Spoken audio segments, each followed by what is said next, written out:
Alright. Always takes a moment to connect, and I never know when it's actually streaming.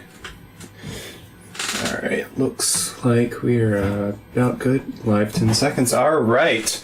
Hey there, YugiTube. What is going on? Coming at you live. We've got 5. That is 5 cases of Phantom Rage that we're opening. Hop on the Discord. We've got a link in the description below. And I want to go ahead and take this time to thank TCG Player for sponsoring this video. Make sure you check out the affiliate link in the description below, or if you want to buy the cards that I open in this video, check out my store link in the description below as well. And I also want to give a shout out to Phanthelia on DeviantArt. She did the artwork for the full art on our thumbnail today for Ark Rebellion Xyz Dragon. So go ahead and check her out. She's linked to the bottom of the description for the video. And let's jump right in, because we've got a lot to go through.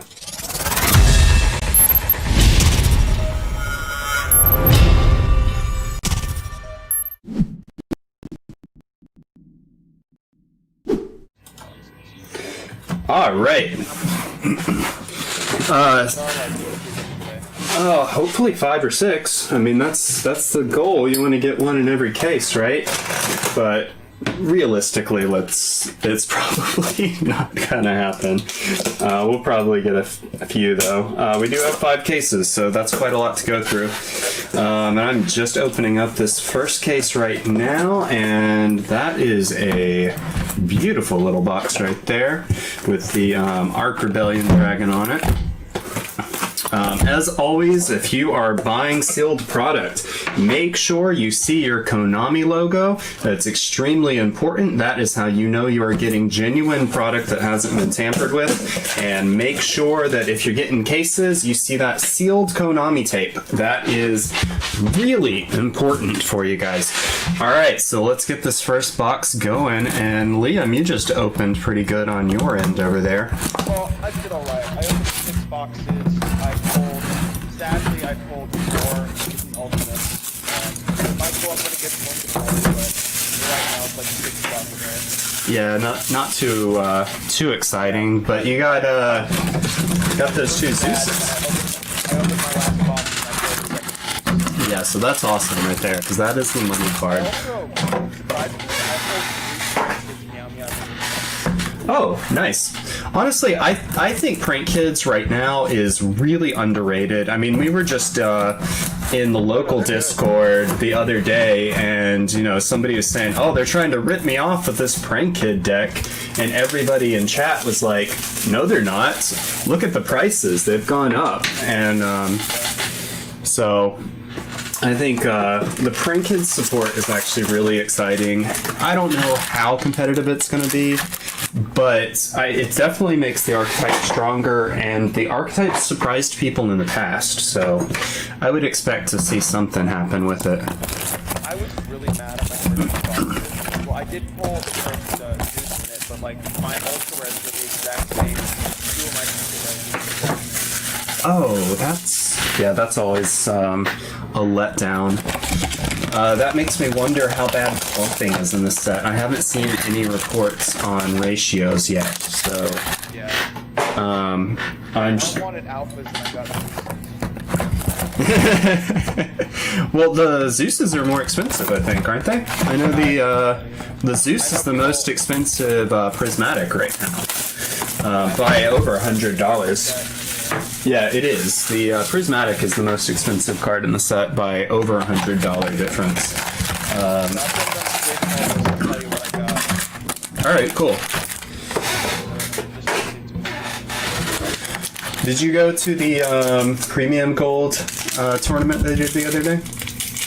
I didn't enter any of them. Were you there, though? Yeah, I was there. It looks really dead. Did more people show up? No, it was like a 30-person tourney for JD. Alright, so we started off with a Virtual World Gate Chuchi, which, Chuche, I guess, which, honestly, I think Virtual World is underrated. I am expecting some good stuff from it. It just recently won a massive 1,000-person OCG tournament, and it was a team tournament. So, but a lot of people have just been calling it gimmicky and silly, and then it turns around and does something like that in an environment with a lot more control than we have. So, and then Rock Band Xeno Guitar, more of the Rock Band support, which I think the art on those are so cool. I hope the archetype actually can do something, but I don't think it is. Oh, we got the Melfies. More Melfi support. The cutest archetype in the world.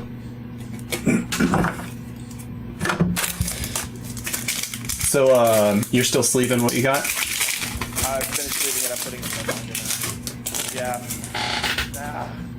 I hate that I pulled so many ultimates. More mutant stuff. We just got that mutant synthesis. I got 2 Arsenal AA-ZEUS Sky Thunder. Which is good. I got 3 mutant. This is from 6 boxes, just let you know. Okay. I got 3 mutant ultimates. Ooh! Interrupting real quick. We just got the ultra rare Armatile, the Chaos Phantasm, Phantom of Fury. So, support for the, not the god cards, but the, what? Oh my god, what are they called? Spirit Beast? No. What are they called? Sacred Beast. Oh my god. Complete brain freeze right there, yeah. Alright, keep going. I got all the secrets. So, for my secrets, I got 2 AA-ZEUSes, 3 ultimates, 2 warning points, 1 Tri-Brigade Airborne Assault, 1 Dual Avatar Invitation, 1 Virtual World Shen, 1 Archer Rebellion XYZ, and 1 Tri-Brigade Gen 4. Alright, that's not bad. The Tri-Brigade stuff's looking good. Virtual World City, their normal spell card. I actually thought that was a field spell, so I was about to say it. Let's see how I did on my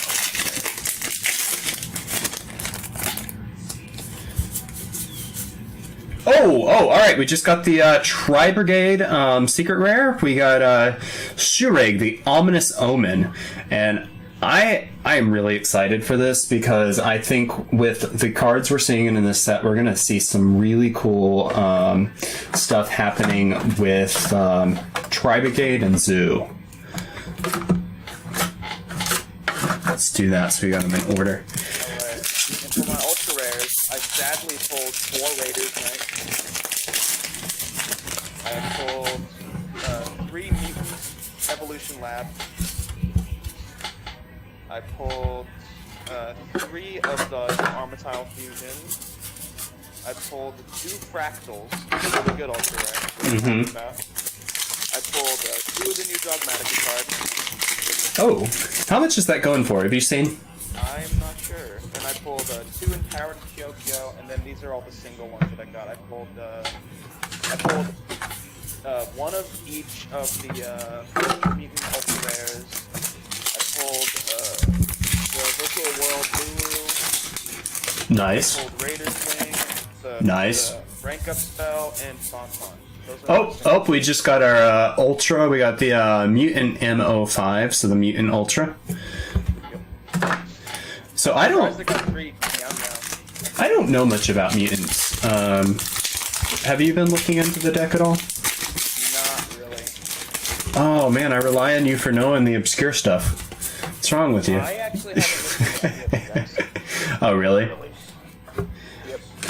Honestly, I've been really bad. Oh, we got one of the Phantom Knight Stained Greaves, the common. I've been bad about researching. I'm normally on top of it when I start these videos, and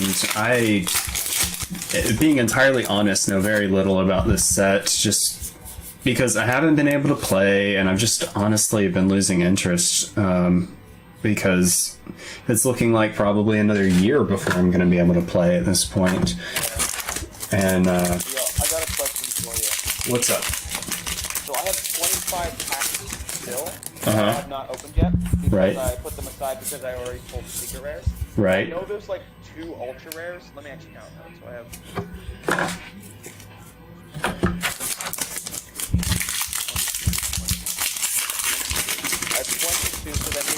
ultra rares in these, Right. and there is a possibility of getting 3 secret rares in a box, so there might be secret rares, and there might be a Starlight rare, but that's very unlikely. I'm wondering if I should open them next, or just sell them as they are. Did you keep them separated by box? Do you know which ones have the ultras, or are they all mixed up? I mean, Oh, by the way, something I noticed on the boxes, 2 bottom packs always have ultra rares in them. That happens with every single one of my boxes. Every single time. Let me test that real quick. Got a bottom pack right there. They've been pretty bad about making boxes stack. Alright, so it's not holding true on this one. We just got a super. We got the UA Hyper Stadium. So it's probably really true in like a case-to-case ratio, but it's probably not going to be true on a majority of the run. What I was noticing on the last set was that the box mapping would hold true for a couple cases, and then it would vary for a couple cases. So, alright, and we just got the Rider's Knight, the AA-ZEUS rank 4 warrior. That's our ultra rare.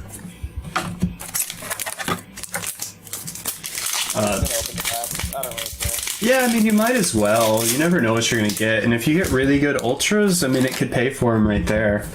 And it doesn't sound like you've quite broken even on your boxes yet. So, Juju.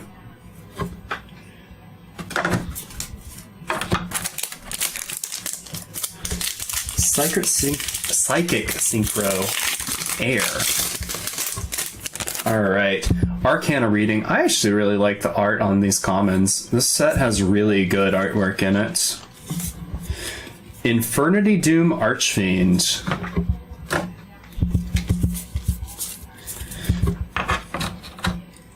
Yeah, I should have spent more time researching this set. Stack of packs. Give me a number and I'll open that one. You have a stack of packs? Alright, pack 5.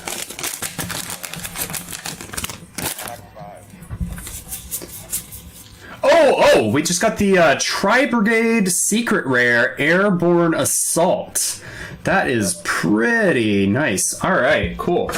So that's our second Secret Rare for this box, and we're still missing an Ultra Rare, so we got 3 more packs left.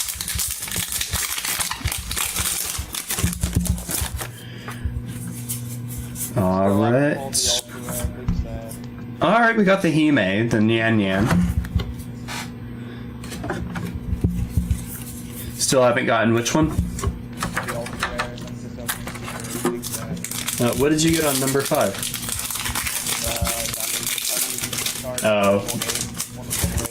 Oh, boo. Watch, Mutant's gonna be the new meta and we don't even know it. We're just oblivious because we haven't read the cards yet. We got the dual avatar feat. I'll be very surprised if that happens, by the way.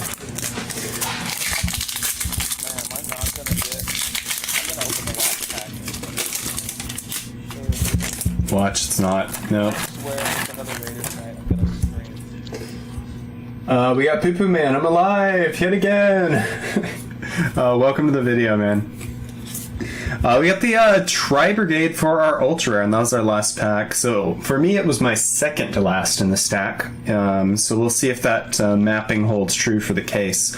Tri-Brigade Fractal. All right. Oh, I got another Mutant Evolution map. Oh, nice. Well, I don't know. Probably not too nice. But Mutant Expansion. Alright. Alright, we're starting off with the Raid Raptor, Lanius. Which, honestly, I think that the Raid Raptor Sport is going to be fun. I think it looks pretty nice from what I've seen.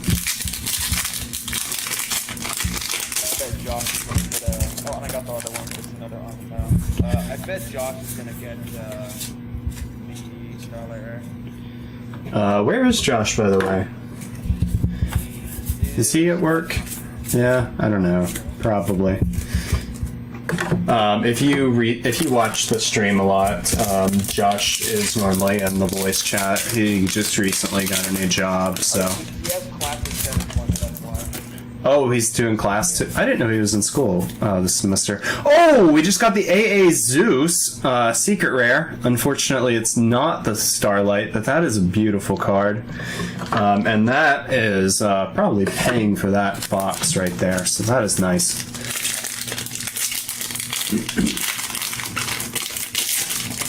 And we still have another secret to go for this box, so.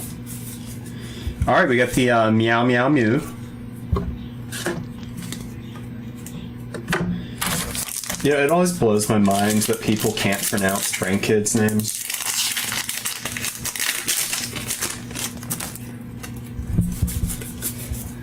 Alright, Virtual World Hime for our super.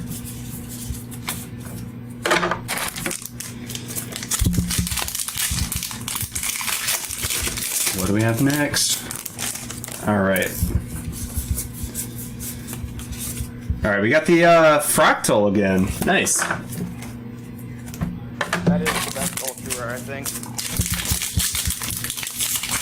By the way, if anybody is watching and wondering why I'm not taking time to show the commons, it's because we have so much to get through, and let's be honest, we're all looking for the hollows anyways. We got the Gizmek. Nice. I'm still waiting for this to be a full-fledged archetype where you can actually build a Gizmek deck, because I think that would be so cool. Zeus Pog, yes. Yes, we love the Zeus Pog. We need the Zeus Secret, or Zeus Starlight Pog, though. Probably we can pay for some of this. Alright, Mutant Mist, nice. Well, not too nice. It is Mutant.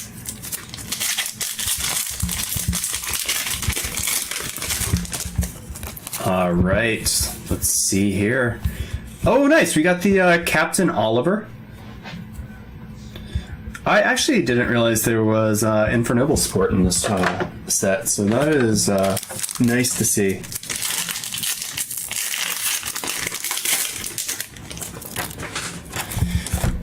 UA Libro and UA Hyper Stadium for our super rare.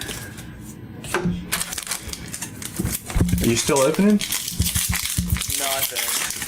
What did you get for your ultras? Another Armital, another Nebulous Lab. Not too bad. Not worth it. No, but not too terrible. Alright, Tri-Brigade, a Karis.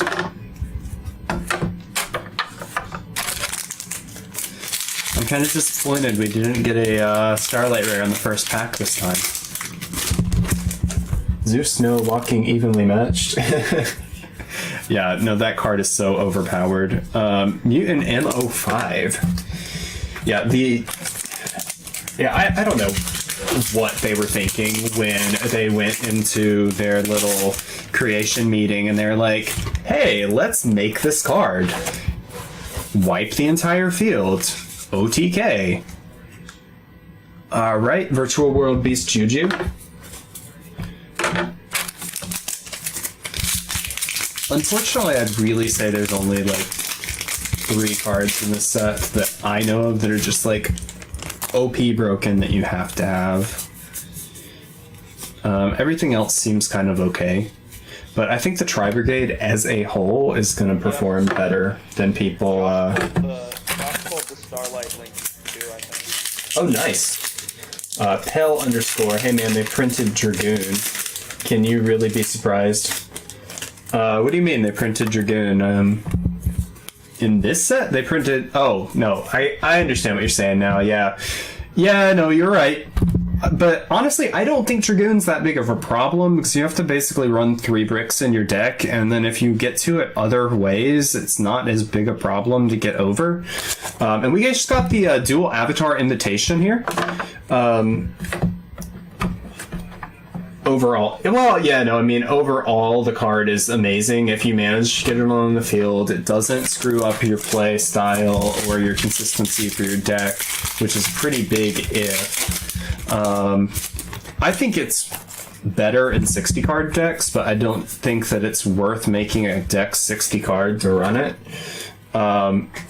I mean, essentially, and this is a quote from Jesse Cotton, 3 bricks is bad. So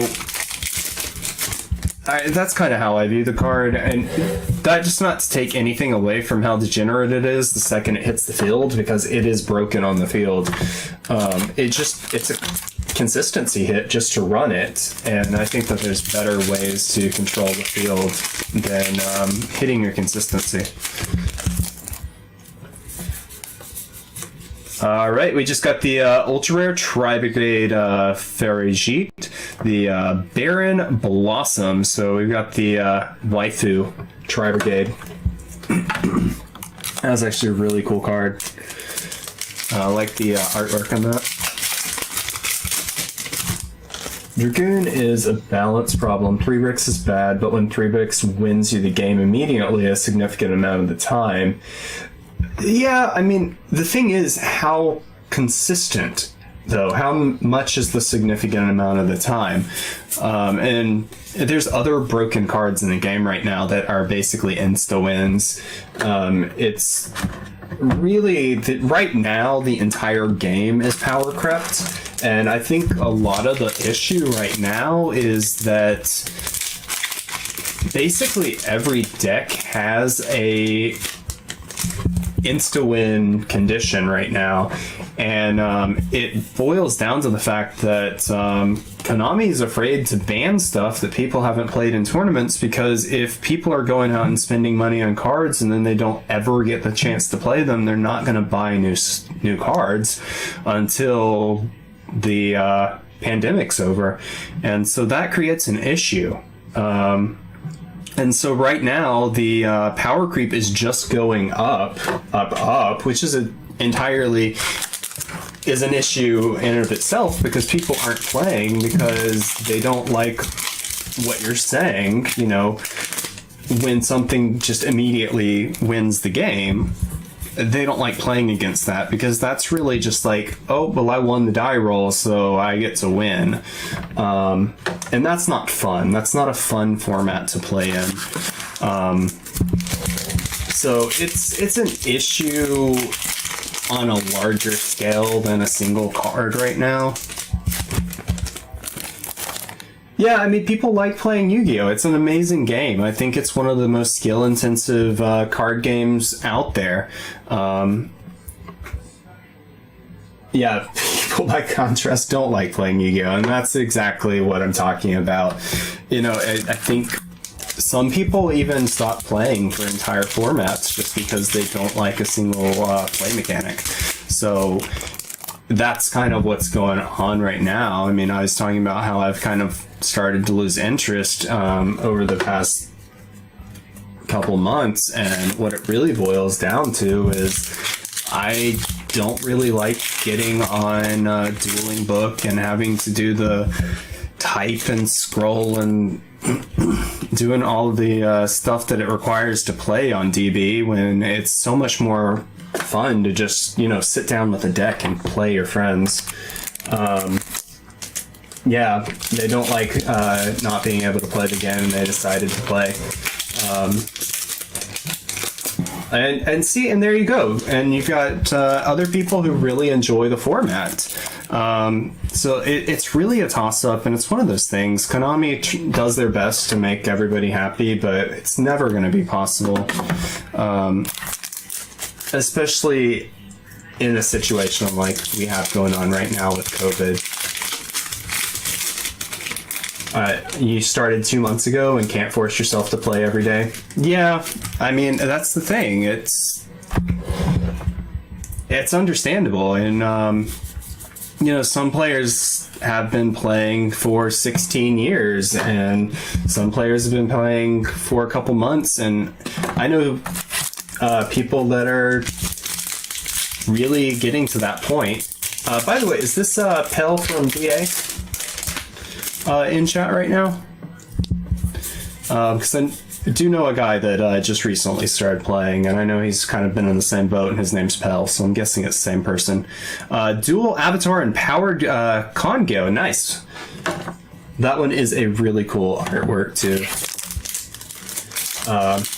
Yes, it is. Okay, I thought that was you. Welcome to the stream, man. I think this is the first one you've come on and talk. But yeah, it's and you shouldn't force yourself to play. That's kind of the big thing with burnout. If you force yourself to do something consistently every day, you're gonna get tired of it. And when you're forcing yourself to do something like play on DA, which is actually pretty labor intensive as compared to actually just playing the card game, it can be exhausting. I know, even top tier players that have just been like, I don't really feel like playing right now.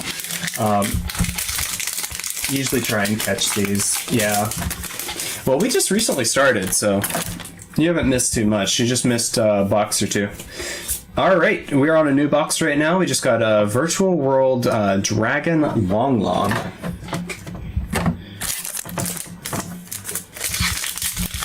Let's see here. We're moving on. Dogmatica Quip card. And, alright, so we just got our secret. Unfortunately, it's the Mutant Ultimus. Not one of the high value cards in here, but at least we are seeing our secrets. Let's see. Should have those at some point. Wait, what? Nishad sent out... Oh, I didn't realize you won a tournament, man. Congratulations. That's awesome. Or did you buy them from Nishad? Actually, oh, you like Ultimus? I mean, let me read it real quick. So we've got, when a card or effect is activated, quick effect, you can banish one mutant card from your hand, graveyard, or face-up field of the same type, monster, spell, or trap. Negate the activation, and if you do, banish that card. If this fusion summoned card you control is destroyed by an opponent's card, you can add up to 3 of your banished mutant cards, up to 1 of each monster, spell, and trap, to your hand. You can only use each effect of Mutant Ultimatus once per turn. So honestly, that's not bad. Quick effect negates with a recursion of up to 3 cards. And it's got a pretty beefy body, 3,500, 3,000. The only thing I really don't like is that it doesn't have any kind of destruction or targeting restriction, but then the recursion effect would be a lot less powerful if it did. So it's kind of a trade-off. Let's see. Oh, you bought it from Nishad. You've gotten better, man. From everything I've seen and what you've talked about and your understanding of the game, you've improved a lot for only having played for 2 months. And you came in with background from other games, so pretty okay. But the other fusion would be broken if it wasn't forced into mutants. Yeah, I mean, that's the thing. You can put one good card in a archetype and it can either break the archetype or it can just end up doing nothing because the archetype's so bad. I think that the latter is the case with the mutant cards. 1 or 2 good cards isn't going to break the entire archetype.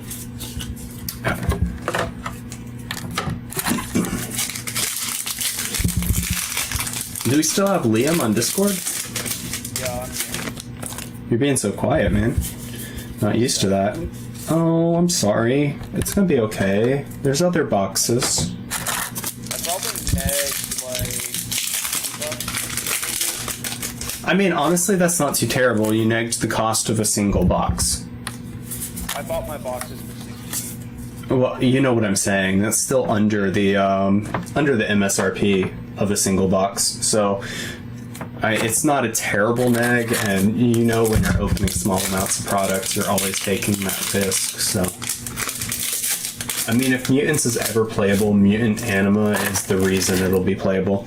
Yeah, I mean, that's the thing. It's the one card. One card can either make or break an entire archetype. There's a lot of archetypes out there that people completely ignored until one card came out, and then all of a sudden it was meta-defining. I mean, we're seeing a resurgence of the oh my god, what's the name of that archetype? Everybody's playing with Tri-Brigade. Zodiac, thank you.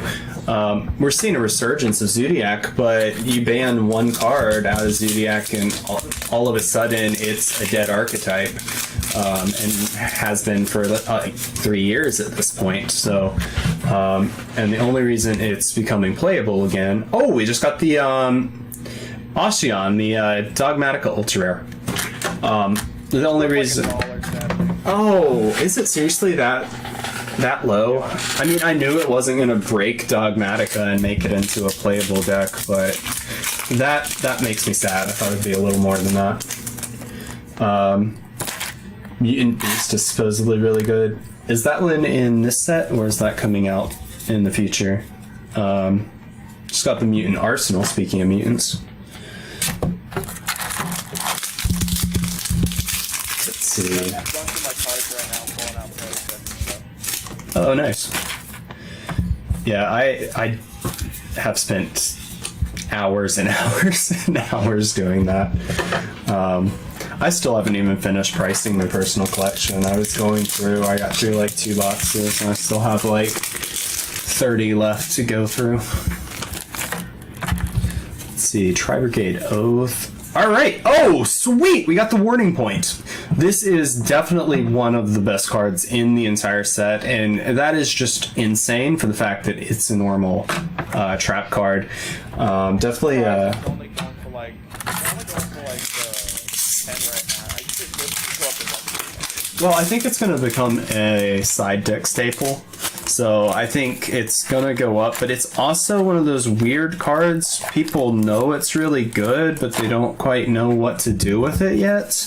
And so I think until it sees some tournament success, it's probably not going to reach its full potential and value. Let me see. Mutant Beast is in this set. It's the... Oh, okay. All right, I got this.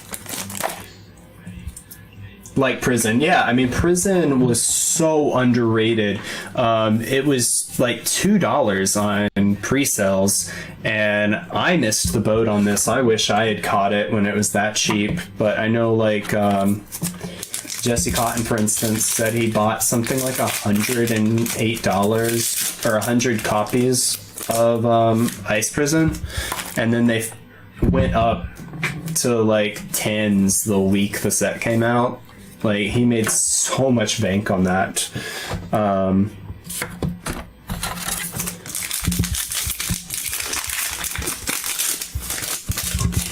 right, let's see. Being entirely honest, I actually lost some money on my last couple set releases, so my operating budget's a little lower than normal. I haven't even had the opportunity to look at pre-sales because I haven't had the money to spend on them.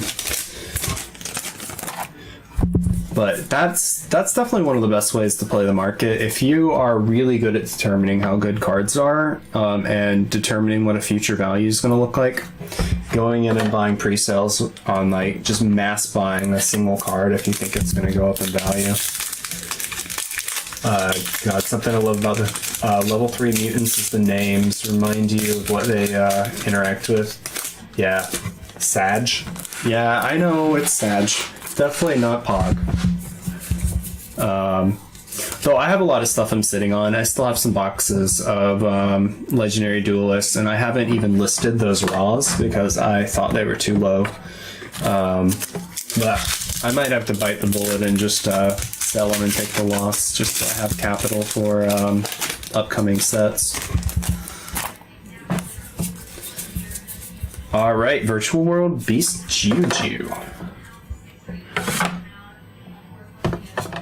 Kind of reminds me of JoJo, but really nothing in common. Really should start doing that. Tend to be good at card evaluation, giving context. Yeah, and that's the thing. You've got to really be good at evaluating the format in order to make money on that. So not everyone can do it, but if you have that ability, it's a really great way to play the market. A really great way to make some money. Got Mist and Arsenal. Where is Beast? Well, you know, honestly, I'm not dying for mutants. I want to get the valuable cards. Raiders Wing, nice. I haven't seen any of the Phantom Knight stuff that's supposed to accompany these, but seeing the Raiders is pretty nice as well. Let's see here. We got the Nyan Nyan for our super rare.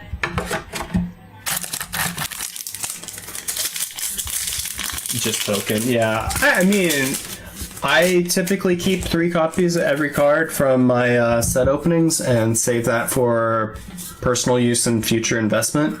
And so I definitely want to see them, but not in mass amounts because I'd rather see the more valuable cards so I can actually make money off of this set. Speaking of which, we still haven't seen a prismatic Starlight. We just got the dual avatar invitation though.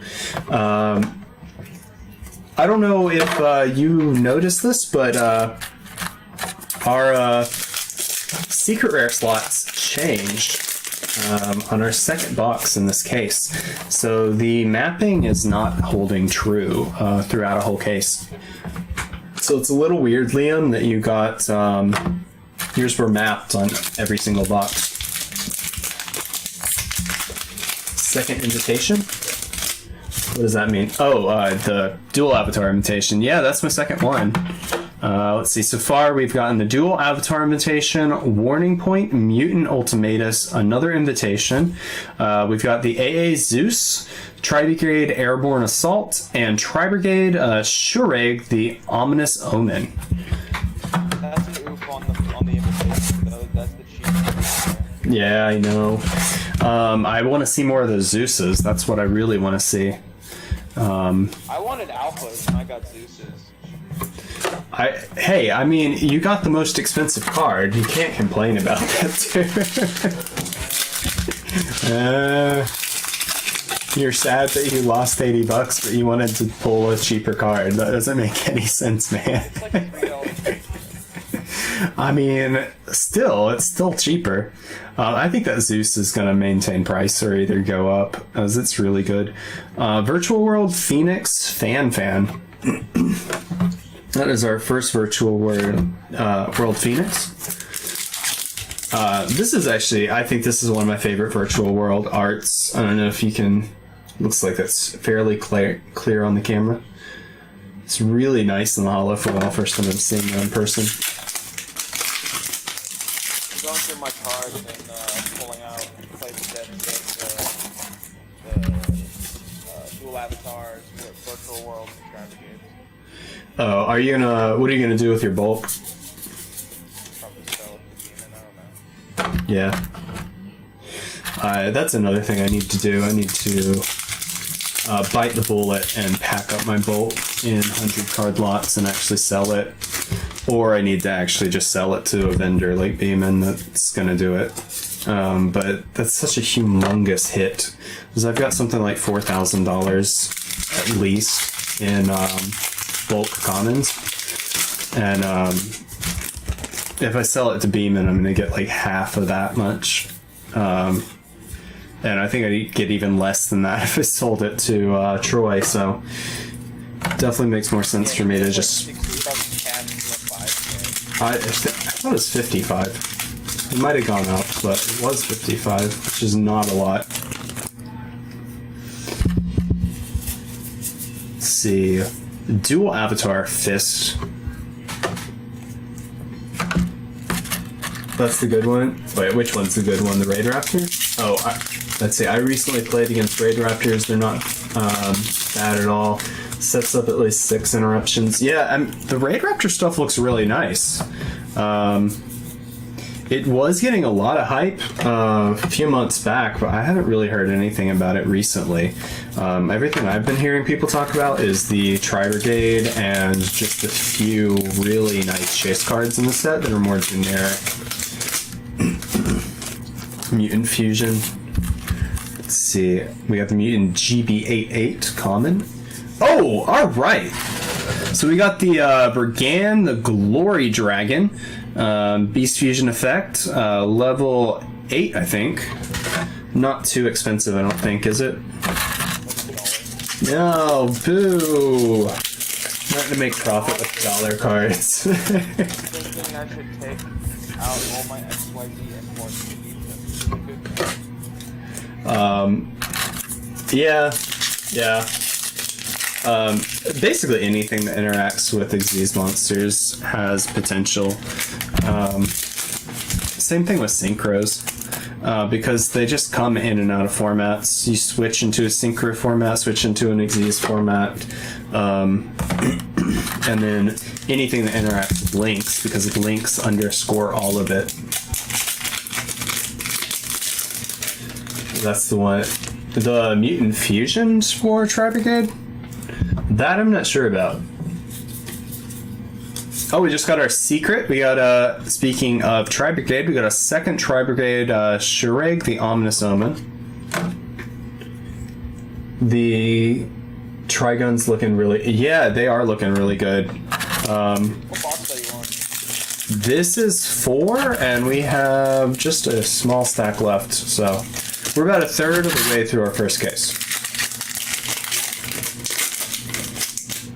Yeah, we need to see some more money return. Man, I knew that Josh was gonna pull the Starlight there. How did you call that? Like, how much did he open? He opened the case. Yeah. I mean, that's pretty good odds. Basically, 1 in, like, 50% chance, so. I was hoping I would be the one to get it. Oh, we just got a Karis, so. We're still looking for, I think, another ultra rare out of this box.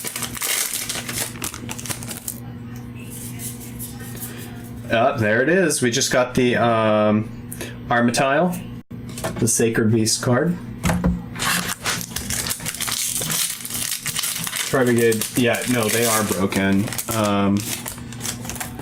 This is right now. We're seeing a lot of broken stuff coming out, and it's gonna get worse in December when we get the Genesis, because the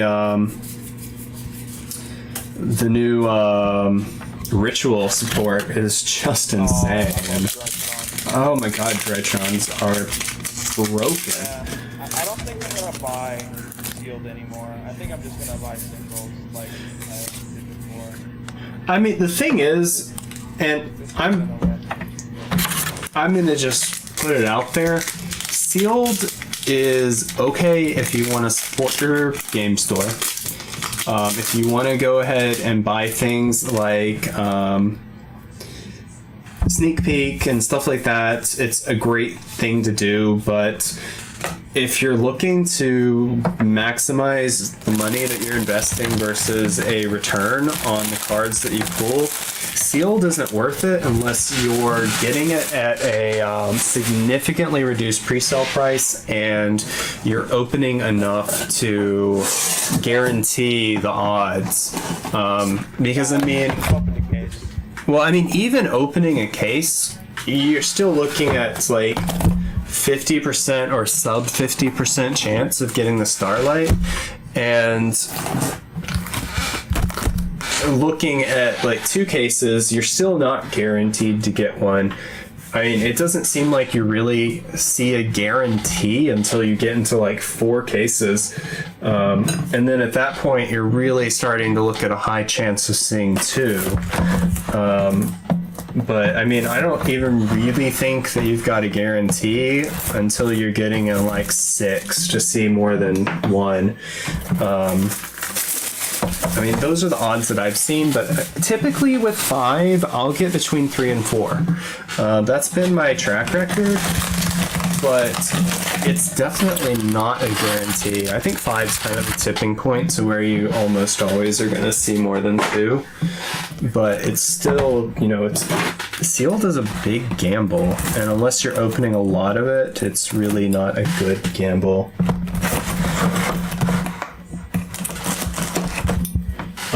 Samorg plus Dryden is a lot more consistent. It is, but Samorg will, with Carrier into Mist Valley is definitely possible. Yeah, Yeah, the new combos that we're seeing are definitely broken.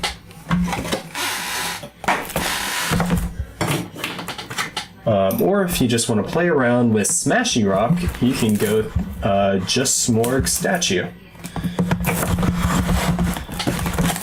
Speaking of Smashy Rock, I'm just gonna reiterate, I really want to see Rock Band do something. Just because of, I don't know, the archetype entertains me.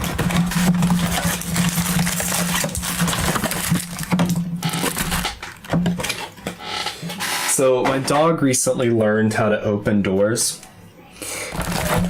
So if my dog walks in the middle of the stream, you know what's going on. He started opening my door every morning and hopping in my bed. Yeah, Rock Band's a neat archetype. It's just not an overwhelming archetype right now.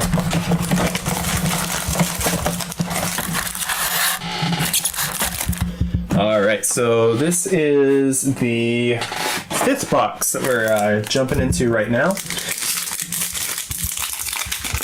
So we are getting into the 2nd third of this case. Alrighty, starting off with a super rare. We got the Virtual World City. Stay in the same box. I'm just folding the wrong stack. Alright, Mutant Arsenal for another super.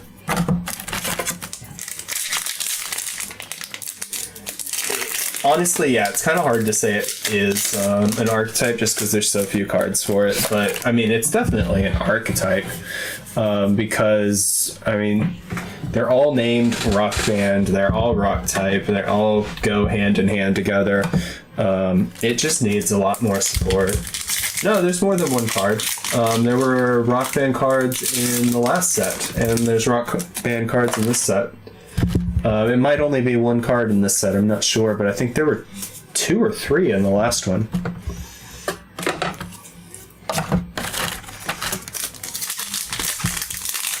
Alright, let's keep going.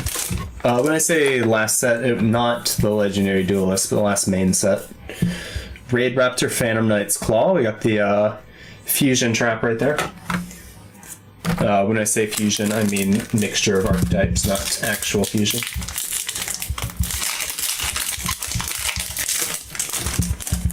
Alright, more mutant stuff. Fairy Dragon. Oh, and here we go. Secret, we got a new one. It's the Virtual World QB Shenshin Secret. Yeah, I got that one. That one's not too valuable, is it? It's like $7-8. Oh, that's not too bad. I actually thought it'd be lower than that. Though I think with Virtual World's big win the other day, it's probably going to cause the prices to retain for at least a little while longer than it would have normally.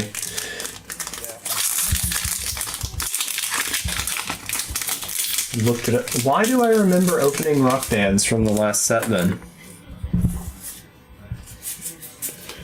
Alright, let's see. Dual Avatar Feet. The Feet.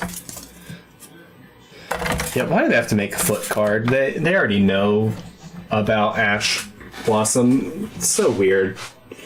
They're just stoking people's fantasies. Let's see.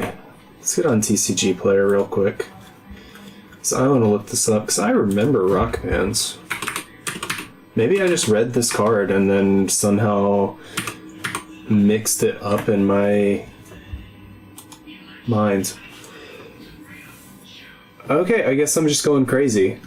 Yeah, so we've got the Rock Band Xeno guitar, the new Phantom Rage card. Maybe there's some more coming out, so I'm not sure what's going on with it, but I remembered being more than one card. Yeah, gotta make your feet money, right? It's all about them feet. Let's see. Can you even see her foot in this thing? You really can't. It's just a unicorn dog for a foot. Alright, I got a playset. I went through my stuff, and I actually got a playset of all the super rares for the archetypes too. Oh, nice. Yeah, with about 6 boxes, you pretty much are guaranteed for playsets. Those, it's rare. It takes you more than that. So I got all Virtual World,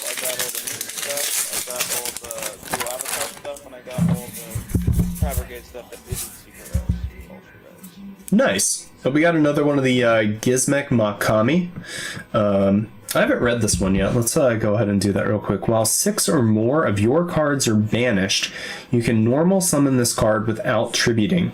You can only use each of the following effects of Gizmek Makami, the Ferocious Fanged Fortress, once per turn. If this card is normal or special summoned, you can discard one monster, add one monster whose attack equals its own defense from your deck. Which, if you don't know, all of the Gizmeks have equal attack and defense, to your hand, except Gizmek Makami, the Ferocious Fanged Fortress. If this card in the monster zone is destroyed, you can shuffle 6 of your banished cards into the deck. That's not too bad, honestly. That kind of does play pretty well with the other Gizmeks in the game. You know what my sleeper favorite card in the set is? What is that? And speaking about rocks, I've been getting into rocks. Xenoguitar's Inferior Lego Dragon.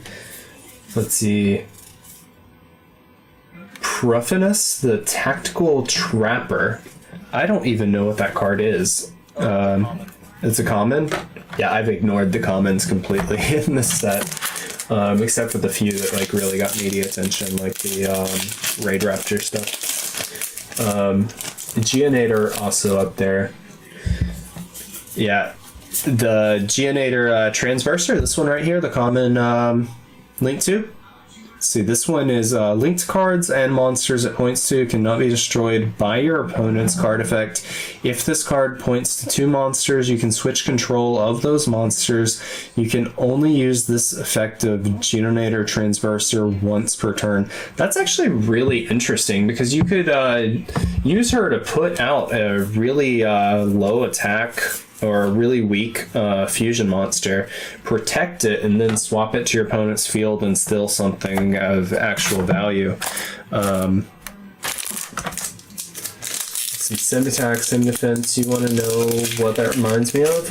Barrier statues. Do they all have equal attack and defense? Yeah, I think so. Yeah. Yeah, I mean, there's support for equal attack, equal defense cards. There's not a huge amount of it, but there definitely is some out there.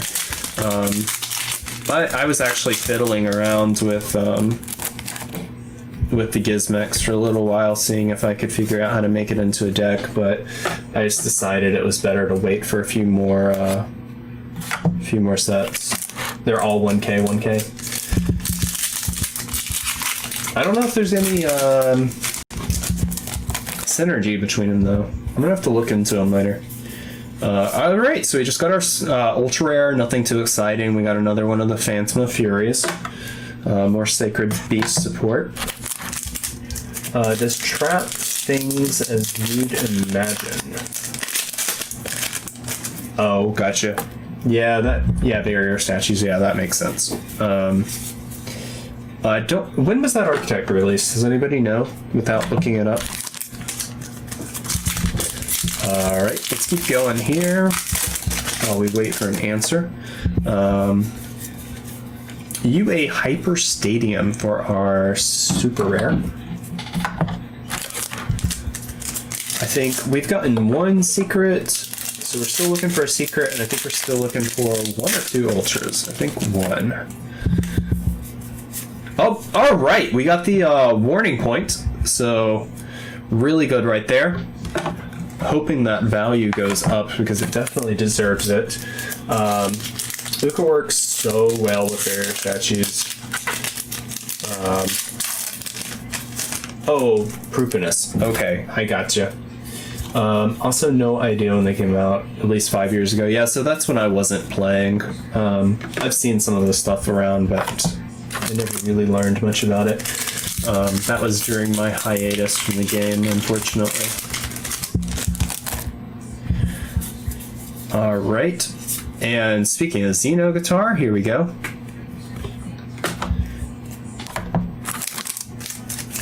At least 5 years ago. Alright. Let's see what we got here. I think we're still waiting for another ultra rare. And there it is. We got another Tri-Brigade Fractal. Very nice. That is the best ultra rare. Yeah, I mean, anything with Tri-Brigade on it's going to be one of the best cards in the set. Joyous Melfies.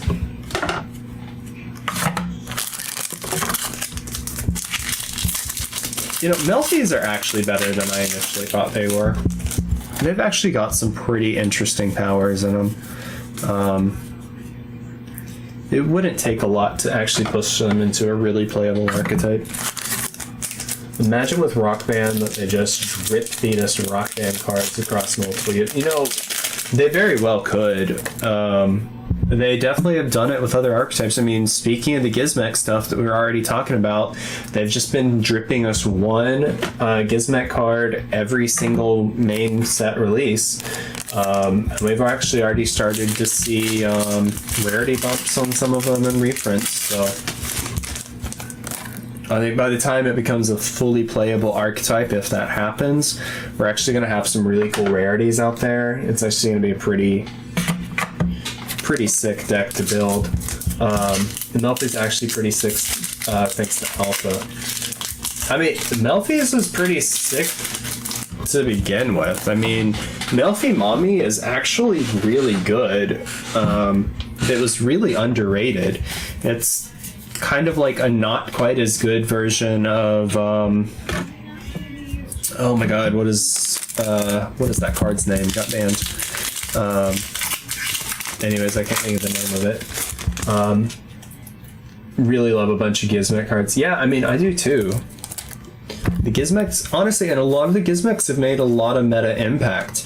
Almost every single one of them has made its way into some serious meta play. And that's kind of why I really want to see it as its own archetype, because I think if they worked it correctly, it could really be a top tier deck. It just needs the right cards to make it.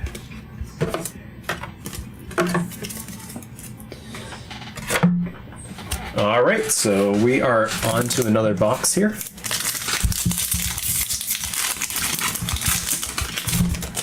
And I didn't say it, but we did get another Phoenix right there.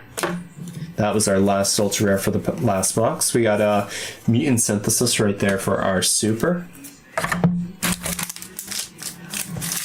Orochi. Oh yeah, Orcus staple right there. Mm-hmm. Yeah, the Orochi was Orcus staple. The bird one, the Shining whatever.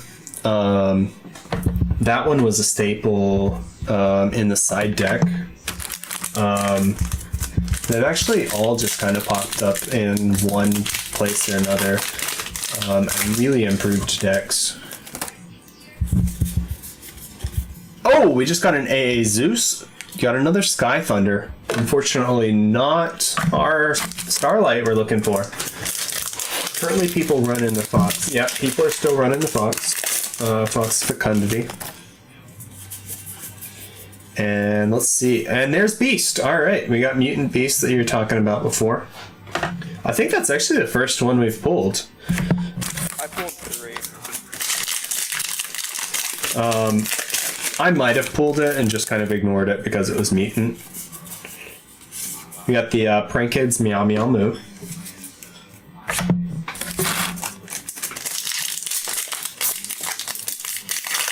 I actually really like the art on this one. It's got the bow wow wow. And he's really unhappy. Alright, and there's Proofinus, the tactical trap, the one that you were talking about. And I actually, now that I see the artwork, I remember seeing this card and seeing what it does. But let's just read it for you guys. If this card is normal or special summoned, you can banish one trap from your deck. Increase this card's level by 1. You can target one trap in either graveyard, banish it, and if you do, increase this card's level by 1. If this card in its owner's possession is destroyed by an opponent's card, you can set one of your banished normal traps. You can only use each effect of Proofinus, the tactical trapper, once per turn. So yeah, it's actually a really good card, especially considering that it is a common. Great way to get into your Xyz or your Synchros and trap recursion. Pretty nice. Let's see. What did I miss in chat? I have to pay attention to Gizmek Kaku for when Sprugans come out. Card is supposedly shorted. I think all the Gizmeks have been kind of shorted except for the super rares. The super rares were all pretty easy to get. Obviously no way to know for sure. Card's like really good for a common, right? Yeah, no, it's definitely one of the best commons in the set. That's probably a card I'm going to be pulling out of my bulk and holding on to because it might actually see price increase eventually.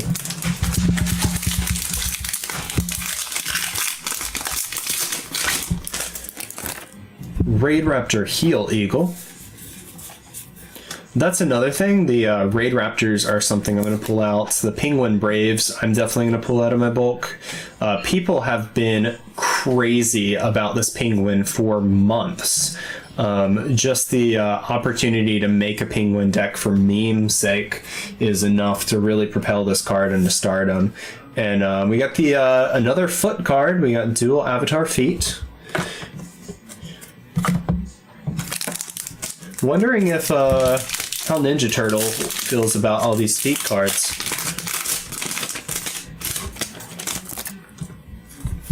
And another foot. We got dual avatar foot, armored Ungyo.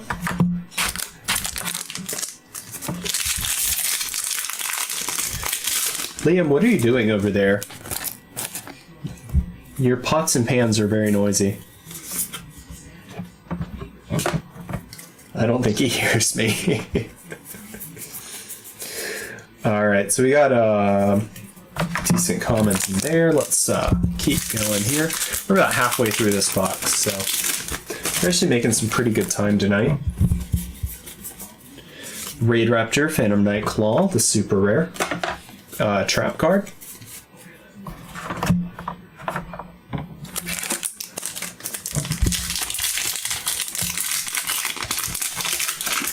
Penguin Raid. Oh yeah, it has people. Yeah, frothing at the mouth is honestly a perfect way to put it. People have just been like super insanely crazy for that card. I mean, penguins are fun. How to evaluate the Raid Raptor trap? Well, let's take a look at it real quick. So we got the Raid Raptor Strangle Lanius for our super on that box. When a monster effect is activated, detach one material from your Dark Xyz monster, negate the activation, and if you do, destroy that card. Then if the detached material was the Phantom Knights, Raid Raptor, or Xyz Dragon card, one Raid Raptor Xyz monster you control gains attack equal to that destroyed monster's original attack. You can only activate one Raid Raptor's Phantom Knight's Claw per turn. So right off the bat, evaluating this thing, the first thing I noticed is that it's a spell speed 3, which is really good. Generally, anything that is a counter trap automatically gets elevated. But the fact that it is a trap means that you have to set this up first turn or be in a really slow, grindy game. So that kind of limits the usefulness of it right there. Or have some way to set it and activate it same turn, which I don't think Raid Raptors or Phantom Knights has. Phantom Knights, of course, has cards that you can set and activate same turn, but it's in the card's text, not built into the archetype. So it's a going first card, really. The ability to put up a wall on your field, if you're able to have something that you can increase the attack on and keep it alive through effects and things like that, makes it a really powerful counter. And then the fact that you are negating and destroying a card when its effect is activated is really nice. Also, let me see. Yeah, so this is non-targeting, which makes it even better. So spell speed 3 with non-targeting effect that destroys and negates, and puts up barrier on your field. It's pretty nice, and it is a Phantom Knights card, so it is searchable, and a lot of the Phantom Knight stuff makes it to where you get to search your deck, and you want to search your deck, and I think there may be better Phantom Knight cards to search for, but if you know that you're going first and putting something on the field, this might actually be a really nice thing to put out. The thing with the Phantom Knight Blade, it's really great, but it also makes it to where your card can't attack. So it kind of just turns it into a wall on your field. Or if you use it to negate the effect of an opponent's monster, you can't get it off the field without first destroying your card or your opponent doing it for you, which is pretty unlikely because it makes a pretty strong wall. So in certain instances, I could definitely see that card being something you'd want to go to for your counter draft.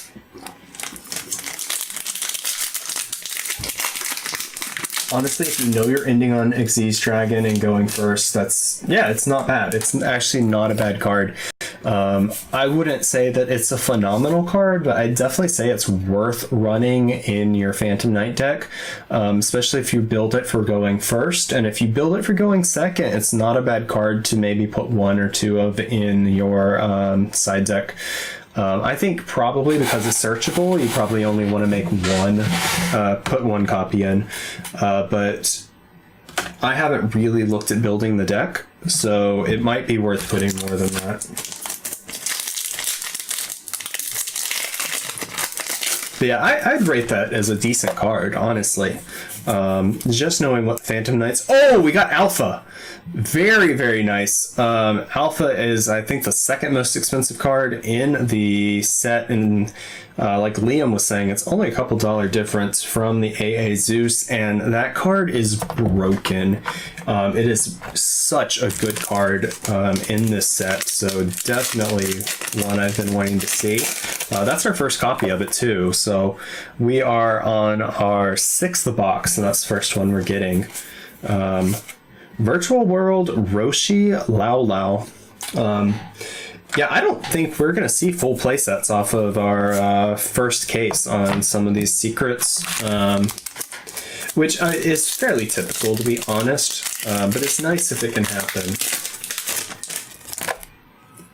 Yeah, total pog right there. We've got Infernity Doom Archfiend for our super there, and I am starting to run out of room for these commons, so we're about to pile these into a 5k once I finish this box here. We got 2 more packs left after this one, and here's our ultra. We got another Brigand the Glory Dragon. Not loving some of these ultras. Oh, I miscounted. We got 3 packs left. There was one hidden back there.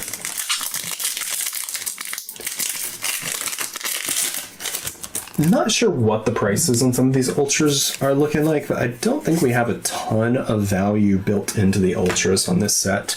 Which is disappointing, because there's usually at least a couple ultras that have a really nice value offset. It really helps bring the value of the set up. And we got Rock Band Xeno Guitar again. I think right now, honestly, looking at recent set prices, we're starting to see a bit of a drop-off in set prices overall. The market price on Starlights has dropped a lot. We used to be seeing Starlights starting off at $1,500, and now we're seeing them start off at under $5. And that's a big change to the meta. It's definitely starting to see some popped bubble.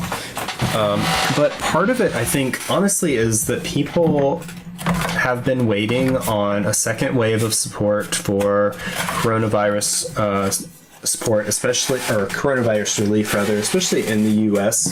And that hasn't happened. And so that's been putting a lot of people off. It's actually been hurting me a lot, personally. And I know that a lot of people out there that would normally be buying these cards, it's affecting them as well. I mean, we saw how much the market inflated when we got that first relief bill.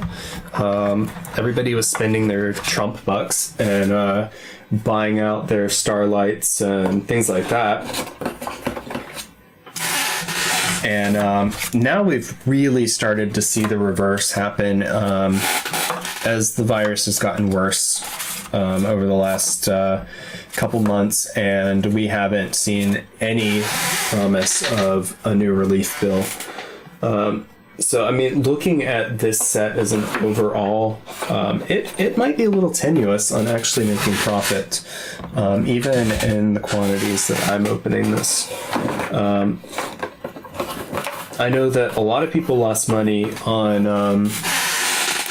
the Legendary Duelist. Even opening those Raws, people lost money because Raw ended up being a lot lower than people thought they were going to be.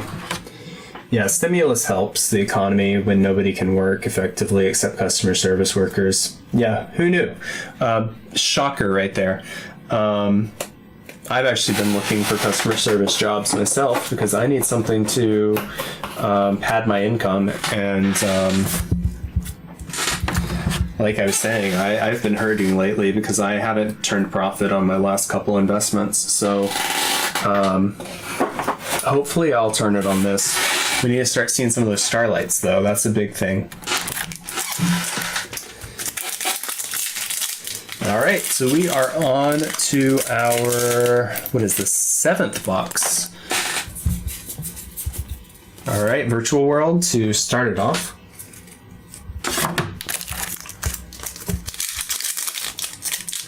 I'm working, yeah, second job. Yeah, I mean, you gotta do what you gotta do. My big issue is that I've got an... Oh, sweet! We've got a Divine Arsenal AA-ZEUS Sky Thunder. That is our 3rd copy. We got a playset of those, which is sweet. Playset, and we haven't even finished our first case. And we got 2 of the warning points and 1 of the alphas. So that is actually a really nice thing to see. Starting this set off. So, but yeah, like I was saying, I've got an older parent at home, and I can't expose her to the coronavirus, so I can't go work in a public service job in a store or in a restaurant or, you know, somewhere that I would be working in public. And so I've actually had to change up what I'm doing and focus more on this. And with the loss in the last couple of product sets, I definitely need to find something else. The 2 you need. The 2 Zeus you need. Are you going to be trying to run the Tri-Brigades with Zeus in it? Because that thing with the Zodiac is insane.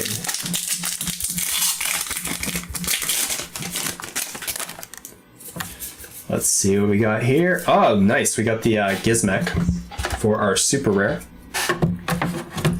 Zeus, yeah. For anybody that's just tuning in, that if you don't know what this card is, it is absolutely insane. It's basically a 3,000 body, evenly matched. It's 3,000, level 12 light monster, machine Xyz effect, 2 level 12 monsters. Once per turn, if an Xyz monster battled this turn, you can also Xyz summon Divine Arsenal AA-ZEUS Sky Thunder by using 1 Xyz monster you control as material. Transfer its materials to this card. So it's got a nice summoning condition right there. All you have to do is battle with an Xyz monster. And then, quick effect, you can detach 2 materials from this card, send all other cards from the field to the graveyard once per turn. If another cards you control is destroyed by battle or an opponent's card effect, you can attach 1 card from your hand, deck, or extra deck to this card as material. So, Yeah, I mean, that's just insane. Not only is it an evenly matched, it's a once per turn evenly matched with a 3,000 body, and you can search your deck and attach a card to it. So you can put any card in your deck that you want into the graveyard, or send a card from your hand to the graveyard by attaching it. Or if you have a monster in your extra deck that you want in the graveyard for some reason, you can even just send that. It's absolutely an insane card. And evenly matched that searches with a $3,000 body. Once Spriggans are out, that card's an absolute staple in that deck for sure. Maybe 3 of. I would be iffy on running 3 of an Xyz monster, but it's definitely good enough. I could see it being a 3-up staple in a deck. I think a lot of the Zodiac players are going to try and run 2, which is already pretty high for a singular Xyz monster, but getting that thing out is so dominant, and it doesn't really have a lot of protection on it, so if it gets destroyed, you definitely want the ability to get it out again. And considering the fact that any Xyz monster can turn into it, it's definitely pretty insane. You can just link off, you just go off with your rank 4, crash it into something, and there you go. Spriggans love it because they can attach these materials from the grave. Yeah, I mean, that's also another thing. You get to search it from your deck, attach it to it, send it to the graveyard, reattach it if you want to. So anything that has an effect on being sent to graveyard, just like, that's just insane. And the fact that its effect is once per turn is also just absolutely crazy. And then I think even the Dryton archetype could potentially run it, because it can summon out level 12 ritual monsters, and then you could get 2 of them and just link it off, or just Xyz it off normal, and then have 2 level 12s under it. So I mean, you could even make the argument for running 1 copy in that deck. Dogmatica Ashion. Yeah, Drytrons can run it because they can. Are they all level 12s? I can't remember. They are fairly high level. They could be 12s. I can't remember though. But what they can do, they can summon. They can summon the Blue Eyes. Blue Eyes Ultimate. And that thing's a level 12, and they have pretty easy access to it. They can pretty readily get it out of their deck, out of their hand. And I've seen them make more than 1 on a single turn, so... yeah, I can't remember what levels the Drytrons are themselves, but they definitely can put 12s on the board. I know that for a fact. So I could definitely see them running it. They are all 12s, you just checked. Yeah, so I mean, that just makes it insane, because not only can they summon out ritual 12s, they are 12s themselves, and they can just recur and spam themselves onto the field. Yeah, it's insane. That archetype especially loves being put in the grave. It just puts itself right back on the field. It's pretty broken. We'll see how long Divine Arsenal AA-ZEUS stays in the game. I doubt it's going to get hit anytime soon, because Konami's still being really iffy about hitting anything that hasn't made a major splash in tournaments, and they haven't had tournaments, so... I think we're going to probably continue to see older cards that enable new cards getting hit. It's just going to be the problem of Firewall Dragon all over again. It's not the problem that gets hit, it's going to be the enablers the problem, and there's so many enablers to most problem cards, and that's what makes them problem cards, that it's not going to make humongous changes to the meta. It's just going to slightly weaken strategies over time, and we're just getting new cards out that are just as strong as the previous problem cards, or stronger. So we're just going to continue to see the power creep go up. How many tuners do you think we're going to go through? God, I don't even know, but I would be willing to bet Plaguebringer is going to be on the next ban list. If you invested in Plaguebringer, you should probably unload them before then. And we might even see Vylon Cube going on the next list as well, because it enables the hand rip. Yeah, I think we're... I don't think they can ban Plaguebringer. That makes 4 cards useless. I mean, they can definitely ban Plague Spreader. I know you like your zombies, but they can definitely ban Plague Spreader. No, there's literally 4 synchros that require Plague Spreader. It still wouldn't surprise me. I mean, you remember some of the hits they did with Firewall? I guess you were still really new to the game when Firewall was an issue. But I guess you probably started right as it was getting banned. But they banned so many cards because of Firewall. And we've already seen that happening with Crystron Halqifibrax, and it would not surprise me to see Plague Spreader go the way of the rest of those cards. We just got a Raider's Knight, by the way. Ultra rare. Elmo requires Butterfly Dagger Elmo, yeah. I mean, they've definitely done indirect hits to cards before without intentionally hitting them because the cards were problem areas somewhere else. And Plague Spreader has really become one of the new problem cards with Crystron Halqifibrax. Yeah, and they banned Butterfly Dagger Elmo. They banned that a long time ago. But, yeah... expecting we're at 7. I'm expecting Plague Spreader Despot 1 on next ban list. Yeah, I could definitely see Despot 1. That's another one of the big problem cards right now with Crystron Halqifibrax, which wouldn't be a problem at all if Crystron Halqifibrax was just removed.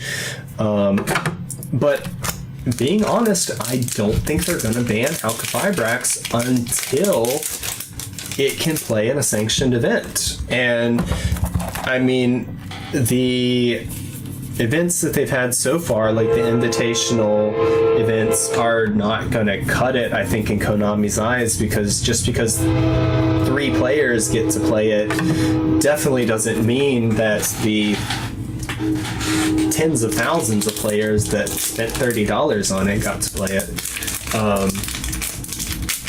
Yeah, you heard it here last, yet, folks. Yeah, I don't know. I don't think that many people would be mad if they lost their Halqifibrax. We just got a Phantom Knights rank up Magic Force. I think that's one of the few cards that hasn't seen tournament play that Konami could ban without people just going up in arms, just because I think pretty much everybody knows it's a problem card, and people have been playing on, Dueling Book and things like that, and it's a problem there just as much as would be if the card game was real. I think people would be a little butthurt about the fact that they lose their $30 investment or $25 investment, however much they paid, but I don't think it would put the Yu-Gi-Oh community up in arms, and I don't think people would be rage quitting and not purchasing products because of it. I think the vast majority of the community would rather see it go than see things like Plague Spreader. Because, I mean, like you said, Liam, it indirectly hits 4 cards, so it's not a good card to hit. But it wouldn't surprise me. Tri-Brigade Airborne Assault. So Robinson hit me up and he's saying he wants all 3 of my ultimates. Do you think I should trade them, or do you think I should sell them, or just until they go up? The mutant card? Yeah. I don't know if it's gonna go up. I mean, Mutants has made so little splash. Has it done anything in OCG? Because I haven't heard of it doing anything. Getting more support? If it is, I haven't seen it, but that doesn't mean that it isn't. I mean, I would imagine eventually, basically every archetype gets support at least once. It's very rare for an archetype to never see another card, unless the archetype's just so broken it gets into the band. Let's see. I mean, from what I understand, health keeps dropping going into December. Yeah, I mean, it's going to keep dropping because people are afraid that it's going to get banned, and it's looking like we're going to have another year without tournament play, so people are offloading them while the value still got something behind it. Airborne Assault is still too much money for me to feels bad, man, yeah. How much is Airborne Assault at right now? I don't know the actual price. OCG doesn't have it yet. It's TCG exclusive so far. Mutants, yeah. Oh, that's right. It is the new archetype. That's why it got so little hype working up to the release. Because it was one of the late announcements. Yeah, I don't know. I don't know if Mutant's gonna actually do anything. And if it gets support, that's yet to be seen, since it's an TCG exclusive, but I'd imagine it eventually gets something. TCG is pretty good about putting out support for their exclusives. Alright, Mutant Arsenal. Although it could end up being like Time Thieves and not getting support until OCG jumps on a bandwagon and prints its own support for it. Let's see. Currently, Airborne Assault is 13, which is lower than I remember it. That's not a terrible price. Best support Mutants can get right now is Emergency Teleport to 3. I just want to say pee pee poo poo. Hi, Annoying. How you doing today? Thanks for jumping on. Yeah, Emergency Teleport to 3 would just be broken for so many reasons. Mutants least of all. Yeah, I don't think that can happen. I don't think that'll ever happen. I wouldn't mind finding a way to play with my ultimate rare. Emergency Teleport, though, that card is so pretty. I love just pulling that thing and seeing it in a deck. Virtual World Gate Kuche. I'm not sure how to actually pronounce that. Chuche. Or Chooch. Choochie. Super bored tonight? Well, hop on in chat. We got a Mutant ST46. The art on these mutants is actually pretty cool. TCG usually gives us some pretty cool exclusive artwork.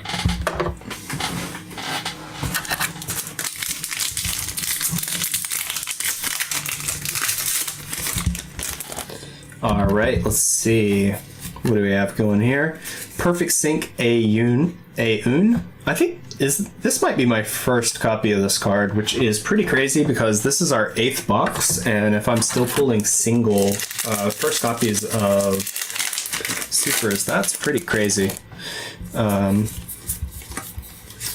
Conductor of Nethys, new Nethys support. I love the artwork on this thing.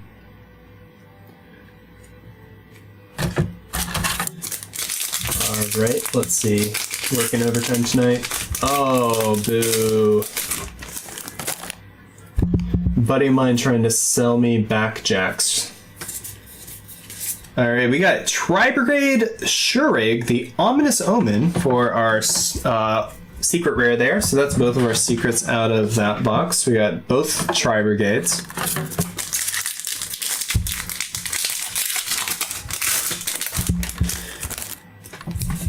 And Virtual City for our super. And I think we're just missing one more ultra rare out of this box. Third copy of Shurig. Is that my third copy? I think you are right. That might actually be fourth though. Let's see here. 2. Yeah, you're right. That's right. It was my first one pulled. So we got 3 now. And let's see where we are on the Airborne Assault. I think this is my second Airborne Assault. Yep. So doing pretty well on the Tri-Brigade playsets.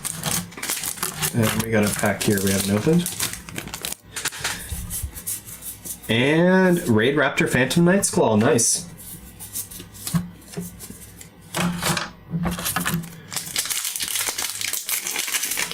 Oh, it's so bad, but it's cute. Oh, Jack in the Hand. Alright, let's see what we've got here. Oh, nice! We got the Lulu, our virtual world Mahime. I think that's my second or third copy of that card. Let's see how many we've gotten so far.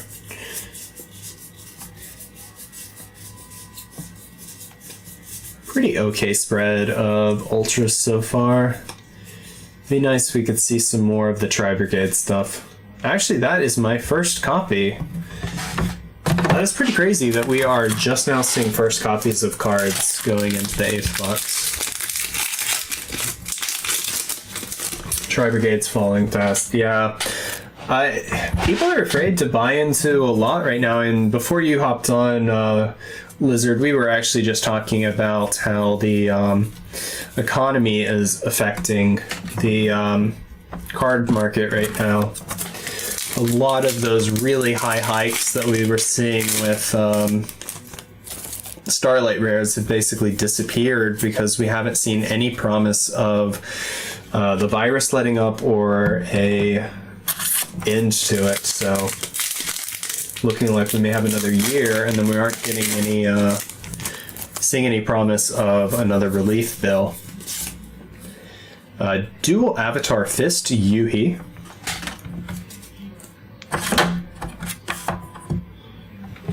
I'm curious to see what the election is going to do to the card market, though. If we see like a Democrat sweep in both Congress and in Senate, it's very possible that we could see an increase in the card market, because that's going to basically guarantee that we're going to start seeing relief bills pass again. Let's see. Fine for me, I'll sit on a core because it's got future potential. I think it's got present potential, honestly. Tri-Brigade's pretty broken stuff. Currently stuff's too broken for it to do its, I don't know, that's kind of an issue right now. We're getting really good stuff that's not necessarily usable because the current meta is just so unbalanced. Alright, and we've got our last 4 boxes from our first case right here.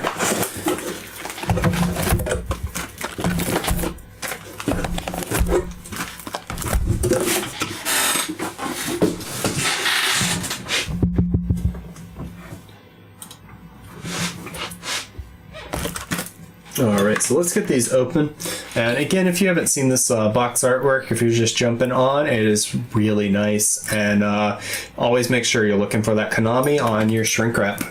That way you know you're getting official, untampered goods.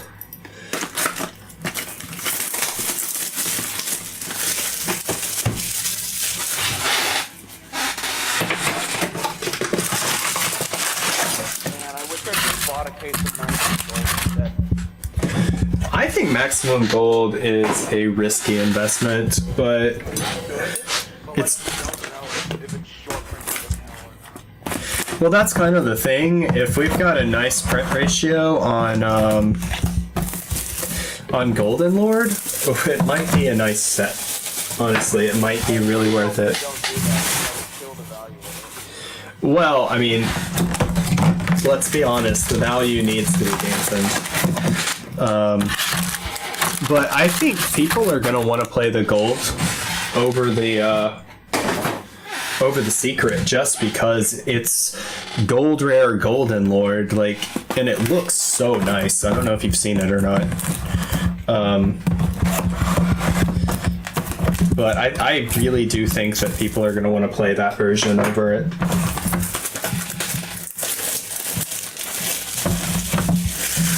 Annoying, that's a pretty good reason to not buy a lot of cards. Paying off your house is pretty important.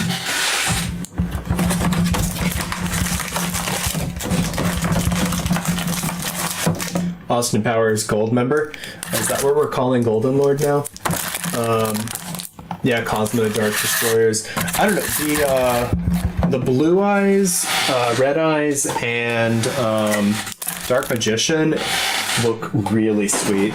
I haven't seen an English printing, but I've seen the Japanese.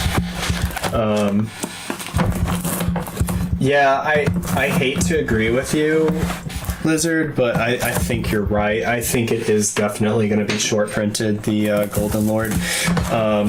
I really, really, really hate to say that, but they short printed it so bad in Secret Slayers. I think it's going to end up being the next Invocation. Every single printing of it is just going to be short printed, and which honestly sucks. Konami really needs to work on that.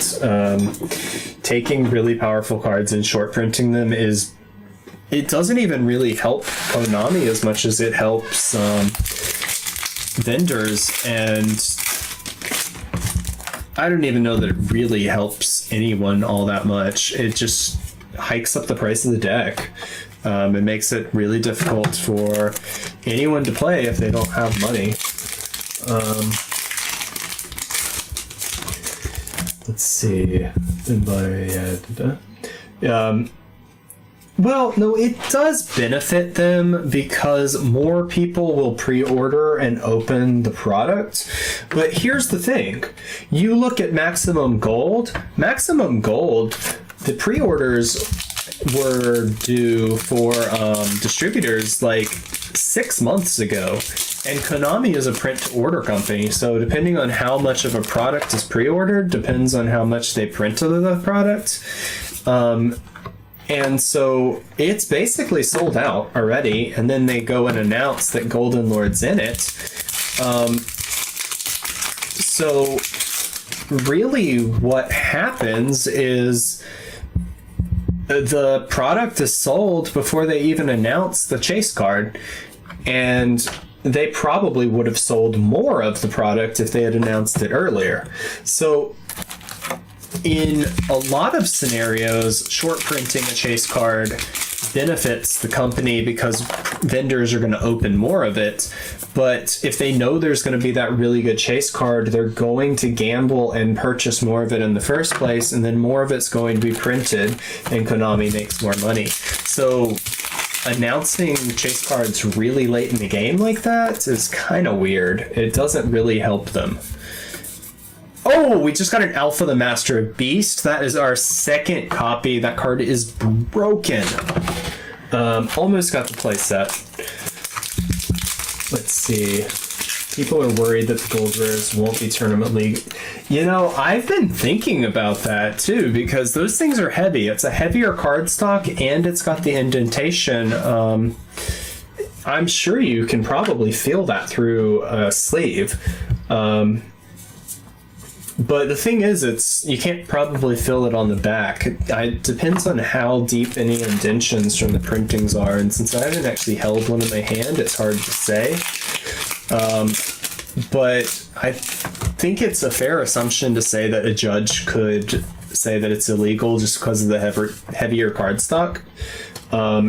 And that's definitely been what's been seen before. We've got the Hobby League cards. A lot of players won't play them because they have heavier cardstock, even though they're highest rarity in a lot of cases. It would have really been nice to not pull 3 Ultimates and at least get 1 Beast. Yeah. I really wanted Beast because I wanted that for my side deck. I think I've only pulled 1 or 2. You pulled 2 Deuce, 2 Beast, yeah. It's apparently a short print, but I don't know. Or it might just be clumped for ours. They would stop short printing cards or liars. Well, they haven't stopped clumping, which was what I was about to say. We probably ended up just getting clumped to short print.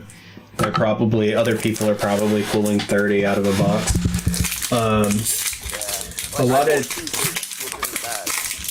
A lot of TOs banned secret rares from tourneys back in the day because they were significantly heavier.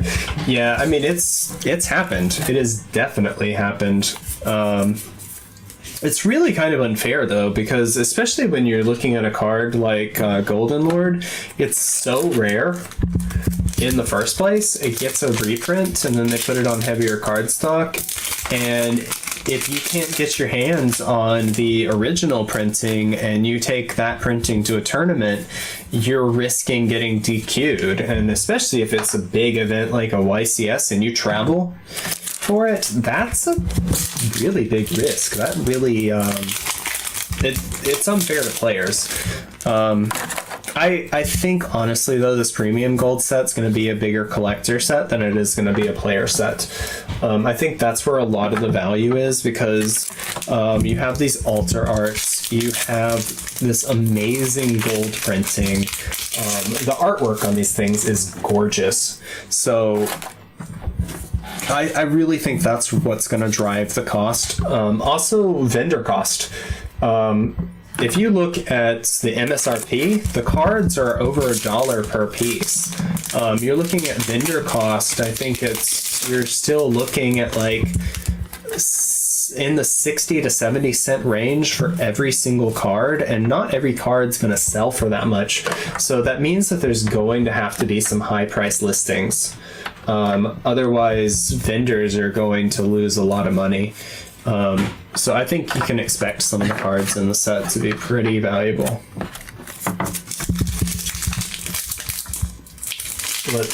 Wait, what? Let's see. People got a lot of OTOs, yeah, because they were heavier. Honestly, the stupid new printing method about to make Pell mad, yeah. I agree, it's mostly a casual targeting set. Yeah, I really do think that it's a mostly casual targeting set. But they definitely tried to put some cards in there that are going to attract top tier players like the Golden Lords. But if you're dealing with a top tier player, most of them have already spent the money on their Golden Lords. So what's going to happen is you're going to get the less wealthy or less dedicated players buying this premium gold, getting their gold rare cards that they can put into the set, into their decks, and then they're going to go get disqualified, and that's not good for the game. So I don't know, they may have to make some sort of exception and make sure that they're not banned, at least at events under a certain level. I could see them banning it at Worlds or something like that for sure. I could even see them getting I could see them not allowing them at YCSs even, but I think it would really suck to see them do that. Yeah, New Art Droll, New Art Appaloosa. They've actually got some really good meta cards in the set.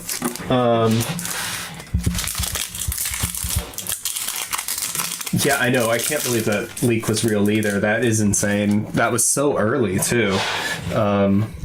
Usually leaks like that aren't anywhere near accurate that early in a set's life. Figured from the moment they revealed the weird forbidden card.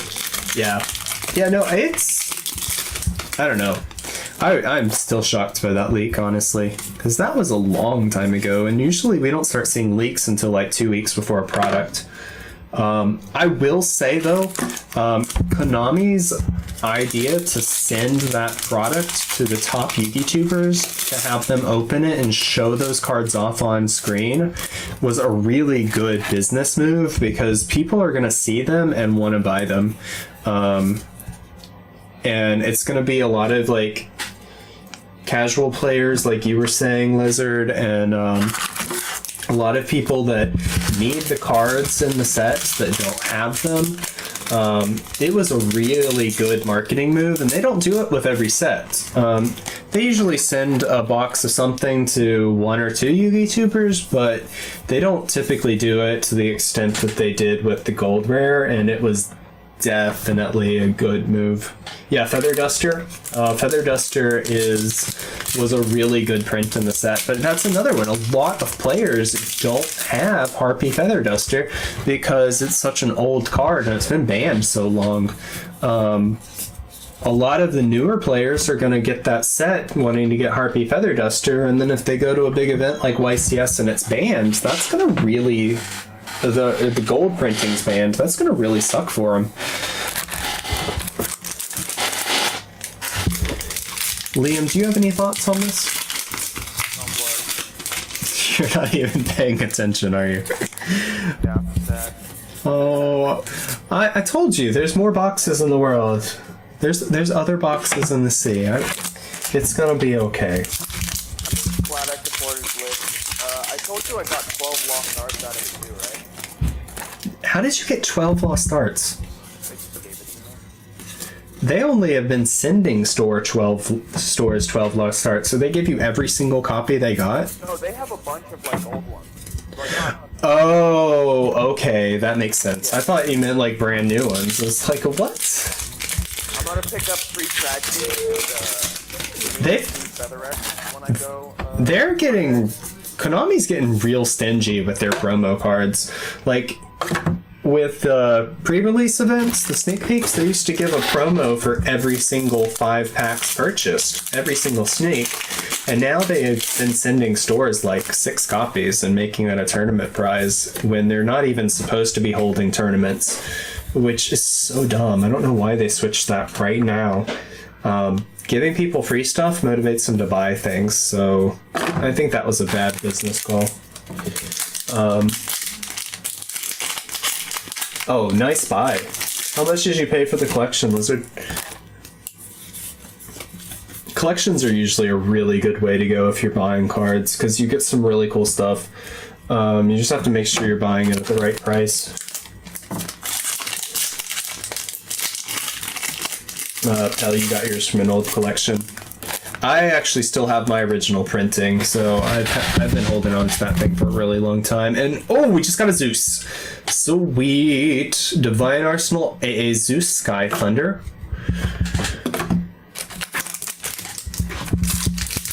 Let's see. You also previously owned a copy as well, question mark? I don't know, did you? Like I said, wouldn't personally use anything that's Stairway to the Destined dual print. Yeah, nice. 4th Zeus in a single box. I feel really good about that. Or single case, rather. Gives Pell hope.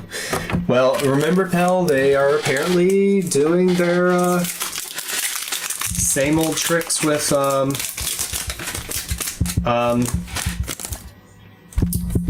grouping, so who knows?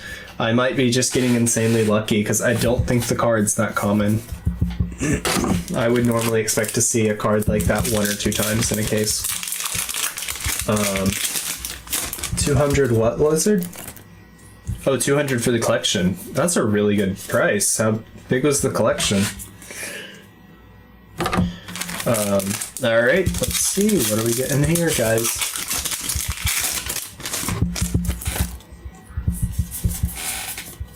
Alright, Rock Band. Yeah, I really hope that becomes an archetype, and I don't know why I already thought it was one. Maybe it was wishful thinking. Might just end up with a stack of alphas. Hey, that is not something to complain about. If you can pull a bunch of alphas, that is still money. That's gonna pay for your boxes right there.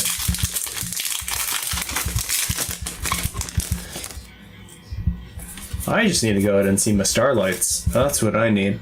Alright, we're got the dual avatar fist.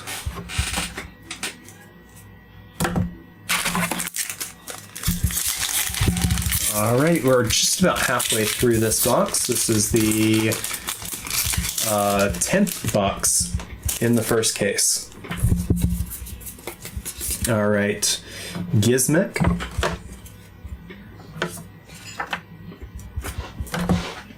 Move the stack of supers back. Who knows? Yeah. Alright. And Mutant Mist.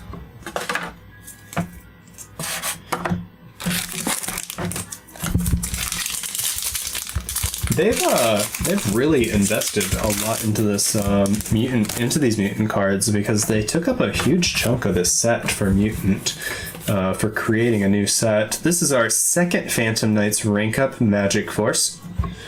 Really cool art for a rank up card.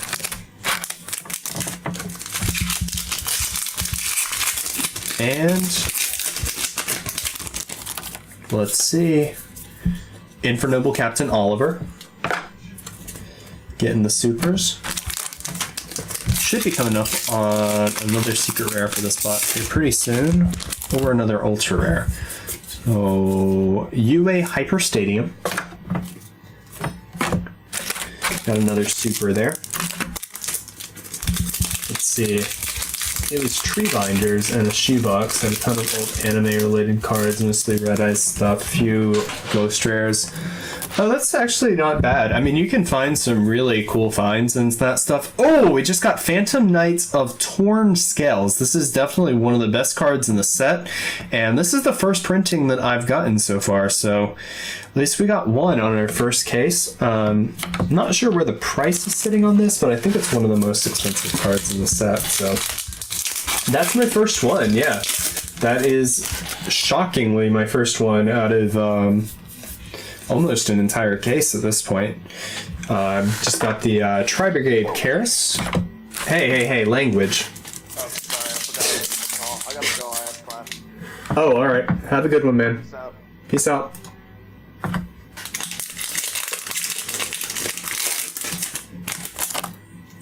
Alright, what do we got going on here? Perfect Sync Aeon. Just a reminder, anybody watching the video, we do have a link to the Discord down in the description below if you want to join the voice chat. Supposed to draw a potato for Cotton tonight. It's a strange time to be alive. I think I caught part of that discussion, but I don't know why you're drawing him a potato. What is that for? I'm happy with how cheap Tri-Brigades are turning out to be. Not at all like Dogmatica. I mean, for the buyer, Joshua, it's honestly really good because it's a good set, and it's nice to have affordable good sets, but as a vendor, I've got to say I'm hating it because I was really hoping to make some money off of Tri-Brigades, and this is not a cheap investment. Yeah, it's definitely not a Dogmatica situation. Dogmatica was just outrageously priced. That was honestly, though, just a really, really good set for vendors. That was a really good way to just flip some money from the set. Wish I could afford Dogmatica stuff in paper. Well, I mean, lucky for you, pal, we aren't going to have tournaments for another year, so maybe they'll get reprints for them.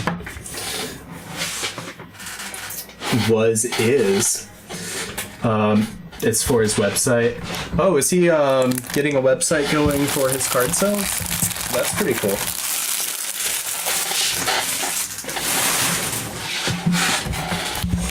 Let's see. Oh yeah, I can totally feel you. Rising Duelist, yeah, amazing value on it. That was a good set. It's one of the few like really good sets they've had in a while for vendors. Dogmatica. Speaking of the Dogmatica cards, this definitely did not follow the trend of the other Dogmatica cards in price. Yeah, for vendors. It was not a good value set for anybody other than vendors. Being a vendor, I'm a little skewed. But I do want to see players be able to get the cards that they need, because I'm a player myself. And it always sucks when I have to sell off a card that I want for a collection and then I don't feel like I should spend the money on getting it. So, I mean, even as a vendor, I still understand that pain. I still don't have my Golden Lords. Hopefully I can get them from Premium Gold and actually afford to keep them. But I kind of doubt it because of the price of the cards. And we just got a secret. We got Mutant Ultimus.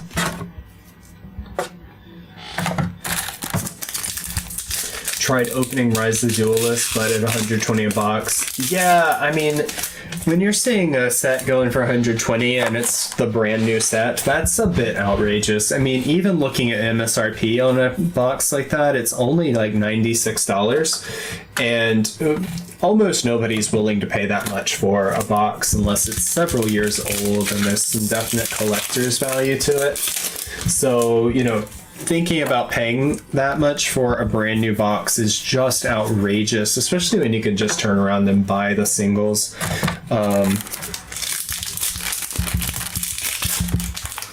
I luckily got my pre-order price and all of my boxes came in, but I mean, vendors got really shorted on that set. The number of Rise of Duelist boxes I got was actually higher than the store that I bought them from. Because after giving me my pre-orders and a couple other people's pre-orders out, the store only had like 4 boxes left, I think. Or, no, 3 boxes left because they got so badly shorted. Once I'm financially stable, I'll consider buying the stuff so I can stop borrowing my Nadir. Yeah, definitely. I completely get that. Though there's nothing wrong with borrowing cards if you've got friends that can lend them to you. It is annoying to not have your own copies, though. Let's see what we got here. Virtual World Hime. Nice. $70 Nadirs. You know, honestly though, for a card as good as Nadir Servant, that's not a terrible price. Especially considering how generic Dogmaticas are. It was higher than that for a while, so that's at least a price drop.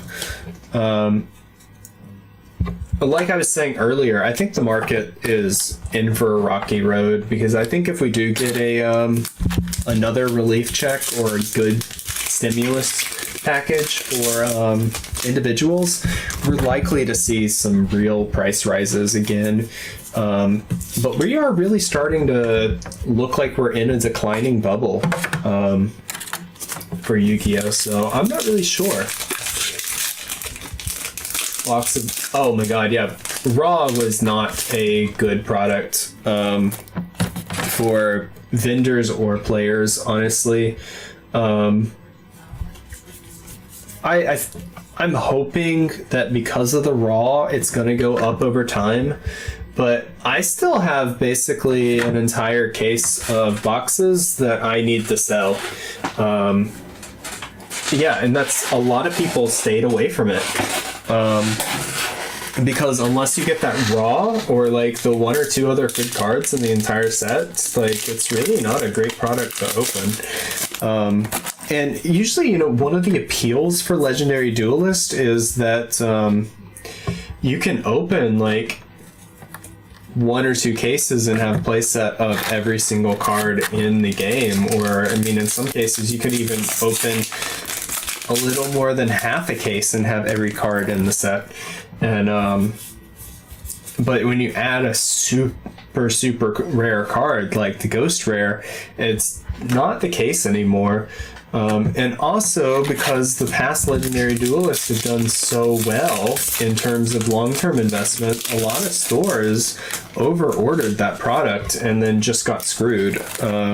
I know for one, I as a vendor got really hurt by that product. I was talking to the owner of my locals the other day. They lost money on it. They still have 7 cases just sitting around and nobody's buying it. So I've had boxes listed for a few months now. They haven't sold. Nice, guys. We just got a warning point. I think that's my 3rd one, so we got a playset of that one from a case, which is really nice. We're actually doing pretty well on the top cards in the set. We've gotten 2 of our alphas, we've gotten 3 of our AAs, or 4 of our AA-ZEUS, 2 warning points. That might actually be a 3rd warning point. I might have to check that. So we're getting all of our playsets on these really nice top-end cards. Definitely helps. Yep, so that's our playset. So we've got a playset going for the warning point, 4 of the Divine Arsenals, 2 of the alphas. Really nice. We've gotten most of our Tri-Brigade in terms of a playset, so see. Sure wasn't second. Yeah, no, it wasn't second. That was the third. Shoot, we're in there, gamers. I don't know what you mean by that bell, but okay. We just got more of the dual fists. I don't really think there's anything's happening with the feet and the fists, but I do like the artwork on the archetype. It would be cool to see something happen with them play-wise. A mutant MO5 for an ultra. So I think we're going to have another ultra in here. We just pulled that mutant ultimus, so we're not likely to see another secret in this box. And we're probably not going to see a Starlight in this box. And then we're going to have one more box left for this case. So hopefully we're still going to see a Starlight in this case. Third warning point. Let's go, Pog. I think we lost Poo Poo in chat. Normally he's calling my Pogs on everything. So I guess I've got to do it myself. Dual avatars? What about dual avatars? Alright, Virtual World Roshi Lao Lao.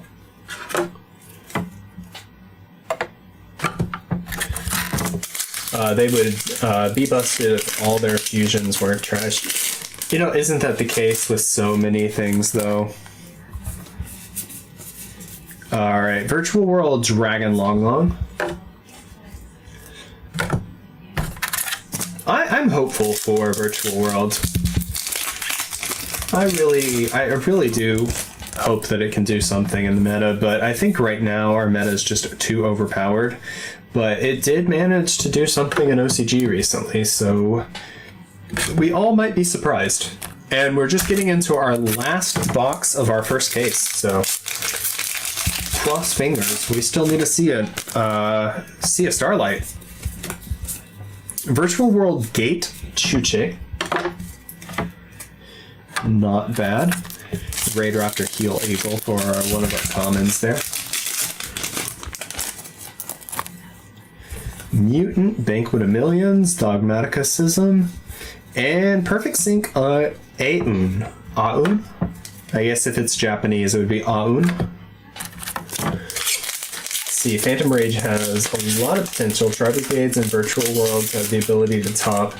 We just need a ban list to curb the meta, and that's really the thing right now, is curbing the meta. And we were actually talking about that, I think, before you joined the chat. But right now, Konami's in a really tough spot as to whether or not they can curb the meta, because the way they need to curb the meta is by banning cards that haven't seen tournament play. And then if they ban cards that haven't seen tournament play, players that went out and spent $30, $40, $50 on a card are really going to be burned and not want to buy a new product, because they're going to be afraid it'll get banned before they ever get to use it. And that's just not a good business strategy, but also keeping the meta at such a high level that it's, you know, a die roll meta is really unhealthy as well. So,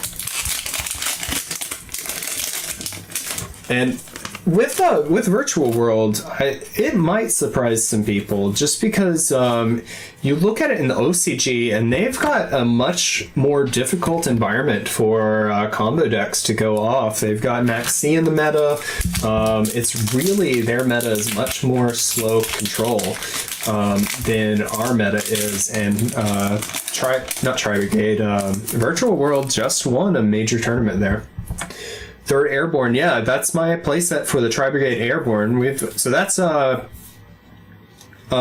playset for all the Tri-Brigade secret rares. And I think we probably have a playset of all the Tri-Brigades at this point. So pretty nice. We're definitely getting some of the top tier stuff in this set on this first box, which is really nice.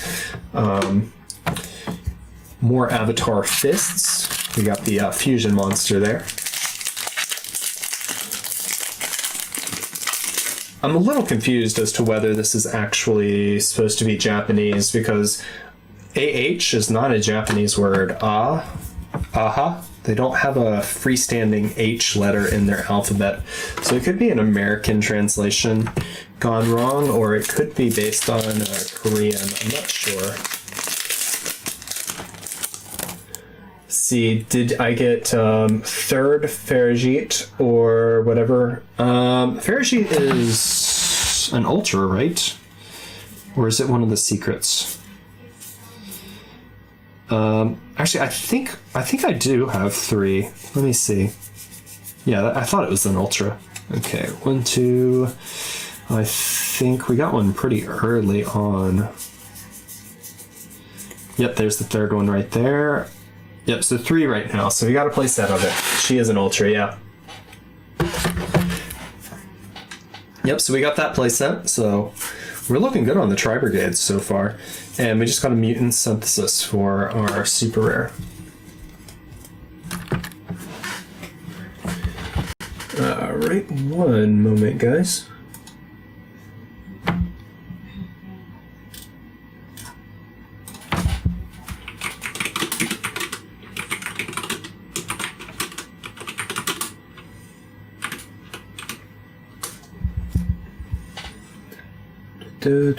Alright, sorry about that. Alright, we're back, and starting off with a mutant common and dual fist Yuhi. Hello, Robbie. How's it going? Hey, what's up, Fritz? How you doing today? I've been okay. I didn't realize you were doing your. Yeah, I've started a little early today. We've actually, I think, been going about 3 hours. Let me see. I don't see the time on... Actually, maybe I started a little later than I think I did. Maybe around 5:40. So. Have you pulled any Starlight? Or no luck yet? No luck yet. Hopefully in this case.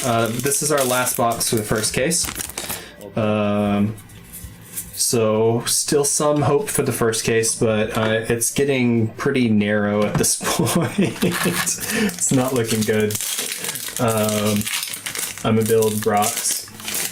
Go for it, man.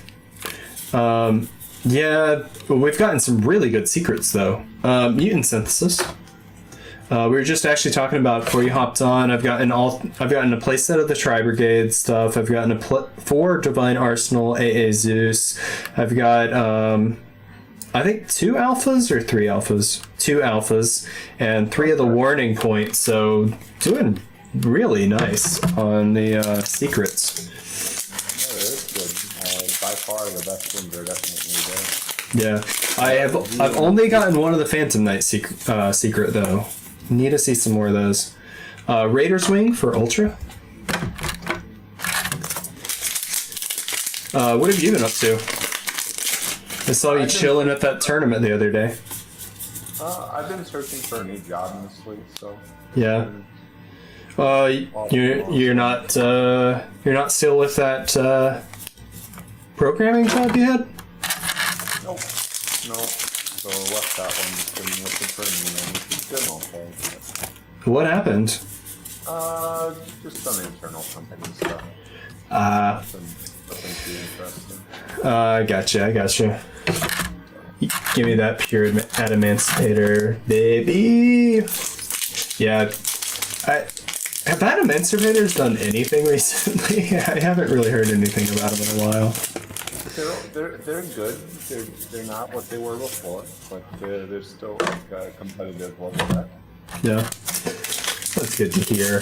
I do like the Adamantipator cards. We've got a conflicting story, Pelsian. No, I think it's actually still a pretty decent deck. I just haven't been paying attention to meta reports lately. That's fair. All right, let's see. I haven't fallen competitive myself. So. Well, you're still playing. I saw you in the video of that tournament the other day. What, actually yesterday, was it? Which tournament? Were you not there yesterday? I thought you were. Oh, at Red? Yeah. Yeah. Yeah, I saw that video with like one person in the store and it was you, so I was like, somebody was there.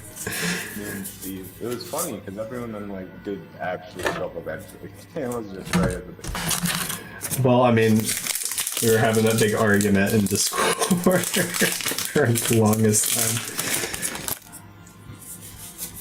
time. Let's see. Dual avatar feet.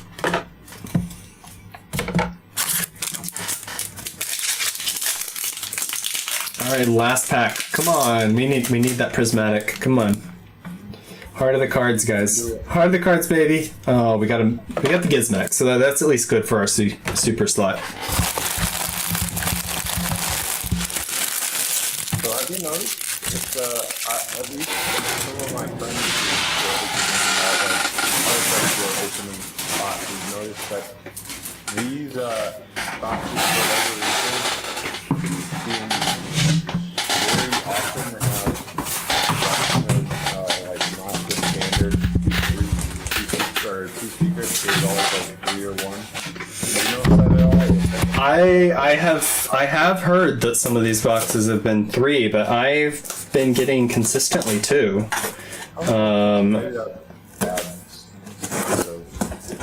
Yeah, I mean, it definitely happens, unfortunately.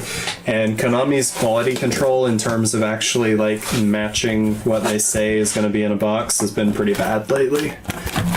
I think they've been using, like, alternate printing sources.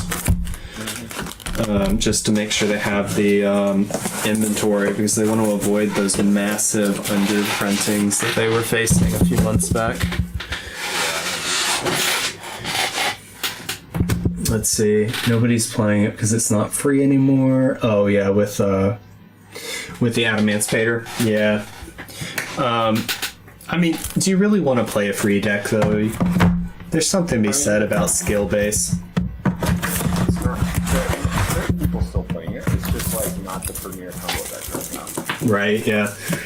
Is there really a premier combo deck though? Because I mean, yeah, Golden Lord has combo variants, but I think really that's kind of the standard deck right now.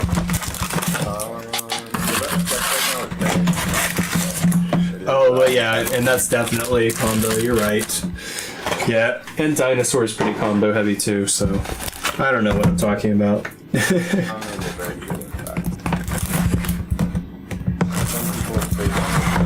I personally think they are.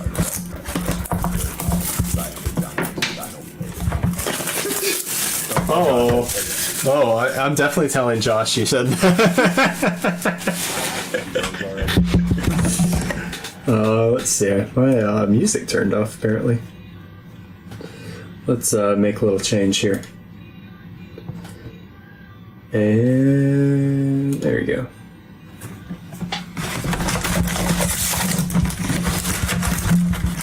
Alright. 2 boxes. 2 more to crack open here before we start opening packs again. Let's see, Dino makes me sad, but also gives me hope for the future. I can definitely see where you're coming from there.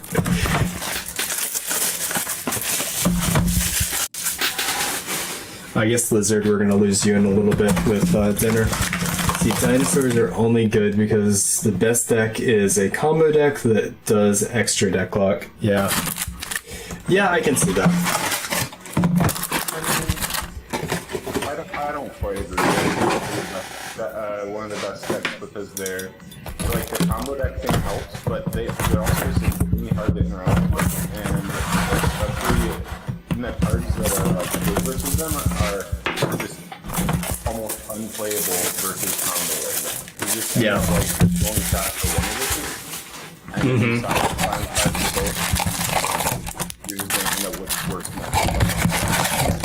Yeah, well, I mean, you've got Miscellaneous Saurus and just kind of block people out of play and stuff like that, which is definitely, you know, anytime you can stop somebody from playing is definitely a boon for your capability of winning. Oh my god, so much paper shed. Anybody that's never opened multiple boxes, packs shed paper like it's snowing. They've just got like little flecks of paper inside of packs, which is what causes those little surface scratches too. This one is shedding a lot. Yep. Oh, I really don't think that the price really has any indicator of why it has a high representation, because you have to remember, for most of the top players that are playing these decks, who actually kind of define what is good and what isn't, price is almost always not enough, like a problem for them. Like, yeah. A lot of these players are sponsored, so price is not like a real reason. And then also, we just got the Arc Rebellion Xyz Dragon. That's our first copy. Again, another shout out to Phanthelia and DeviantArt for doing the full art version of Arc Rebellion Xyz Dragon that I used as my thumbnail. And check out our DeviantArt in the description below. That's my first one. We didn't get a single one in the first case. That's crazy. that's pretty crazy. Yeah, well, I mean, I think we're definitely seeing some clumping in the set for sure. Seeing 4 AA-ZEUS in a single box definitely seems clumped to me. Personally, I haven't been playing this format. Isn't fun to me. Yeah, I mean, right now it's kind of a toss-up. I've been hearing a lot of people just kind of say they're not playing because it's kind of just like a die roll format. So there's so much just combustive power in the game right now. How many did you get down? And it did not get hit on the last list. Oh, awesome! So we've got Luisek Ni Champion in the chat. That is Phanthelia. Did our artwork. So nice to have you on channel. Thanks for stopping in and keep up the good work with the art. It's really nice.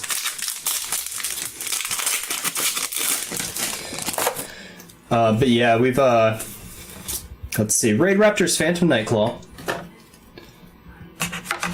Yeah, what were you saying, Fritz? I kind of lost my train of thought. So I'm moving around with Liam earlier. Did you guys actually talk about like meta impact of this at all? Because I can give you some. Actually, we didn't because I've been kind of in the boat with just kind of being bored. I don't like playing on DB all that much. I prefer playing in person, and so I haven't been reading this card text. I've kind of been ignoring it for about a month, which is really bad since I run a YouTube YouTube channel, but you know, it is what it is, I guess. No, that's okay. I understand. So there's some interesting stuff, like from a meta perspective. The Datascape card probably will see some kind of play, whether it be like tier 2, probably at best. Hi Robinson. Hey Robinson, what's up? You're kind of staticky, man. Yeah, am I staticky now? No, that's better. Okay, my perk is off at random time. That's why I pay for this apartment. Yeah, very nice, very nice. We just got another Tri-Brigade Link Monster. You're actually pretty staticky again, man. No, don't leave.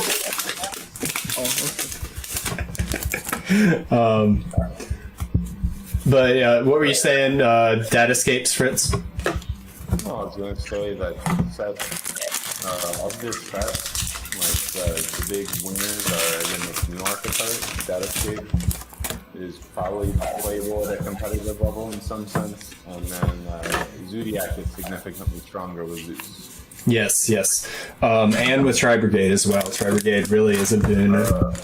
So at like a really high competitive level, you probably aren't going to play the Tri-Brigade stuff, just because, at least right now. Maybe that changes in the future, but because you're like, the thing that makes Zeus strong is that they're a one-card engine that can play all sorts of different staples and stuff, and you're not actually really going to like big combo builds or anything. So like, the Tri-Brigade cards don't really help you do anything besides put more monsters on the board, and the deck doesn't really want to do that.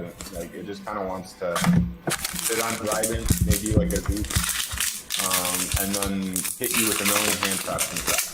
So probably not going to see any play, at least right now. But who knows? TCG is way different than else. TCG is just weird right now. I think, honestly, right now, though, the Tri-Brigade's just not impactful enough. I don't think, because we're dealing with so much just high-impact cards right now.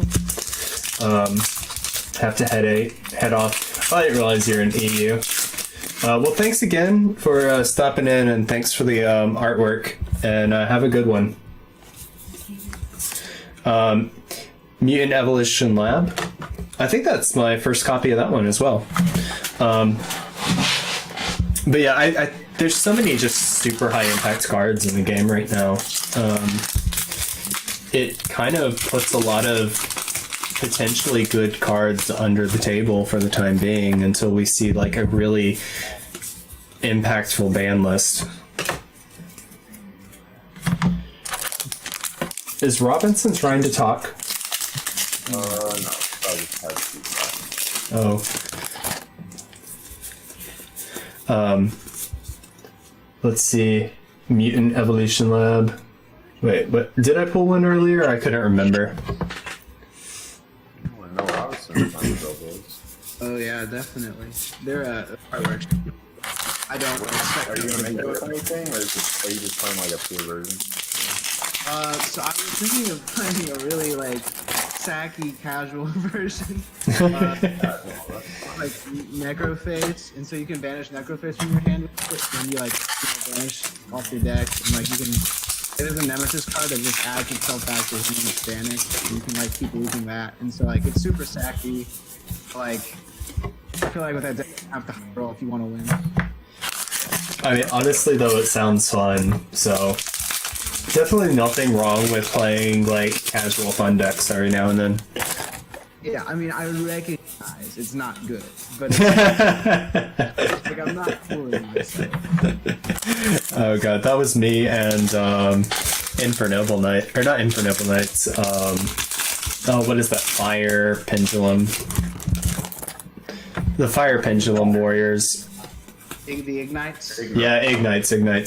That was me and Ignites. I played it for like a week just because it was fun, and then was like, I'm not playing that again. I hope you're prepared to get hand looped for 5 tomorrow. Oh, no. Hand loop for 5, and there's going to be Macrocosmos on my field. Oh. Yeah, Meantime. That's just how I'm thinking of virtual world stuff. It's okay. I don't actually have those cards. Like, we couldn't get them in time, so. Oh, how unfortunate. So sad. Really, Which cards are you looking for, Fritz? No. It's, cards, I need, like, multiple, like, a playset of Cloud Castles, a playset of X-Saber Golems. Oh, we just got another Zeus. That is our 5th Zeus of the night. So you said you need clouds and what? Cloud Castles and X-Saber Golems, I think is his name. Wait, what are you playing? Don't worry about it. So, I haven't actually talked about the combo, but I'm pretty sure he makes the X-Saber, tributes it off, loops the card, and then when you summon the cloud, it brings it back. And so if he has enough gas, he could probably find a way to still loop it and be fun. Oh, okay. It was fun for me. Yeah, for you. Not for anybody. It's like it's that Inferno player that loops for every card in your hands. Greedy cards. I have definitely been looped by Kevin for my entire hand. Have a good one, Lizard. Thanks for stopping in. Be nice, Fritz. Be nice. Hey, Kevin's a nice dude. I just don't like when he rips my hand. Chris, did you come here for interaction? Disgusting. Imagine interaction. Just give me the fucking try format back again. Like, come on. Yeah. No, that format was like the Salad, Striker, Thunder Dragon, Orcus. Like, I really enjoyed it. Me too. I did too. I think that was one of the best formats we've had in a long time. Back like I mean, like I could main Call of the Grave and like justify it. It was fun. I don't know though. People complain so much about that format. Like, oh my god, why won't Sky Strikers die? But people just kept. That's to die just because it's old. That's just so fucking bizarre to me. Hey, language. Sponsored video. No, you're good. Yeah, no, it was bizarre because everybody played them. Everybody loved playing them. And they were honestly a fair deck, and they still are. Hell of a time to start right now? Wait, I still remember when I started and joined DA. Yeah, really hell of a time to start, yeah.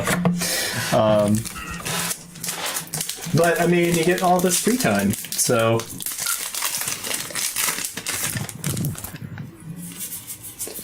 I've decided I'm gonna pick up the virtual, or I guess the virtual world.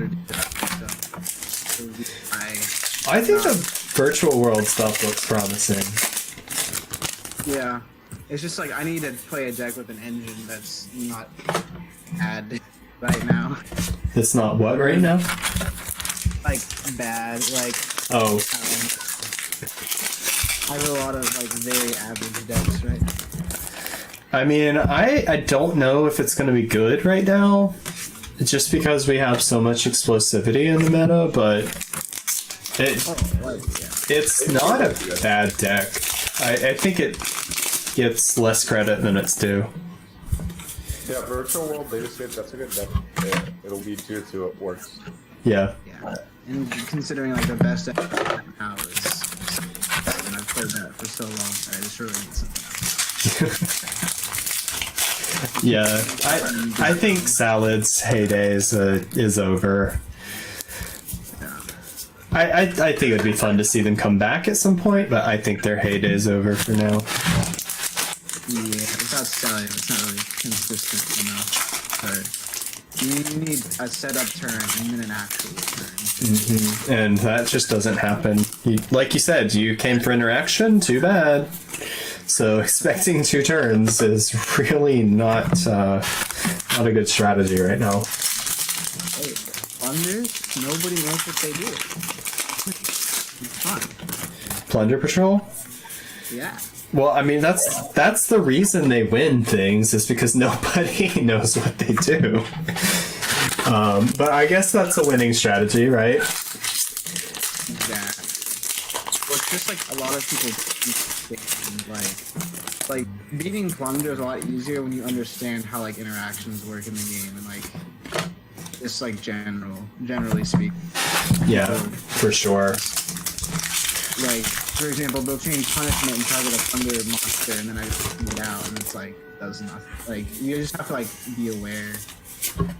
Well, I mean, that's honestly though, that's kind of part of the game. You see a lot of decks win because of that exact reason. I mean, the first time Luna Lights won, that's the reason it won. People refined it and made it pretty competitive for a while, but the first YCS it won, straight up, it was because people didn't know how the interactions worked. That was the OTK version, I think. I don't know. It was Ralph Nevins. I remember that, but I don't remember which version he was playing. I think his was just the like OG version, like Smash, big monster. Yeah, we got Pale saying he enjoyed his time with Plunder. Yeah, I remember you were talking about them for a while. Right now, there's not a huge point in buying a lot of expensive cards to play. When, like, Yeah. Unfortunately, for me at least. Yeah. It'd be really nice if people wanted all their expensive cards right now. Make some money back. Yeah. Fair enough. it took one person to actually read Lunalight Tiger to figure out Lunalights were busted. Basically, you have this almost completely common archetype, so everybody just ignores it, and then you have one good player just go, wait, this is good. Yeah, usually a non-OCT can do a lot with that. Yu-Gi-Oh! Players are not known in the other TCG communities for their literacy. Yu-Gi-Oh! Players aren't known in the Yu-Gi-Oh! Community for their literacy. Watch any deck on how to be or any video on how to be a better player, and the first tip is always read. Like, always. Read your cards. You probably aren't doing this. Yeah, I've done a lot of games from people not reading their cards. Like their cards, not my cards. Oh, yeah. Dude, that's not what your card does. Although, I mean, I do that sometimes when I'm first learning a deck too. So Yeah, I mean, when you're first learning a deck. But that's the thing, though. Yu-Gi-Oh! Has so many complex interactions that even just reading your cards, not necessarily enough to know how it's going to interact with the rest of the meta. Which is why you have so many people, like, going around saying, like, really busted cards are bad, and why you've got people going around saying really bad cards are good, because they don't understand their interaction points. very true. Yeah, I mean, like, I think when I was testing Legend Thunders were first announced and I was testing them. Testing what? I was testing fun. It's not like Oh. a good, just like fun. But I remember I was playing against one of my friends and so was watching. It's just like I was like doing so many really good things. And that's another thing, especially for decks like that. The interactions, you have to understand them so well, but it's really easy to actually just mess up. It's like the Xyz ship adds spell cards, the Synchro ship adds monster cards, and then Liz gets equipped. But it's just like I just thought they all could add any card, and I was like, this is broken. It was just like, no, you have to like actually read the card. Yeah. Yeah. It's more than just I win. Let's see. Pell's saying, had somebody today try to argue that Barricade Board can only use its effect with can't use its effect with no continuous field and grave. I say really good cards are bad when I don't know context. Always correct me on this, thanks. Yeah, I mean, that's the thing. There's so many cards to know. There's so much context to know. That's really what distinguishes, like, really good, like, market analysts and things like that, is being able to, like, look at a card and think of every single possible scenario.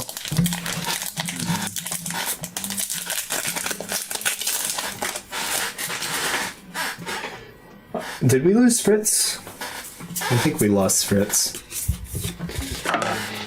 Well, I'm losing a video game while we listen. If I bless you guys with it. What video game are you losing? Wings of Vibe. Wings of what? Wings of Vibe. It's like a challenging platform. Oh, cool. Yeah, not super interesting, but. Oh, we just got our second Phantom Knight of Torn Scales. Very nice. I pulled one of those in an entry pack, and then I've not pulled any Phantom Knight since then. That is our second one out of 2 cases so far. That card's pretty good for Phantom Knights. I don't know. Oh yeah, it's a broken card. Like this. It's just, you know, Phantom Knights. Yeetus. Mutant Arsenal. Mutant? Alright, Fritz, what is your competitive analysis of mutant cards? What card? Huh? The mutant card? The mutant cards.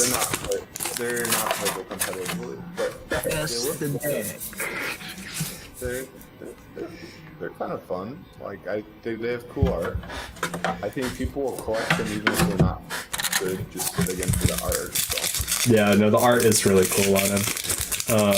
We just got the dual avatar, the fusion for the fist and feet. I just heard feet and assumed we were talking about crossing. Yeah, no, there's an archetype that's named Feet now. Oh,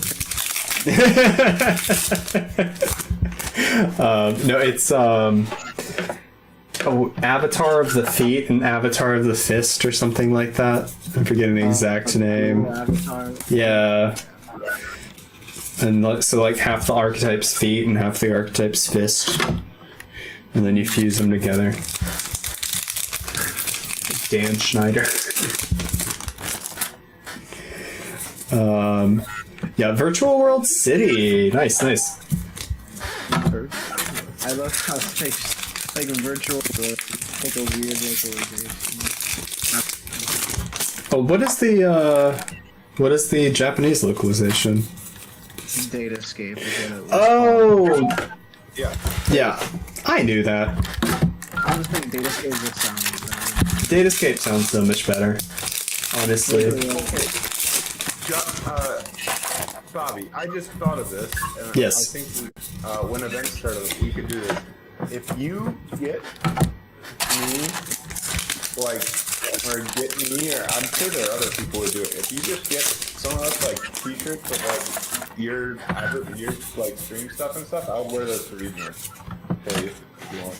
That would be amazing. I would love that. I would love that. That'd be amazing. I have actually been wanting to get merchandise made up, but I was waiting for the channel to grow a bit more because I think right at this point it's kind of pointless. Especially since I don't actually have the merchandise bar yet. I don't have enough subscribers for YouTube to give it to me. Wait, that's a thing? I didn't even know you could do that. Yeah, even seen on like some of the larger channels, like on Simo, he's got like his Teespring bar down at the bottom of his videos. That's a merchandise bar that YouTube enables for content creators with meeting certain requirements, and we haven't quite reached it yet. So make sure you smash that thumbs up and that subscribe button if you haven't done so. Helps me out a lot. Oh, we just got our third alpha, Master of the Beast. that card is. It is broken. It is broken. Let's just call it what it is. Virtual World are not cyber cards. They are worms and they are cyber. Yes. Yes. It is about time they get away from cyber cards. There are too many cybers out. Yeah. Even then, like, I guess like there's only been one like actual competitive like for cyber deck, right? Wait, what? Like the Salad basically. I mean, Salad's been like really like actual competitive music. Well, Firewall Dragon is Cyburst, right? But that wasn't like only Cybers. That was just like a card. Right? Yeah, but it basically made any deck that could run it competitive. I also missed that, and I have no regrets of not playing that. You should not have any regrets. That card was so broken. I missed people playing it in duplicate and triplicate, and I am very thankful for that.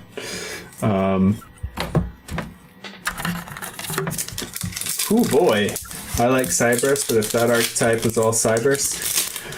Oh yeah, if that was all Cyberse, that would have a lot more utility to it, honestly. But a lot of the Cyberse stuff is like not real macro Cyberse. It's really insular for certain types of Cyberse. Like you look at Salomon Great, and it's just Salomon Great. You don't really want to play other Cyberse in the deck. Greetings. Is that Joshi? I heard you were in class. How was it? It was philosophy. We were talking about were talking about Aristotle. Ooh, And that's fun.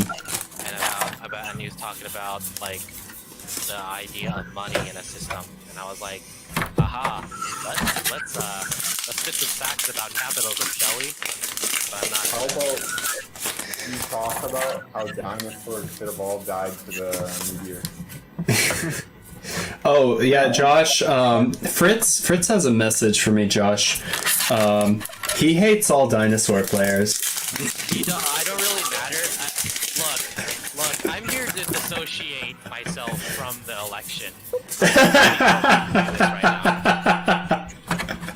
Oh my god, yes, I know. Josh, when you unleash the new dinosaur guru build, I will never play against you again. Oh, Robert, so Fritz said every time I will discard Fritz will automatically pick up his card. So what I'm gonna do is have 3 fossil digs, 1 So I search Fritz, and I activate it, and he's supposed to pick up his cards automatically. Oh and dear. then I flip Guru. Guru's pretty ugly as well, so. Yeah, Guru's pretty ugly card. I'm not gonna lie. Not much better. Dude, Guru requires so much skill. Like, how are we supposed to know? Dude, don't you just love skillfully activating? Guru? Oh. I don't care if you activate and see. What I care is when you activate, there can be only one injection. Dude, I very skillfully activated there can be only one against Fred, and then he picked up his cards and just got it. And Oh wow. So much skill. So much skill. Yeah, not gonna lie, like, when I flip up Guru in maps, it's a really nice feeling. Like, you just, like, you're probably just kind of scared that you was like, wow, Oh dear. And on the topic of Fritz, I think it was a really big mistake when you made a hashtag politics channel and the Austin UK Discord. We'll have that conversation later. Oh my god, I missed that channel existing. I'm glad I have not tuned into that channel yet. I don't want to see anything that happens in that channel. Oh my god. Maybe my computer just muted it automatically because it knew I didn't want to see it, because I haven't seen that yet. To be fair, you should have seen Zodiac Duelist during election day, the Discord. Oh my god. Oh my god. All of that, it's genuinely so bad. I wasn't reading it, but I had my pop-up notifications, and I was just like, oh my god.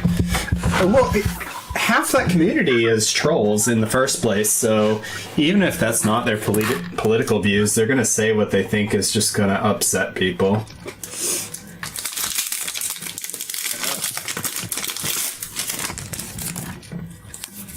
But anyways, I shouldn't be bad-mouthing other YouTubers' communities. But you just simply disagree with me. Yes, I do. Simply disagree, and that's fine. And there's nothing wrong with that.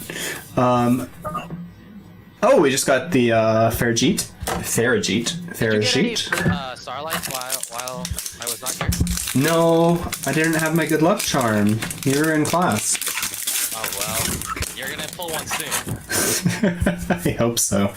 Yeah, we've gone through one case. I haven't gotten one so far, so. It's very simple, Fritz. I activate Mist, you pick up your cards. Uncold community, it feels like it's just more like a general. Well, okay, so. I know that's what it is. It doesn't feel like. Well, historically, I don't think that it is John's community. Did MCole40 found it? Because I know he's one of the like really old original YouTubers. But I think it was founded as like a YouTube community first, and then MCole and John got involved in it, and it kind of became their channels. Oh, we just got Phantom Knight Torn Scales. I don't honestly know though, but I've kind of considered it a general community. But I mean, MCOL 40 and House of Champs are the two, you know, they're the leaders of the community really when it boils down to it. So Yeah, I love how when you join that, they like, you have to fill the form that says you'll like subscribe to their channel or something. I just wrote no. what? I don't remember seeing that form. Maybe I didn't read the rules. I don't know. Like part of the like join page for Zodiac for their Facebook page. Oh, for the Facebook page. No, I'm not on Facebook, so yeah, Podsies, that's the third one. Finally. We've gotten 2 in this case so far, so. And I think this is my 3rd mutant evolution lab. Mew. Mew. Deck, right, Fritz? What deck? Mutants are bad. Mutants best deck, right? Yes, sir. Looks clumpy. Yeah, that should be my 3rd one. Alright. Infernity Doom Archfiend.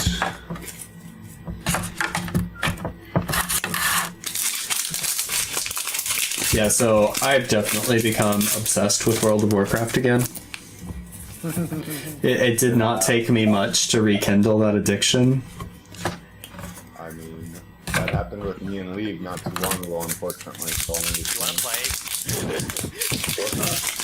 I'm done to play after this week, sure. and I finished my programming exam. Wait, who is that? Me, Josh. Oh, I did a Python programming exam. Although I kind of just, although I like didn't really care that much about it because it's really easy. Like, So- what's the command to open a text file? Oh well, that's really hard. Really hard. Programming. is it open? My fault. Is the command open? I don't know. No, I genuinely don't know. I haven't studied Python. That's a guess. Oh, I thought you were poop posting. I was halfway poop posting because I thought that's what it was, but I wasn't 100% sure. Not us struggling with personalization. I hate it here. Speaking of programming exams, I am in the middle of signing up with Texas Workforce Solutions to get free job training so that I can change jobs, and I'm gonna look into game development and or not development. I think I want to do game development, not design. Yeah, I want to be on the development side. Fritz just was like, oh, let me know, and then what? Wait, what? Fritz left? Oh, well, bye, Fritz. Maybe he's back, so. Discord crashed. I don't know. Oh, we just got Ultimacy in. Another mutant card. That's like the worst secret ever. I just love Dino cards. They bring a lot of joy to my heart. It's actually pretty cool artwork, though. Like Fritz was saying, it's really cool artwork. I mean, that's the whole sole reason I'm picking that up. Any notion of being good. Instead of using a chat, I heard that the UA cards are quite good stuff. I haven't read them yet.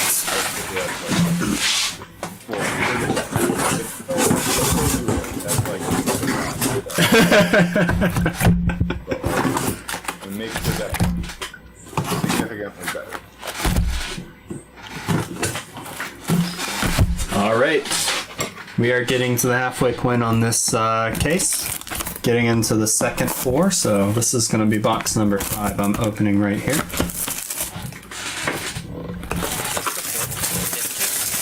God no, I wish. I was like, wait, I got really confused. I was like, No. I was like, dang, you're 100 US fifth box.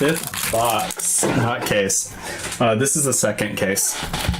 And I need to go faster. I want to get to the point where I'm doing this in 1 day, not in 2 days. If you've noticed, I have not been showing commons off at all. What common from this set? I tried.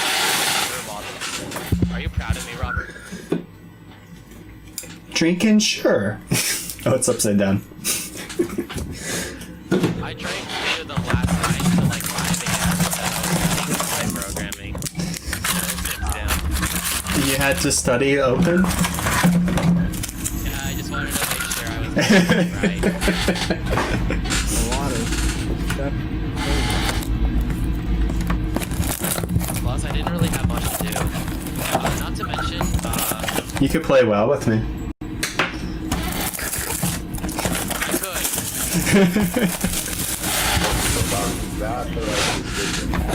It's not the right decision, no, but it's the one I made and I'm sticking with it because I paid for 6 months. You know what? Something, you do that thing. There's nothing wrong with that. As long as you're not like. Yeah, like how Fred likes to hate on dinos. Yeah, Fritz likes to hate on dinos, so hate on dinos. Fred doesn't hate dinos because he hates them. He hates Hate dinos because the worst dino player in the world and the best dino player in the world is the exact same. Actually, it's false. The bad dino players never draw misc. Someone dropped me. It all boils down to luck. Like, do I drop misc here? I don't know. Oh god, when do I use it? Okay, I'm gonna be real. Okay, all jokes aside, bad dino players are just bad players in general. So, yeah, first that's a point. Literally, how do you mess up a dino? Like, I really don't understand. I don't know. You don't draw misc, I'm telling you. Yeah, you don't draw misc. See, Robert gets it. You don't Yeah, draw misc at all. you don't draw misc.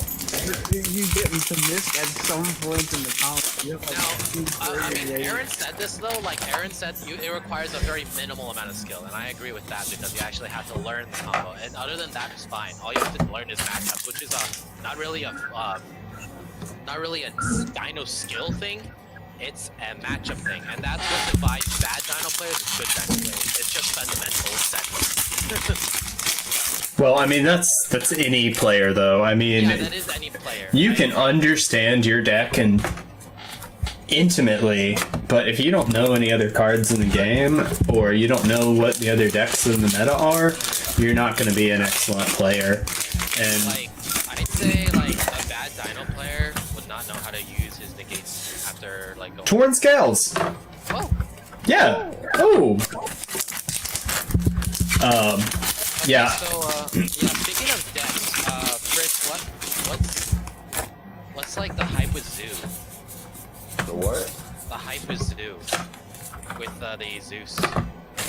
Like, what's the hype Zodiac. of it? Yeah. Do you know what Zeus does?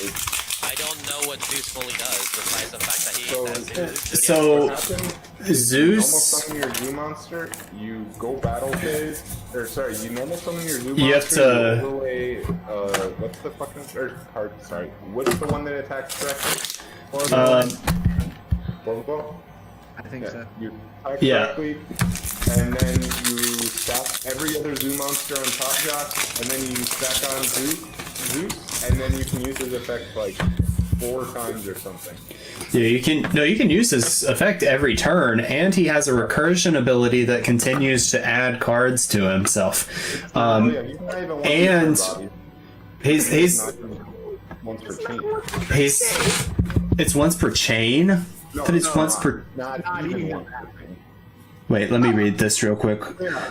Once per turn, if an Xyz monster battles this turn, you can that's where I got once per turn. That's the summon condition. That's not the effect condition. Oh, yeah, that's a new sentence. Quick effect. Okay, that's just as quick effects. That's horrifying. Yeah. But this is the kicker, though. If another card you control is destroyed by battle or an opponent card effect, you can attach one card from your hand, deck, or extra deck to this card as material. So you can search anything out of anywhere in your deck, hand, or extra deck, put it on there, and immediately dump it to graveyard. So it's a foolish burial as well. And you can control that because you can kill your own monsters. It's crazy. Yeah, it's a broken card. Because it's just like, even if you have negation, let's say you have 3 negates, they just chain Zeus 4 times. Yeah, and like Pell says, it's a walking evenly matched with a 3,000 body. Real fun interactive game. Yes, So, very, very. I will give some insight, as me, Aaron, and some other people have been like testing it, and the card, it is good. I think it's a bit overrated. Like I don't think it'll be played in many of the meta decks, at least right now. Maybe like in the next format. But So my criticism of it is it doesn't really have any great ways to stay alive. It's not non-targetable. It's not non-destructible. Well, according. So when Zoo got really big in OCG, we saw a lot of people running Book of Moon for that very reason. And you could just flip down the Zeus and call it a day. Yeah. It's basically Zeus is kind of like how. So what I see in Zeus is what I see in kind of like Tyranno. Zeus is very aggressive, but it doesn't have that much of a defensive like capability. Exactly. The only thing that like Tyranno has is flipping stuff face down, and that's really it. Like Tyranno's mostly an aggressive card. Like he puts a lot of pressure on board. Zeus does the same thing, but it doesn't have any defense mechanisms other than. Oh my god! Oh my god! Whoa! We just got an alpha in Prismatic. That is beautiful. Starlight Alpha, the Mastered Beast. Oh, that is a gorgeous, gorgeous card. They did not leave an inch of that thing not shiny. That is beautiful. I think that's the most expensive prismatic, isn't it? That's Starlight. Yeah. Or yeah, that's the most expensive Starlight, I believe. I think it's more than Zeus. No, Zeus is more. By a fairly nice margin. They're close. Whichever one, that's still a very, very. It's the second. Hard. It's the second. Second Yeah, it's still a really, really good card to pull. That just paid for. name again? Alpha, the Master of Beasts. It's the new Pankratops, but it's better. Well, What? it's not necessarily better. Like, it's better. It's different. It's different. It's different. Yeah, it's a different kind of pank. But it's really good. It's better because it's a 3 of. Let's just say that. If I get my Mist ban, I want 3 Pankratops back. Okay, thank you. Here, I'll read it for you. Cannot be normal summoned set, must first be special summoned from your hand, while the total attack of all monsters your opponent controls is more than that of all monsters you control. So it's a really good first turn card. You can target any number of beast warriors, and or winged beast monsters you control, which gives it some more utility later in the game. You can target, blah, blah, blah. Return them to the hand, then return face-up monsters your opponent controls to the hand, equal to the number of cards you returned to the hand. So this thing like goes really well with the zoo plays and stuff. Just get like 1 or 2 on the field, and then you just return everything to the field and get this 3,000 body. And return your face-up monsters your opponent controls the hand, equal to the number of cards you return to the hand. Also, for the rest of the turn, Alpha, the Master of Beasts you control, cannot attack directly. You can only use this effective Alpha Master Beast once per turn. But it's summoned not. Yeah. Yeah, the summon's not once per turn. Just the return effect. Which is kind of crazy if you think about it. Yeah, it really is, because I mean you can just stack those things on the field if you have more than one of them.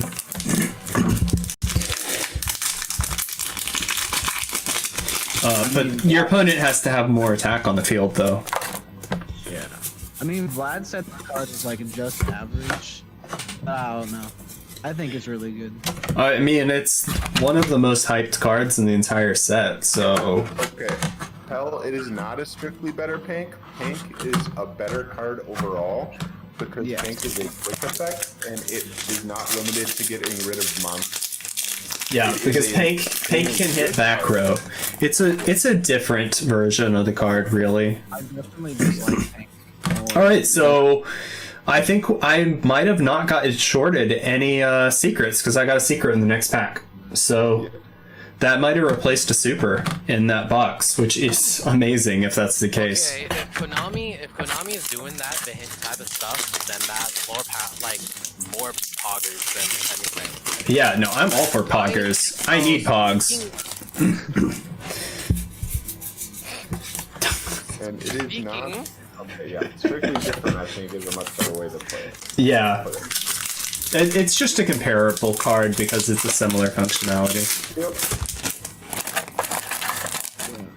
It's just great going first. I mean, going second as well. Just seeing it Oh, from yeah. the paperwork. So So, one thing for sure though, side note, I'm really did you get any maximum gold? Are you going to do a stream on that as well? So I have to figure out how I'm going to pay for maximum gold because my finances are screwed up right now. But I did pre-order it. I think what's going to happen is I have a bunch of sealed Pokemon products and I'm going to do a trade.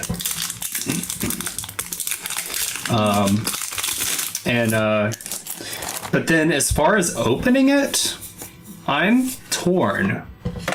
Because I feel like it's a really good set to sell sealed. Yeah, I can understand that because Maximum Gold has so much good stuff.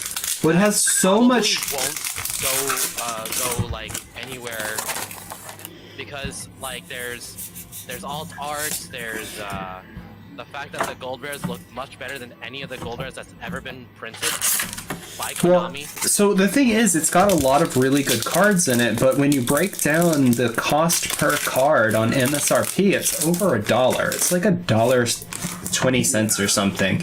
And then even looking at the vendor cost, it's still like 70 or 80 cents a card, even for my cost. So most sets don't sell every card for even over 10 cents. And I don't expect every card to be sitting at over 80 cents. And so it's going to be a really difficult set to recoup. And we don't know how short printed things are. We don't know how... Which brings me to my next point. I'm really concerned about the clumping issue. Yeah, and that's another issue. Clumping's been a real problem lately. And so I don't know how bad clumping's going to be. And... but I know that the card's going to be a pretty good collector card. Yeah, and so, or the interesting. set's going to be a really good collector set. And so that's kind of the thing, do I sell the sealed boxes? Do I hold on to it? Do I open it and sell the opens? I mean, if I open it, then we're going to be having a stream again in a week. I don't know. It's a tough business call. It's got enough really good cards in it that I know that the cards will sell. The issue is that the value of said cards. The value of said cards comparable to the cost of the investment because it's a heavy investment to make. And there's already talk about people not wanting to buy them because it's on a heavier card stock. And Konami has in the past said you can't play cards on heavier card stock, even if they're, legal cards. I mean, Hobby League is a perfect example. And so some people are nervous about buying them for competitive reasons. And a lot of the selling point is the fact that almost half the set is, meta-relevant cards. So, and then it's all reprints. Being all reprint really kind of sucks for the set. There's a lot of the Harpy started to like the implants. That's what I really like. Mm-hmm. I think it was really nice. I mean, Golden Lord by itself is gonna sell the set. Oh yeah. But, I mean, and we were talking about this before you guys got on. What happens if you don't have the original Golden Lords, and so you buy premium gold, and then you travel to a YCS with those things, and you get kicked out? And we just got a Zeus. We got another AA-ZEUS. Very nice. You seem to be pulling like really, really well. It's the clumping, I'm telling you. I've been getting Zeuses like nobody's business. This is a clumped set, and I just got the lucky end of it, and hopefully it remains that way.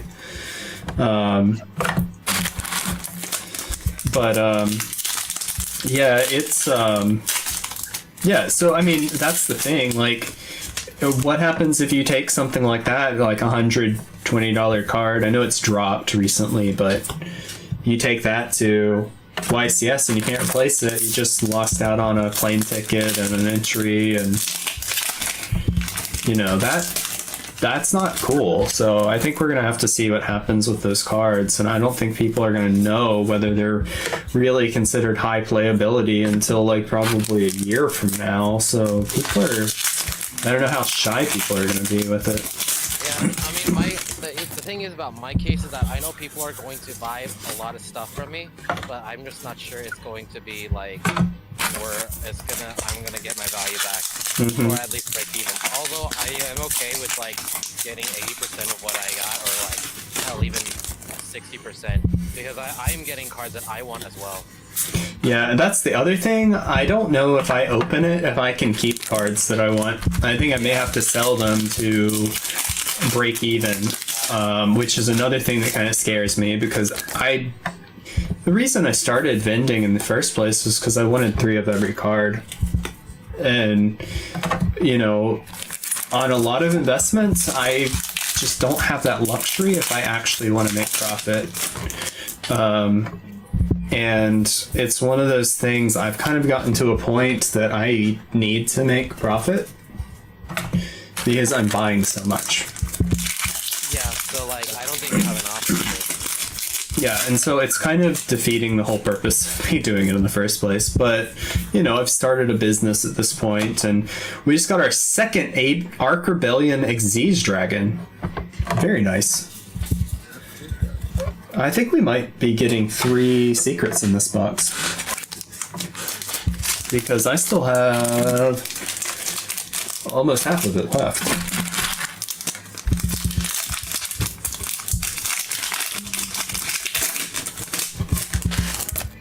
Alright, let's see what we get. Virtual World Beast. But yeah, so, I don't know, I'm really torn as to what to do about premium gold, because I still have to figure out how to pay for the thing.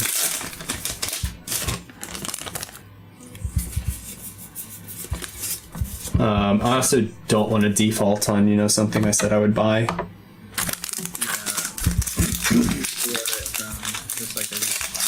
I pre-ordered it from Troy. I got that the day they announced it, so he was able to get a decent price on the pre-order. But yeah, I don't want to just not pay for it.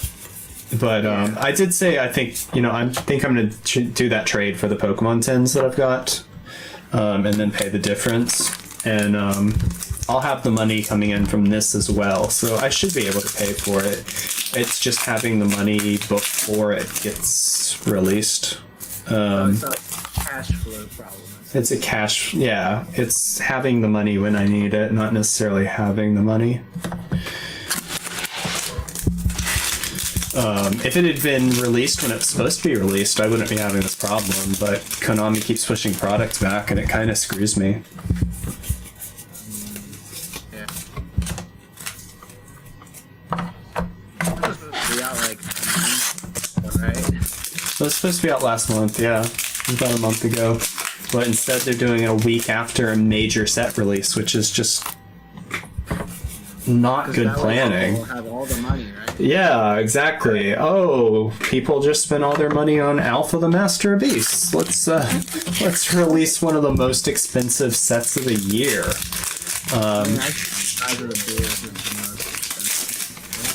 Per card? No, you're still paying more for gold. Oh no, I meant of course. Sorry. Oh, yeah. No, I was talking about the actual cost per card. The premium gold is going to be the most expensive set of the year. Come money out here messing over their vendors. Yeah, and that's exactly what's happening. And this is right after one of the worst sets they've released in a long time, because most of their vendors lost money on Legendary Duelist. So they put out a really bad moneymaker and then put out a main set, 4 sets, after releasing the highest money set over a month late. It really does screw over their vendors. It's not good business. Did you in the Legendary Duelist? What's that? Did you buy the Legendary Duelist at all? I still have about a case of sealed that I need to sell. Yeah, I was about to say that's not. I was talking to Troy. He's got 7 cases he hasn't sold yet. Yeah, he got really screwed on it, and the price hasn't gone up. It's gone down, which is really unusual for a Legendary Duelist set. But people were so excited for the potential of the Raws that the set was pre-ordered to hell and back, and so it's not nearly as rare. And also, vendors got really used to making good money on Legendary Duelist, so they pre-ordered a lot expecting to make money back. I know I did. I expected it to be a really good investment, and it ended up just being a terrible investment. So Structure deck. I think what didn't help you, Robert, was what happened to the Charmer structure deck. There was so much hype around it because of evenly matched, and then they took it out. Appeared. Then they took it out.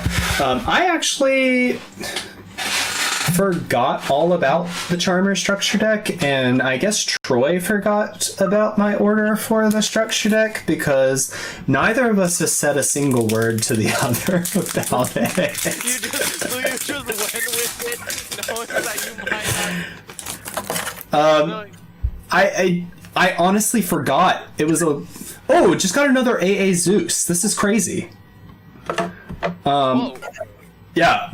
But no, I completely forgot. It was like 2 weeks after the fact that it got released, and I was like, oops, I forgot about that.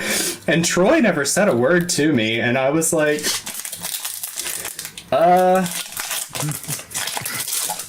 maybe I shouldn't bother with this, because I still need to pay for Phantom Rage. And so, yeah, it just kind of fell under my radar somehow. Yeah, I mean, it was not a very notable structure deck. No, I expected it to be a really fire structure deck because they had the Dark Ruler. The Dark Ruler, the Evenly Matched, and the Altar Art prints that you didn't get all of them in a single deck. What I wanted was the Charmer sleeves. The Yu-Gi-Oh! Charmer sleeves. I wanted them. Oh, yeah. They never do that, though. We never get the It makes me so mad OCGs. because now I have to find them online, and I have to pay almost double the price for what it is.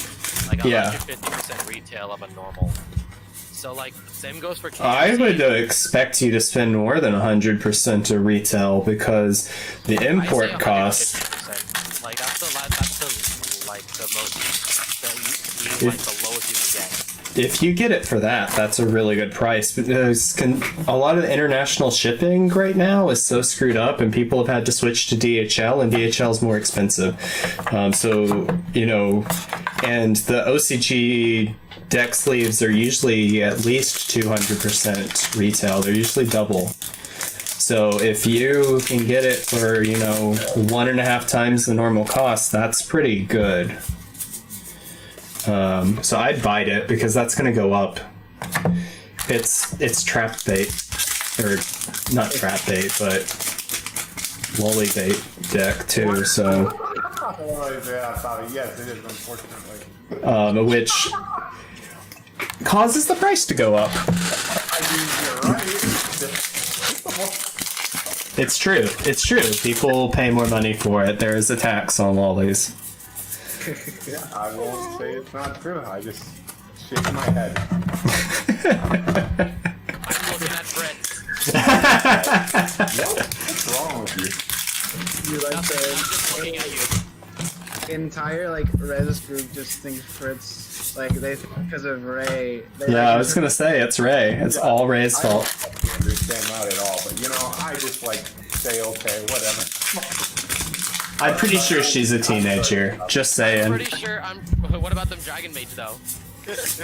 Those are not lollies. Those are literally like adults, and also it's a competitive archetype. So, Are you sure it's a competitive archetype? It's not a competitive I archetype. literally discarded this, and then you picked up your cards. Is that competitive to you?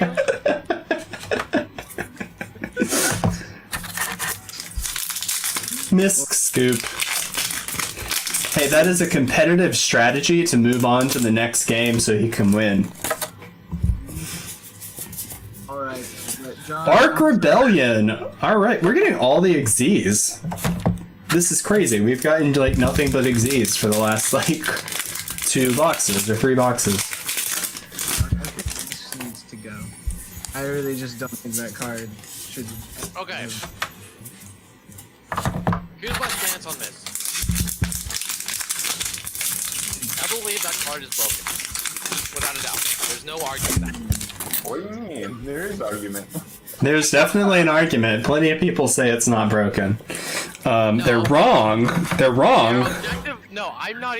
Those people don't matter. Those people don't matter. They don't understand what the game is. I will tell you right now, Josh, the card is not that good. What? The card's not good. Which card? Misk? Oh, Mist? Oh, I thought you were talking about the card Bobby pulled, the Ark Rebellion. Oh no, the Ark Rebellion is not that good. No. No, I'm talking about Myth. Fritz is like, it's not that good. I'm like, what are you on? Yeah, what are you? Yeah, Fritz. Wow, dude. Yo, why are you freaking out over a card? I'm freaking out because I've literally died over 100 times in this game, and I'm finally been talking. Alright, we got Infernoble Knights. Look, the argument with Myth is that it's an archetype to band-aid dinos to make sure they can be ever relevant whatsoever. That's all I'm gonna say. It's a band-aid. I've noticed It's so a many broken band-aid. Yeah. It is a broken band-aid. like it's a broken band-aid. Like I don't think anyone can top anywhere with like any dino deck that has topped with Mist to 1 was 1, and that was a guy named Ryan Gaskins who topped it at Nationals during Striker format. Okay, during a format when Striker was literally one of the best decks you could play. Striker had such a really insane matchup against dinos that they had to play where like even Lost World wasn't good enough. They had to play kaijus, and those themselves are kind of bricks on their own. Oh yeah, kaijus are definitely bricks. The issue with Misk is that if they put it to like, I can't see them hitting Misk, even though it's the right card to hit. The most of the time, every time I've normal summoned Archosaur without a Misk, it gets failured and I passed her. That's how how good Misk is, and how important. I like those games. You like those games because I don't play. Exactly. So, yeah, that's very interactive. You get to play when you discard Mist, wouldn't it? Oh, alright. Yeah, because here's the thing. You We get to just play. got the virtual world QB. That's our second one. You get to try to play. It's just that I get to play, but I don't care if you don't or I just genuinely don't care if you don't. I just want to. Okay. So greedy. Now that we have that. So greedy. Oh. See, Josh, that's why I skip up doors and That's why I have Cosmic Cyclone and three Cosmic and 3 evenly matched and a Harpy's Feather Duster to the side. Okay, I was about to say in the main, I was like, whoa, it's a little extreme there. If Dragonly wasn't a thing, then I would not hesitate to put the 2 Cosmic. But either way, it's like the thing is that it's just also very bizarre about how Call by the Grave is at 1. That also is one thing that I hate the most. The best the best Dino variant right now is Blind Second, and because Call by the Grave is at 1. So,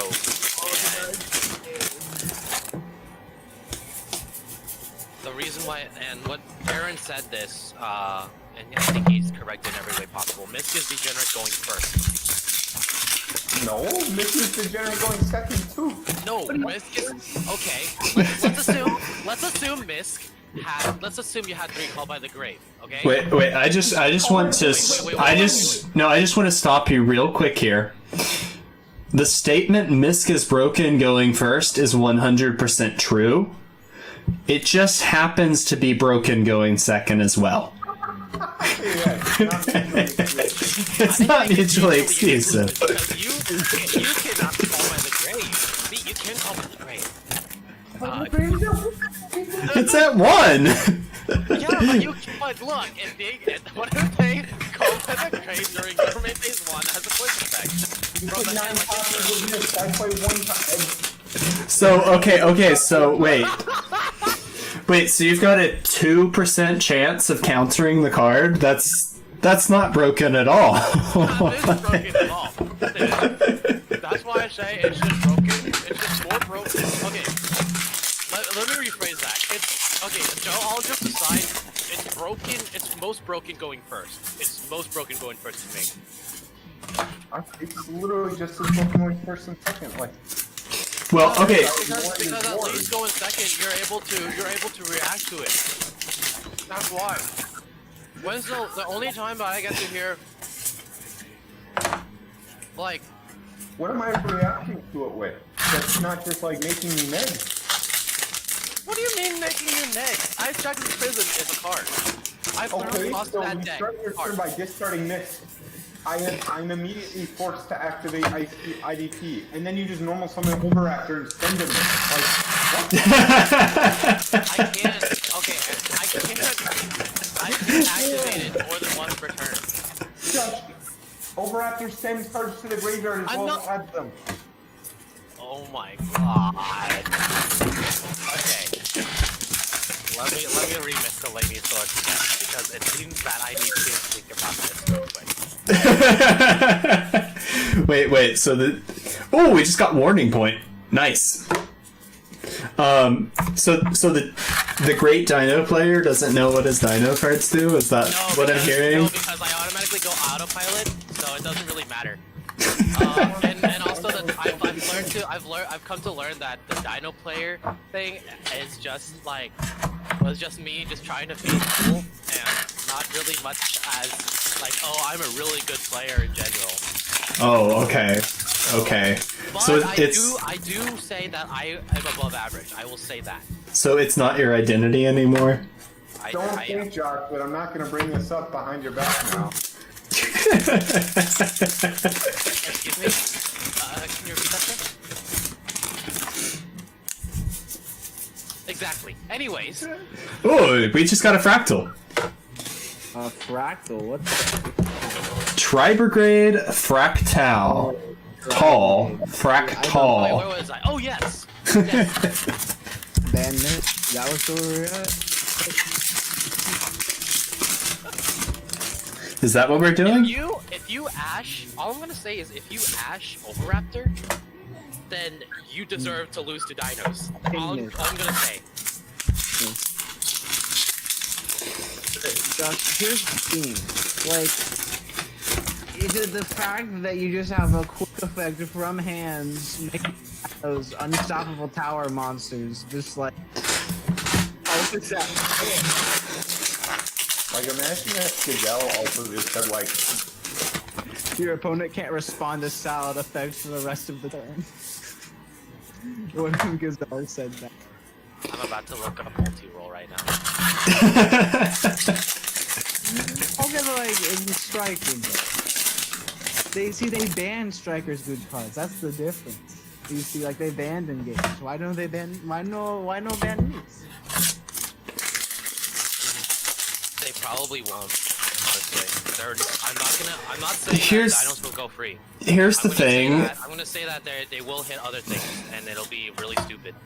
Okay, no, this is my prediction, and I could be entirely wrong, but right now the entire meta is in a point of overpower, and so the only way anything has a fighting chance is being overpowered, and so it's not a balanced meta in the sense that there's any form of play back and forth. It's a balanced meta in the fact that the only way you win is by being so combustible that you just completely put your opponent out in a single turn. And it's not really Konami's fault that's happening, because considering the fact that there's a pandemic going on and there's no real actual tournament in play. Well, the issue is that they can't ban new cards without burning players that spent money on new cards.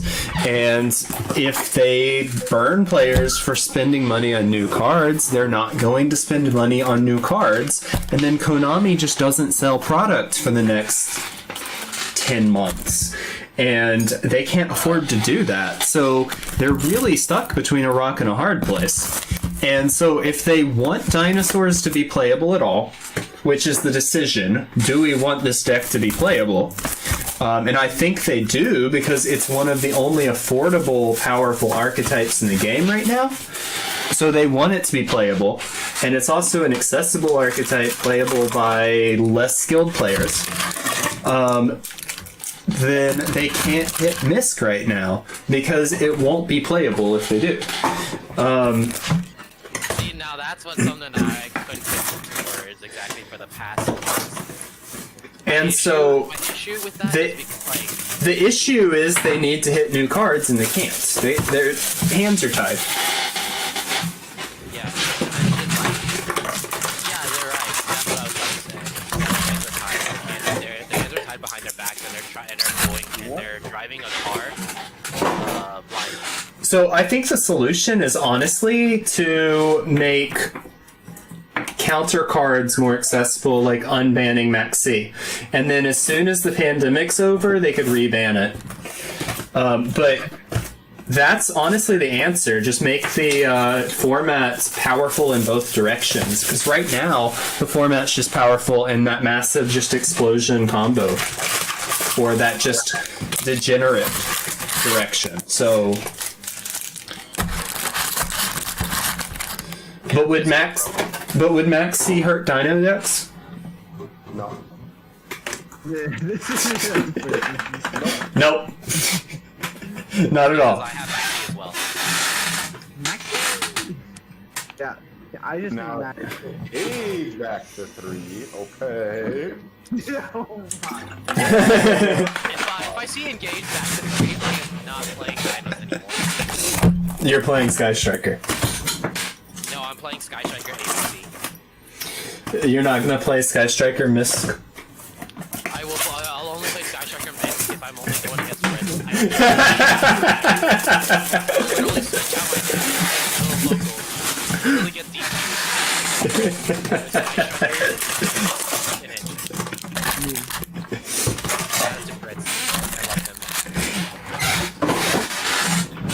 All right, we need to move some commons here.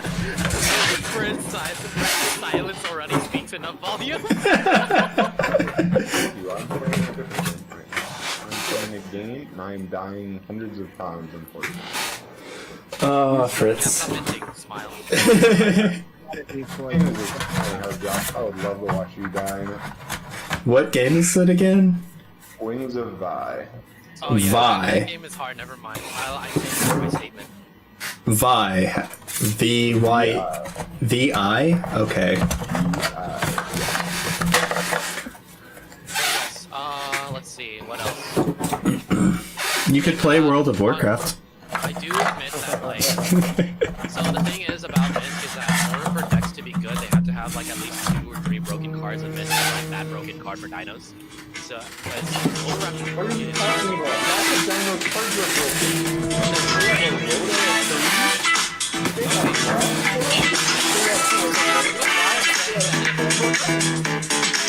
Which is why I'm saying that if Myth gets banned, then the deck is fine. I'm saying that like dinos have multiple broken cards. This is just the most egregious. No, Myth compared to all those cards is actually so like the gap is huge. Is what I'm saying. Like there's a lot of broken cards in Dino, but I don't think Dino would be competitive without Misk. There you go. That's what I was about to say. Yeah, I'm fine with that. Yeah, I think we were all telling you that this needs to be banned. I was saying that as much as I don't want Myth to be banned because I want to torture people more, I wouldn't be surprised if Myth gets banned. So I'm just gonna go back to my prediction. Konami wants a cheap deck available for players, and they can't ban Misk without killing Right. So the deck. that brings me my next point about a why. So I've noticed that a lot of people, like a lot of the cheaper decks, are the most hated because a lot of people have them because most of the Yu-Gi-Oh community is budget, right? They don't want to break the bank in order to play a deck that they that can contend. So I'm gonna interrupt real quick here. Pell in chat has input a lot here. Ban Baby Source instead, smiley face, ZZZ. Cards are currently existing together that were not meant to exist together, which is entirely true. Unban Max C, Unlimit Called By. That would make a humongous difference in the meta and would actually really slow the game down if you did both of those things. I completely agree with that. Babysaurus is the most broken card in Dinos. I don't know if I agree with that. I disagree with that. But they can't ban it because it kills the deck. I do. Okay, so about that I've had that argument with that. Baby Ceratosaurus is a really broken card, but it is not.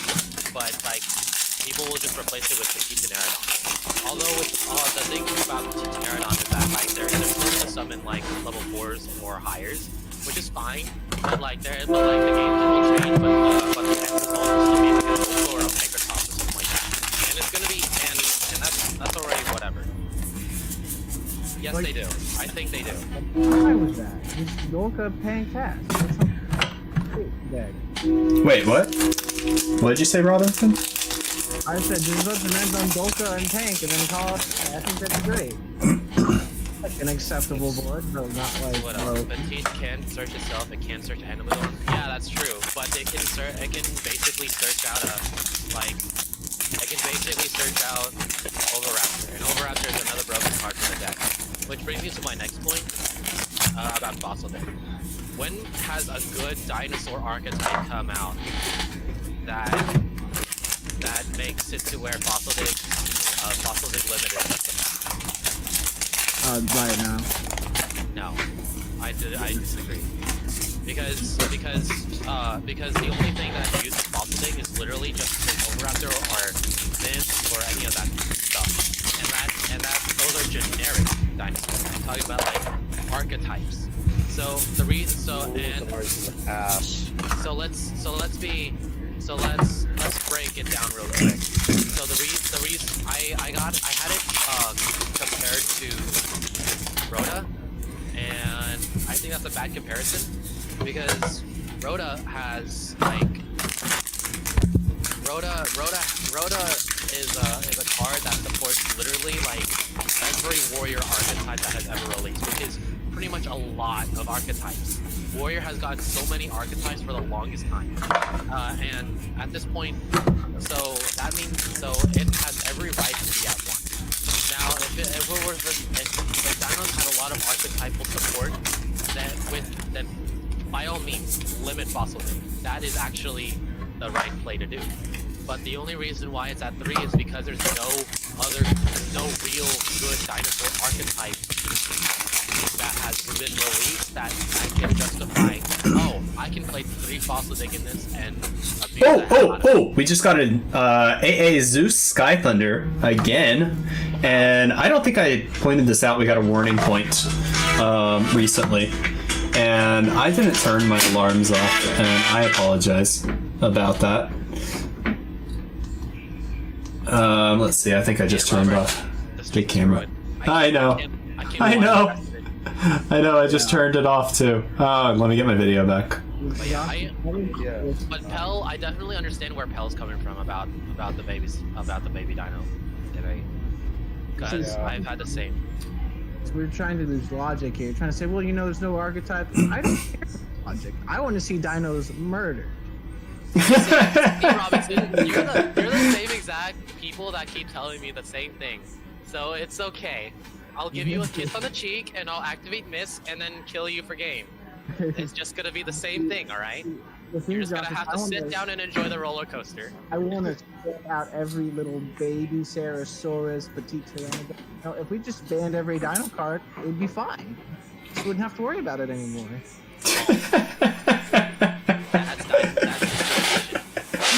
Oh, are we discriminating against the dinos? You ban every dino card, but you can keep UTC. That's actually the worst thing I've ever heard all day. That's genuinely No the other worst dino thing. card. But you can Now, have one thing, yeah. So Pell says if you want to see dinos killed, you ban Baby Ceratosaurus or limit Lost World immediately. The deck ceases to exist. I would say if you kill both of them at the same time, the deck just is unplayable. Lost World is broken. Oh, for sure. I like this thing. Good idea.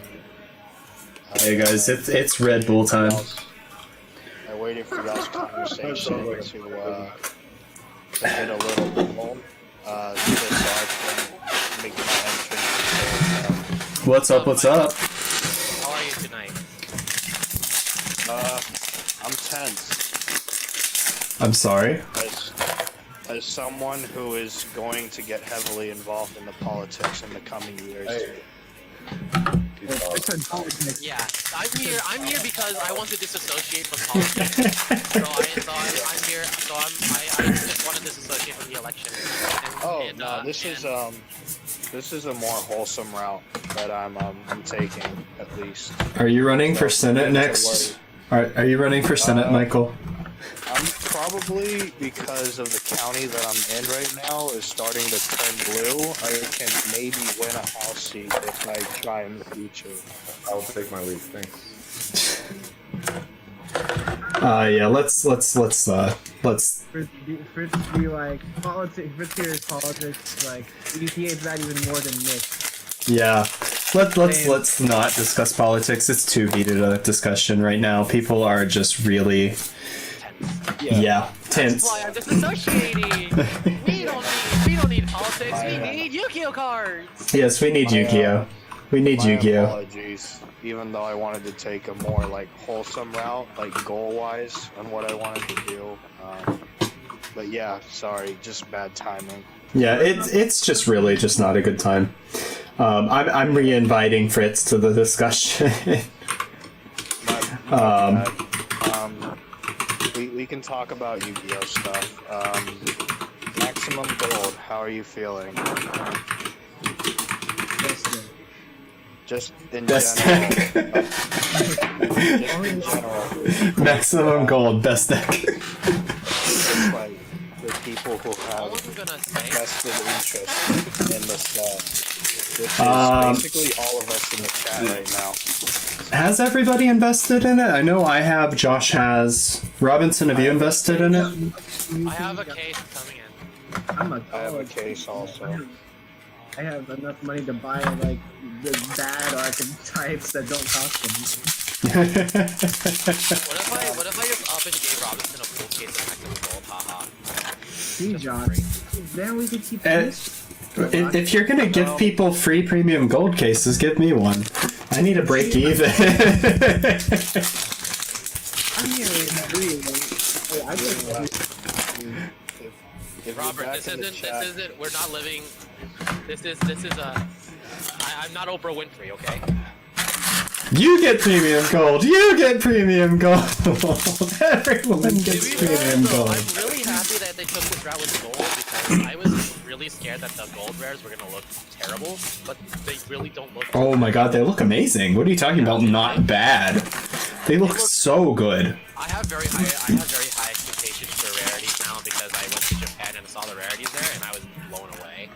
I think that they're finally starting to try to match that in North America and Europe and whatnot, because I think that's been a general consensus for a while. People have been saying the JP rares, the OCG rares, and they're like, we're getting gypped in the rest of the world. Well, it's more money for Konami USA if they do that. Well, here's the thing, though. They have to spend more money to import the printing technology or to set it up if it's not already here. See, I'm doing S-Scan for dinos. Haha.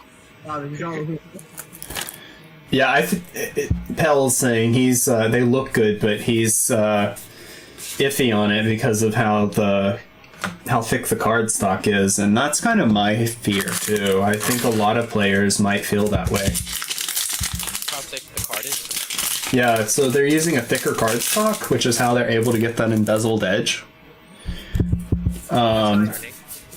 And so I just wish we're not like we have humans, so we're going like people with cute, but it's just like me, like I like just don't even have the energy to even substitute. It's just not who I am. I completely agree with you. The thing is, though, like, Konami shouldn't release a product if they're going to not make it tournament legal. And I mean, to be fair, if it's a little thicker, but it's not that noticeable, then I think it's gonna be fine. Because to be fair, I feel like the ultis between 2014 and 2016 that were printed felt pretty thick. yeah, well, I mean, but you look at things like Hobby League was banned, or Oh yeah, Hobby League was banned because those things were real. It's thick. Those things were dangerously thick. and so that's the fear that people have right now, because they're like, those are heavy, and that automatically scares people because they've done it in the past. So even if they don't, people are just going to be iffy about playing them. We'll definitely see. Because If they allow it, then because not every player is gonna be like looking at a person's deck and be like, "Oh my god, that card is so thick." well, Now, but the thing is, any head judge could say this is stacked at any time. So even if it goes, a couple years without any head judge saying anything, at any moment somebody could, get their knickers in a knot and say, you can't play that. Oh wow.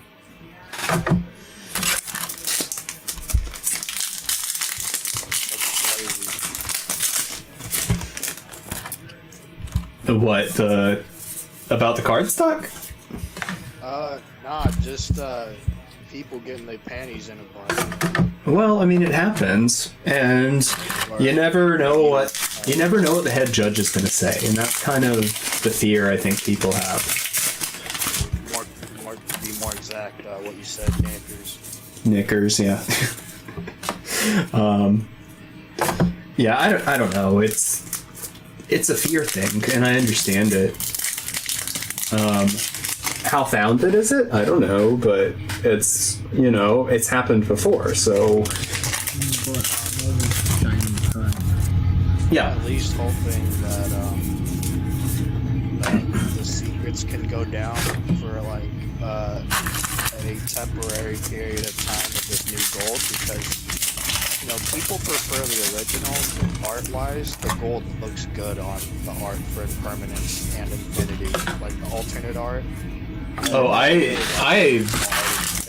I'm liking a lot of the alternate arts that I've seen. I just hope hope whatever they like.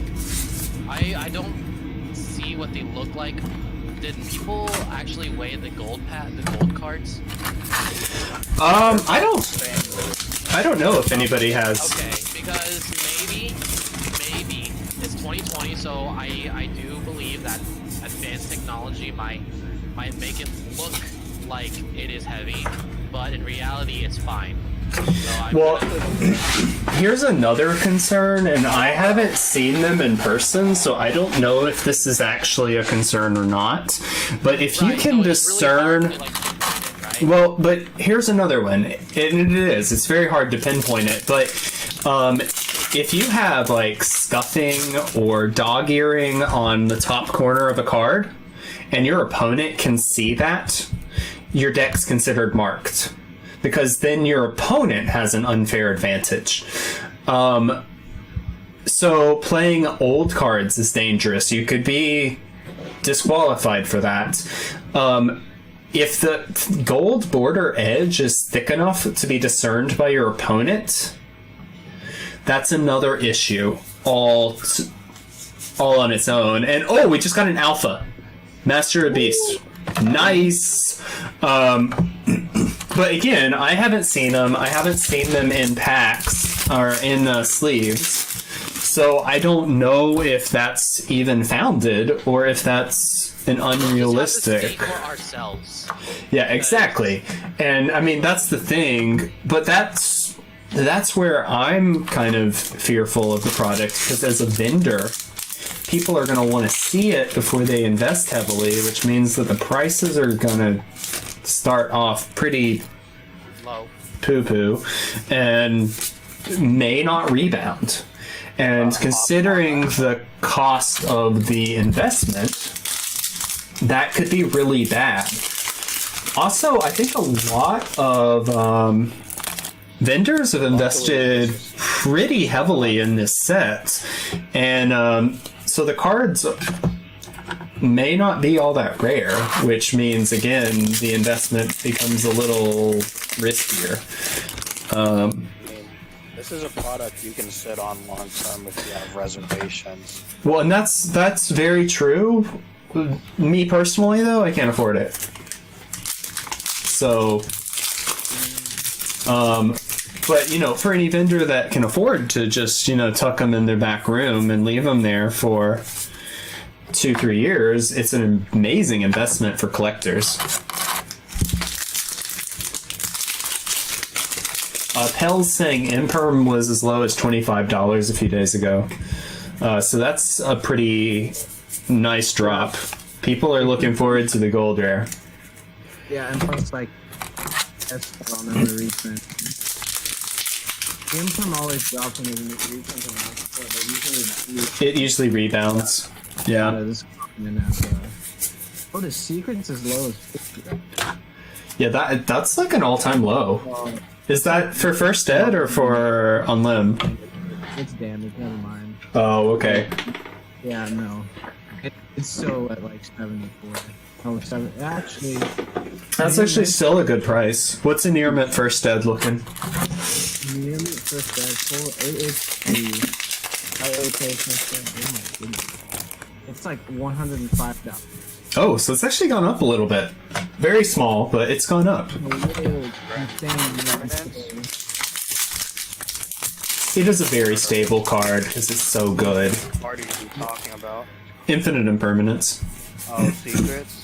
Yeah, I this. got an Italian for 75, so That's not a bad price. I'm trying to get like 3 secrets. Like no one here has secreted permanents. Yeah, mine would be I still need one first ed, I think. I might have replaced it on my. I can't remember. But I think I still need one first ed secret. Yeah, although I'm very excited for Max Gold though. Max Gold seems like a very fun set to even go into, even regardless of the fears. I do have a confidence that it might. I understand everyone's frustrations, but I think that there might be some very. I think we're going to be okay in the end. because I think since Konami's like listening to the community. Arc Rebellion. Konami's listening to the community. What? Yeah, I think Konami's listening to the community more, which is actually why, like, I'm starting to see a lot more, I'm starting to see a lot more really good things about policies, especially at that time whenever they really updated the policy to say, hey, if you don't take a shower. That's exactly what I was about to say. I was like, we knew that we were getting positive tournament changes when they made showering mandatory. I would 100% be the guy. If my opponent smells that, Judge.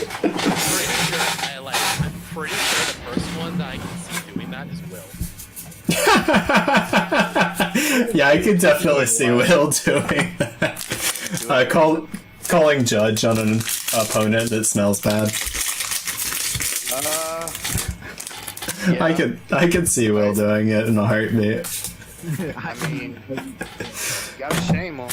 I mean, I've played against some pretty smelly people. Not gonna lie. yeah. So it's not fun. You don't want to smell the person sitting across from you at a table. Like I have like I don't like smelling the weed. The smell of the weed my opponent just smoked. Oh yeah, the weed. Oh, problem is yeah. so bad. Well, so right there though, tournament policy can ban you for something you do off tournament grounds, and if they know you're coming to a tournament high or on drugs or drunk, it is still a children's game, and they absolutely reserve enough rights to ban you for that. The tournament policy is absolutely loose enough to call a judge on that. They have every right to, and not They to have mention every right to. yeah, they've got every right to do it. Like, So- the only advantage of playing against a higher opponent is the odds of winning Are increased, yeah. I'm playing against so many like of my That's a opponents. pun intended. That is literally a pun intended. Yeah, Right? It's just so like whenever I play against somebody who's high, it's literally just like the easiest thing ever. They just forget all like any research. Like Someone was telling me, yeah, I know, and then like someone was telling me it was like the other way around. Like maybe some people are just whenever they get high, they go sicko mode on Yu-Gi-Oh, and that counts as steroids. And I'm just like, okay, well, explain why this guy who was high literally tried to MST not my final battle. They tried to MST chain onto my Solemn Strike. So I will say one thing to that point. Some people do self-medicate themselves for various issues, and for some people, marijuana will make them focus better because they're not properly medicated on the medicines they should be on. But that's not your typical person. That's not the usual case. I just hope I just hope like they actually I'm just really glad a lot of Yu-Gi-Oh players are just being clean just because of the not just because of the tournament policy. It's just because like for the sake of being clean too. I've noticed that. I mean, do you have empirical evidence to support the fact that it's not due to the tournament policy? Because there's something called because the last time I went to San Antonio for a regional, people were and like in January when coronavirus started coming up, people were talking about it already. Oh, well, that's true. Yeah, people are being cleaner because of coronavirus. And we just got Airborne Assault, another Tri-Brigade, secret rare. I thought you meant Airborne Assault as in referring to the fire. So We got Airborne Assault to crush cards! No, but no. I thought you just made like the most layered joke. I was about to say no. applause. No, but I did catch the layer when I said it. But no, it wasn't intentional. Not to mention the moment I joined this chat, 30 minutes, like 15 to 30 minutes later, you pull a Starlight. Sorry. Yep. That's I told you, you're my good luck charm. You have to be here. No more philosophy class when I'm opening cards, dude. That's a little psychopathic of you. Oh, we just got a Fractal too. Fractal. Tri-Brigade Fractal. I haven't read a Tri-Brigade card, and I'm never going to read one. Well, I'll read one to you. How about that? Tri-Brigade Fractal, level 4 fire, Beast Warrior effects. You can send this card from your hand or field to the graveyard. Send one level 3 or lower Beast Warrior, or Winged Beast monster from your deck to the graveyard. You can banish any number of Beast Warrior, or Winged Beast monsters in your graveyard. Special summon one Beast Warrior, or Winged Beast Link monster from your extra deck with link rating equal to the number banished. Also, you can only use Beast Warrior, and Winged Beast monsters as link material for the rest of this turn. You can only use each effect of Tri-Brigade Fractal once per turn.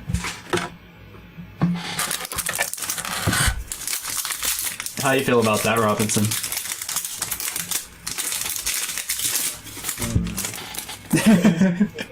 His effect is only on fields. Like I mean, I guess you can send like Zephyrs.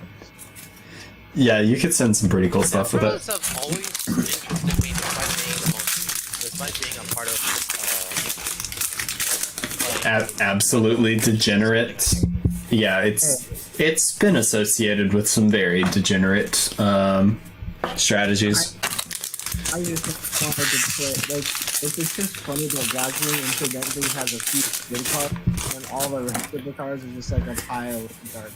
And I say that as somebody who has a Blackwing deck and like likes that type of nostalgia. I mean, wasn't sitting in with someone else who plays too? Wasn't Blackwing actually doing really well in Duel Links for a little while there? Like recently? They were probably tier 2. I think they were in the top tier actually for a little while. They were like the best ones for a while because like there was no way to stop them from OT there are fun non-OPT clauses on some of the Blackwing cards. Yeah. Like OPTs, so it's like, you know, fun interactive. Yeah, I stopped playing Duel Links a while ago because I was spending money on it and was like, this is stupid. Why am I spending money on fake cards when I can spend money on real cards? And There was a fake card that basically said that was honest, but it was named Ernest. did it have a picture of Ernest, the old character from the 80s on it? No, it was literally just honest, like honest card art. Oh. It said Ernest. It was funny. It was the funniest thing. It said light monster gain attack. And that's it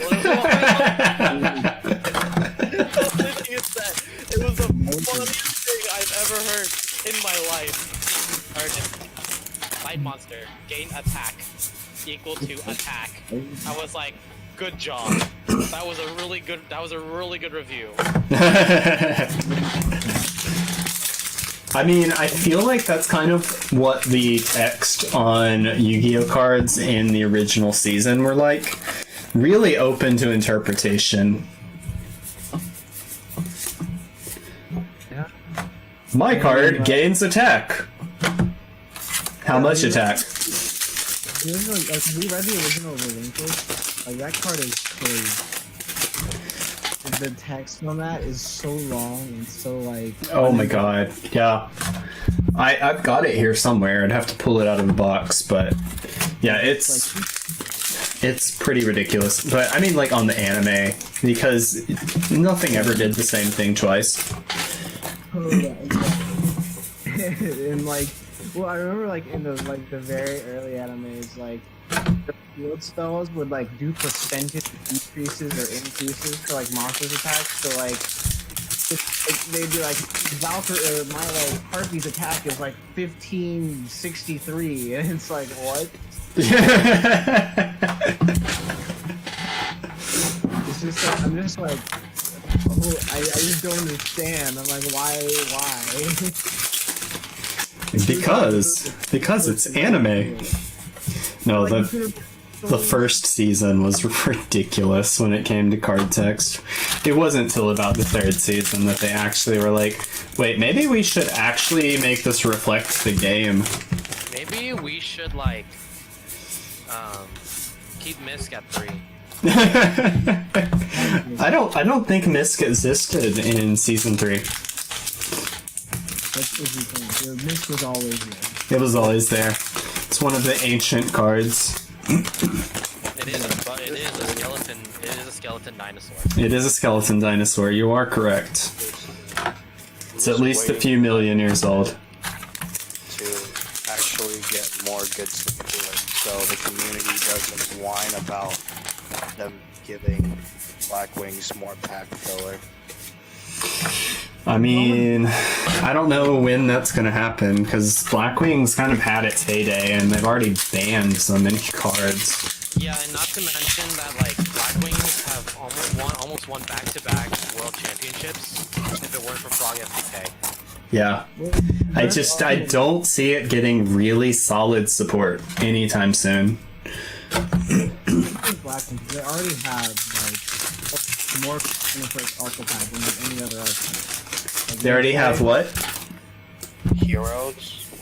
Yeah, like, I think Heroes might be one of the, like, I don't, there's like a very, like, I could probably count on my hand that more cards than Black. Like, It's only Heroes. Yeah, I think it is only Heroes.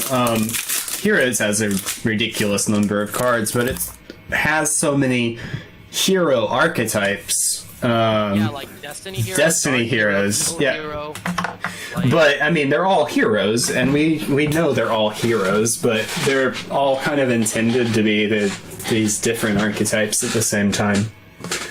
yeah, heroes are also like they're like they always produce heroes because the hero kills are very they are addicted to that. It's like their weed. Yeah, those two. Yeah, Pel's saying it turns out those two archetypes are really popular. Yeah, and yeah, so they get more cards. They, if people enjoy the archetype and they think it's going to make them money, they're going to make things to go with it. Blackwings in modern days, like, the problem is they have no follow. Like, I can't think of, like, you spam out all your monsters and like you have no follow. Like, there's no resource card for Blackwing. Like, it's not it's like bad. Black Whirlwind wouldn't be a bad idea. Wait, which one? Black Whirlwind. What about it? Whirlwind. What about it? Oh, okay. On that set card wouldn't be so bad. Yeah, I could see that. Maybe like an indirect archetype support. Like if you add the clause for Black Whirlwind, for each of these cards, if you were to special summon, the first one counts also as a search. That would be totally fine. Oh, I could see that. Yeah. Pill's also adding that Blackwings also wins most popular anime archetype every time they do a poll. I have not seen those polls, but I believe it. It's definitely one of the most popular archetypes. Blackwing, outside of the girly archetypes and stuff like that, was number 7. If all the girly archetypes were taken out, it would have been number 2 or number 3 in the vote. Oh, that's so sad. Yeah, I know. Anyways, I'm saying girly to avoid. we know what you're talking about. Ooh, just got a warning point. Very nice. Hey. Heyo, Pog. Blackwing Miscellaneousaurus, please. Oh my God, no, no. Can't be negated. Can't be negated. No, you can't make a Miscellaneousaurus that can be negated. You can banish this card. Oh my god, side note, I just saw someone said that I tried pulling my alpha, the Master Beast, too fast and trying to take it out of my binder and I bent it and now there's crease marks at the top. Wait, what? Oh, who did that? I'm posting it. Who did that? Where did you find it? It's someone on the Yu-Gi-Oh, on some of the Yu-Gi-Oh groups. I'm posting it in general. Which general? My general? Yeah, Houston. It was on Houston Yu-Gi-Oh players. This Facebook group. He literally tried pulling it out too fast. No. Oh no! Oh, poor thing. Yep, that's illegal to play now. Poor guy probably opened that today too. He's not even a master now. He's just a normal Chad. The Chad beast. Not even the master. Oh, poor thing. Oh yes, Alpha. So sad. So sad. He's beta now. There we go. Yeah. He's a magnet warrior. You didn't know? He's doing double duty. I love that Alpha is a Pancratops for Wing Beast archetypes. I might have to think about playing that. Yeah. Oh, yeah. We were actually talking about the fact that you can pair it with Zephyrus earlier today, which is pretty sick. Because, like, with chicken wings, they spam out from hand no problem. So all you have to do is keep one chicken on board. And you can basically bait them out for, like, removal. And then resummon them and, proceed on from there. They're called chickens now. Black chickens. Black wing chickens. Why do you sound like you're trying to interrogate him? Is that what it is? Black chickens? Black chickens? The thing is, like, there's only, I think there's only 2 non-OPT tackling someone in hand. Oh, I didn't think about that, Pel. Yeah, so we got Pel in chat saying harpies love it because bouncing harpies means more harpy searches, which Yeah, it's more free real estate. that's bro. more, and it's for more real estate because harpies have a real estate issue. That I didn't think about that. That's actually pretty sick.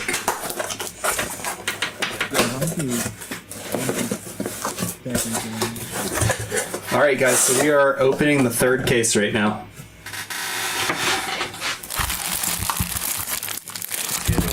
Let's get it. So Tio Ayala, who is like one of the Yu-Gi-Oh Black Market Facebook group, is literally putting these fancy booster boxes into tiny little cardboard boxes.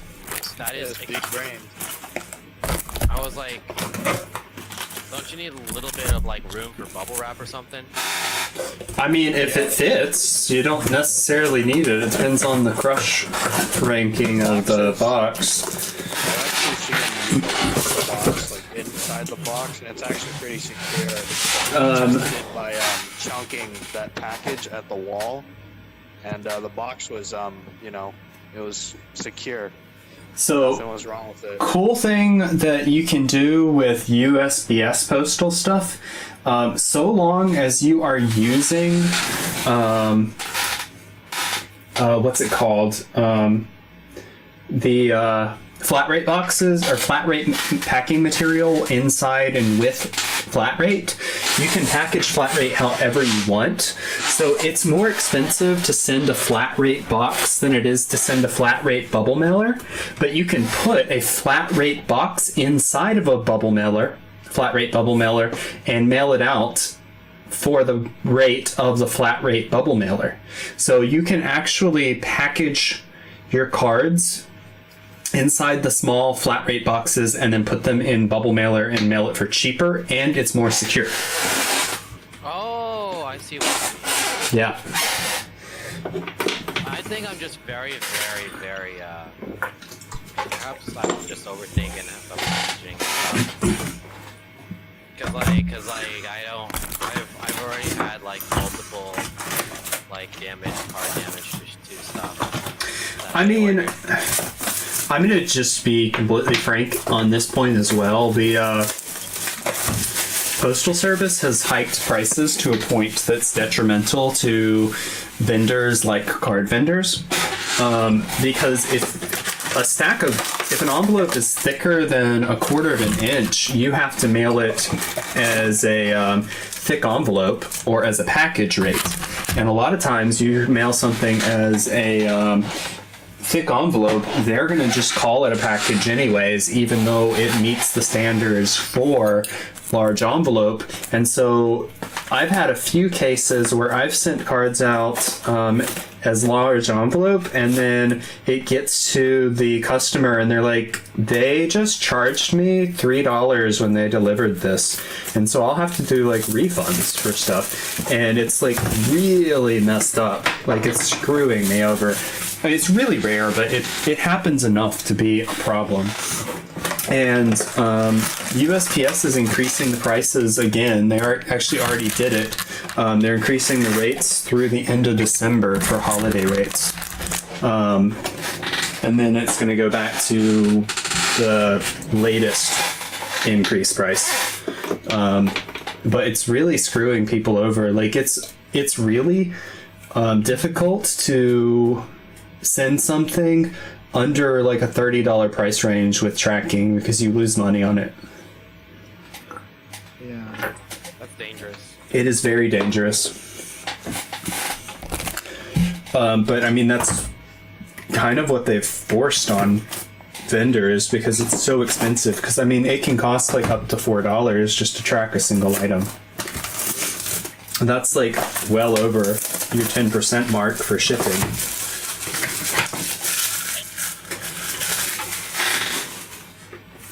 Michael, did you say something?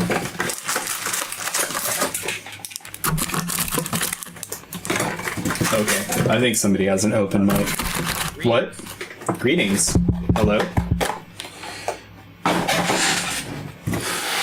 Anyways. But yeah, so it's really become difficult for vendors to ship cards. Wait, what is Tel saying? Yo, I just had gigantic brain thought. The value you're getting off of the cards that you're shipping out is not like going to be as much as you could have been if they started really funding USPS, but they're not. Yeah, well, and that's kind of the thing. And USPS is protected by the Constitution, so I mean it's a required institution. But right, but if they just like fund it where it's unusable, then what the heck? exactly. I don't know. It's we're not getting into political debates, but it is an issue. Yeah, it's definitely an issue. It's just like, you know, it just sucks.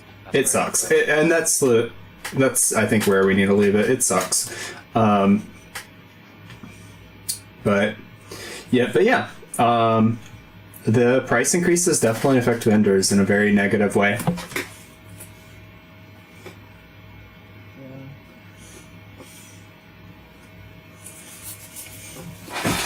All right. Well, I have to actually now. I will do some. Work's no fun. Play Yu-Gi-Oh. Working is like work that you don't get paid for. Oh, I love that kind of work. Okay, I was paid to do homework. Oh no, you're doing the kind of work you pay to do. Yeah. Good luck with your cases. Thank you. Have a good one, mate.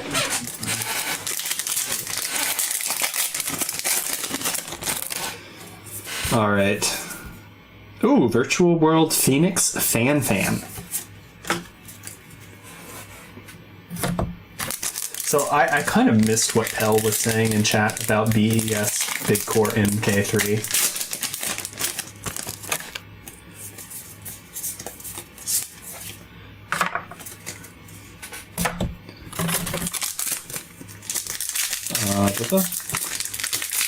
All right, let's get this opened. Tri-Brigade Oath.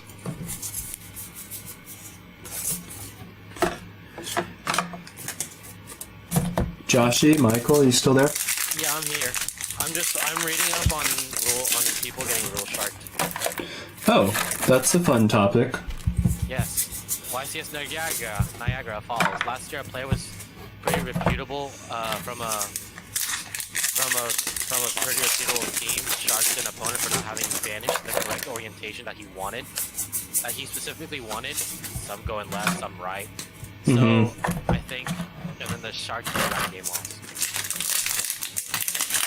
What? Can you hear me now? Yeah, I can hear you, man. But the Yeah. Shark player got a game lost me over that. And Wait, it really, so wait, the Shark player was called a judge about that, and then the judge gave the judge gave the opponent a game loss over it. Okay, well that's stupid because there's no rules stating where the banish pile goes. It's not on the field. Yeah. Sorry Makes about. That makes no sense. Yeah, it makes no sense. That's just someone rules. There's just a lot of rules practicing. Okay, this guy had called the judge 4 times. Let's see. If I were a judge, I would have given an unsportsman to the player that called me. Sorry, that's not a rule. And you're being unsportsmanlike. Like that, I would have given a penalty to the person that called me. No, you're good. Mom's brought up some ignorant stuff about the stuff we're not trying to talk about right now. And I Gotcha. Gotcha. Okay. We'll leave it at that.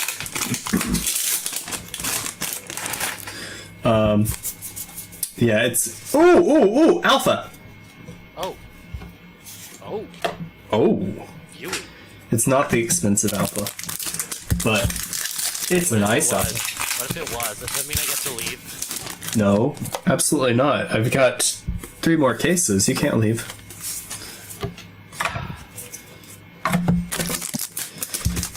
That's the heaviest sign I've ever made in a long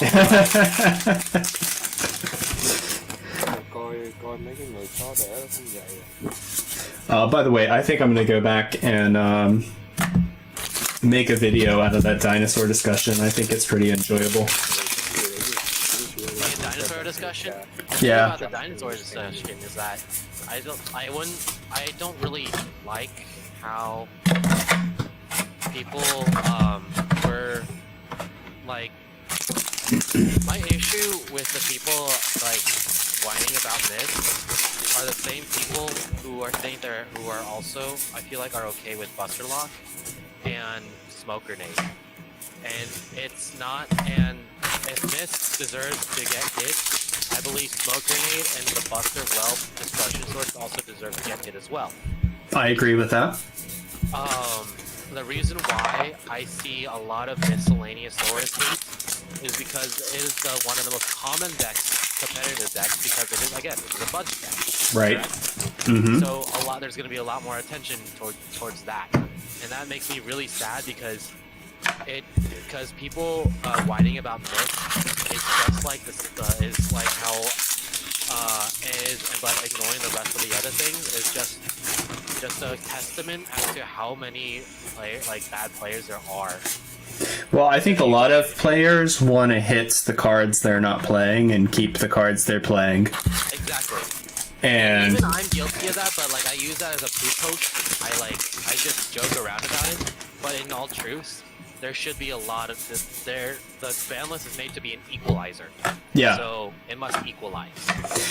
it's just a really hard thing to do. The game is so complex, and there's 15, 20 years worth of cards in the game now. So I guess we're at 18 or 19 in the TCG, but you know what I mean. 20 years worth of cards in the game, and balancing 20 years worth of cards over 10,000 cards is not an easy task. Like, people poo-poo on Konami all the time because, oh, why isn't this banned? Why isn't that banned? Why is this banned?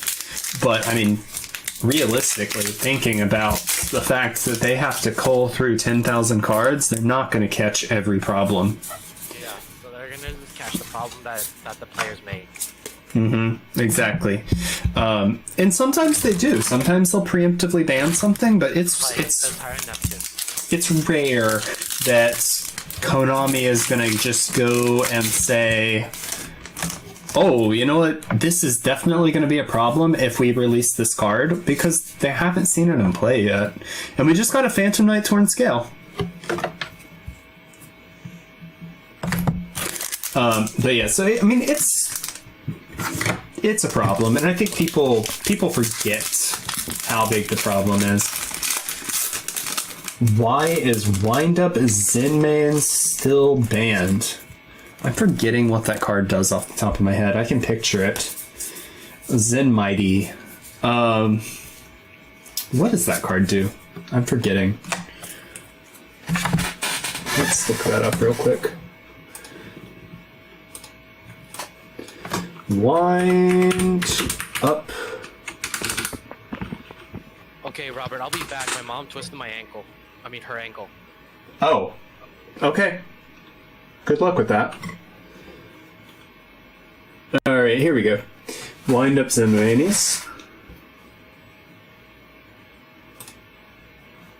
Let's read what this thing does real quick. 2 level 3 monsters of this face-up card on the field would be destroyed, and you can detach one Xyz monster from this card instead. Once per turn during the end phase, if this effect was used this turn, target one card on the field, destroy it. I don't know. Actually, I mean, it's definitely a powerful card. But I'm not sure what it was being used to create anything degenerate. It was not playing in the wind-up era.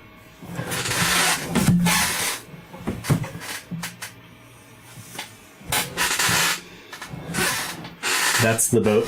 Yeah, I mean, and that's kind of the thing. Like, there are reasons everything gets. Am I looking at the wrong card?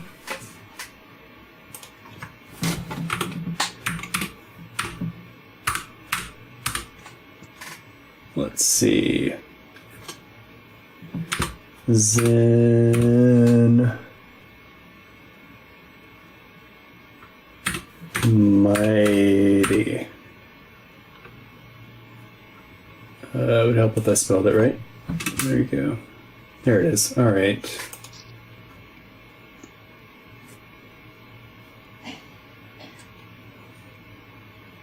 Oh, Wind Up Carrier. Okay.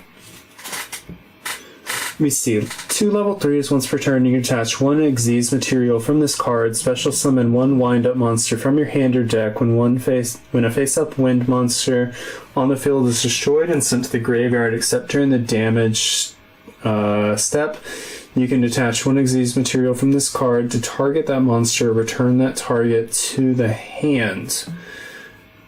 Well, I mean, right off the bat, the ability to summon from deck is pretty degenerate. It is once per turn, which kind of limits its ability, and it doesn't proc during damage step. But if you can destroy your own card after special summoning it from the deck and then send it to hand, that would enable certain plays. So I could definitely see that being part of the issue.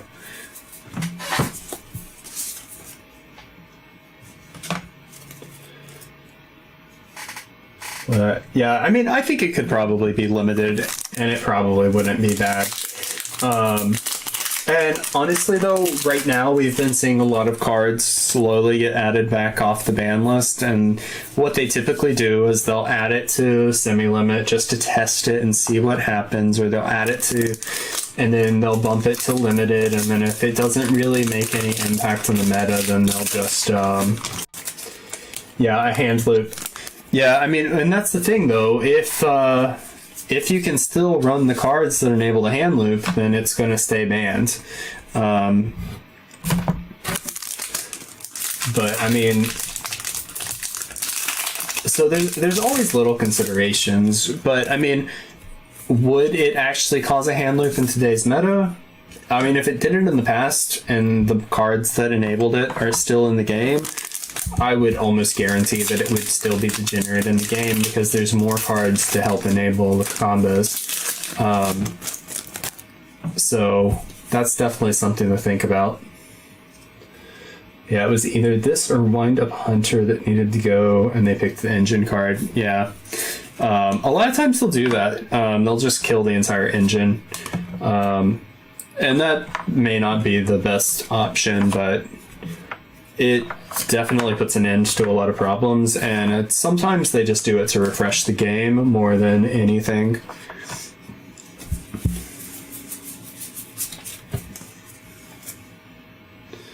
Is Michael still in chat? Yeah. You're being very quiet today. You just kidding.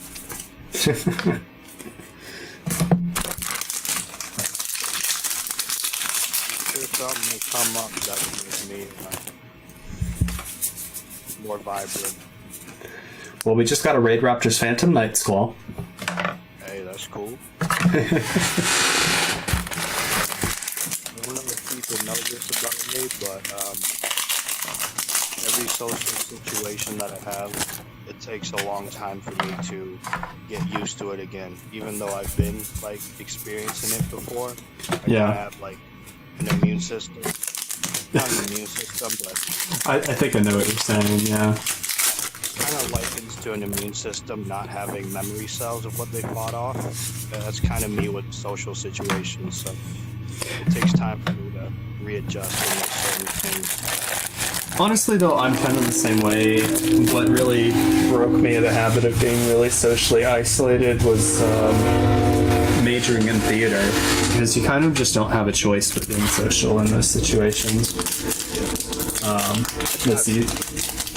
What were you saying? 10 years out of water whenever that happens. I've been trying to figure it out while I'm in the water. Yeah, I think that's honestly the best way to do it, unless you have like really severe social anxiety. Just jump in, put yourself in an uncomfortable situation. Let's see, Pell saying there's a lot of weird cards on the ban list that I think about like that a lot. The stuff that I don't even think would register a blip today. Yeah, I mean, I think they're doing a good job of slowly reintroducing some stuff, because they've added something back in pretty consistently for the last like 3 ban lists or 4 ban lists. Appreciate you pointing it out, man. What's that? Appreciate you pointing that out as I'm quiet. You just forgot you weren't talking. I'm a chameleon like that. Have you read this one? Proofiness, the Tactical Trapper. It's a Fiend Effect card. If this card is normal or special summoned, you can banish 1 trap card from your deck, increase this card's level by 1. You can target 1 trap card in either graveyard, banish it, and if you do, increase this card's level by 1. If this card in its owner's possession is destroyed by an opponent's card, you can set one of your banished normal traps. You can only use each effect of Proofiness, the Tactical Trapper, once per turn. I mean, It's pretty sick, and it's a common card.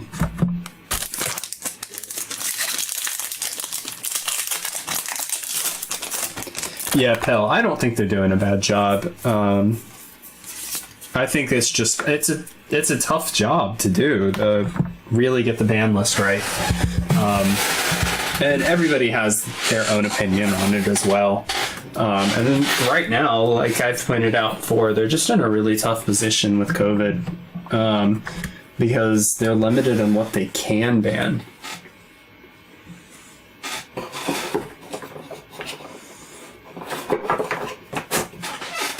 Gotta move some of these commons out of the way.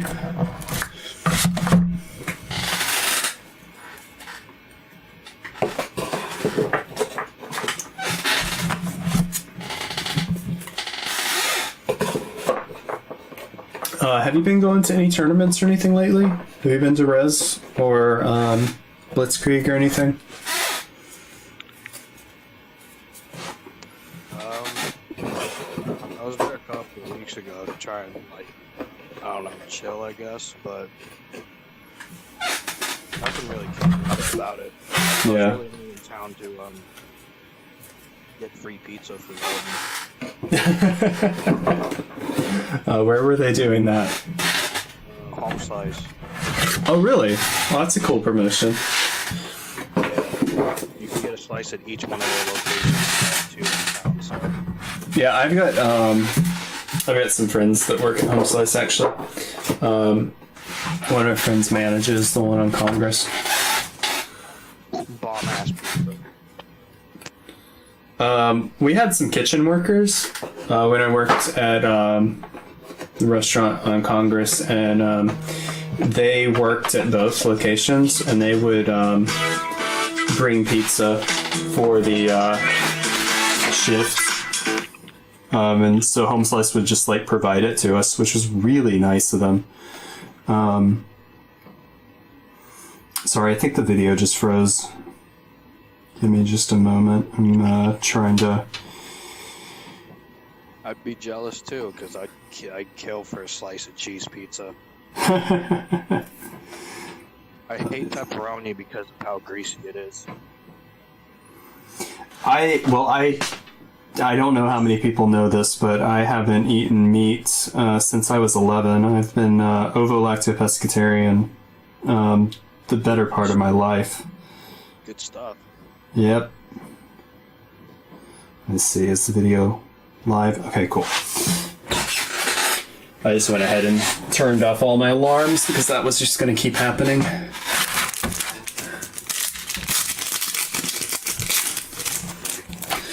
But Like eating is the non-greasy stuff, to be honest. well, I mean, It doesn't sit right after you eat it. it doesn't, especially for somebody like me who hasn't eaten meat in that long. Let's see. Like, Hell yeah, gamer, do what you enjoy and what works for you. Yeah. like well-seasoned chicken breast, like I don't mind, you know, because like it's not gonna be heavy on me, you know. Yeah, well, it's the reason that I stopped eating meat was health reasons. I have like a lot of heart disease and obesity and diabetes in my family, and so just at a very young age, I decided it wasn't healthy for me, and I've just more or less I'm on the Mediterranean diet. That's what I've been doing for a really long time, and I really enjoy seafood, and so I've never really had an issue with it. Anything, that's probably some of the best meat to eat. Oh yeah, for sure. It's definitely healthier. It's definitely lower cholesterol, things like that. It gives you like the good fats you need instead of the bad fats. So. Grilled salmon over some rice pilaf, bro, and you got a good place in my heart right there. Let me see. This thing is doing autofocus. I don't know how to turn it off. I returned. Yay! How is your mom? She's a lot better. Well, but like all I needed to do was just carry her back and put on an ice cream. Oh. So, but Got any braces in the house? What did she do? I don't know what happened.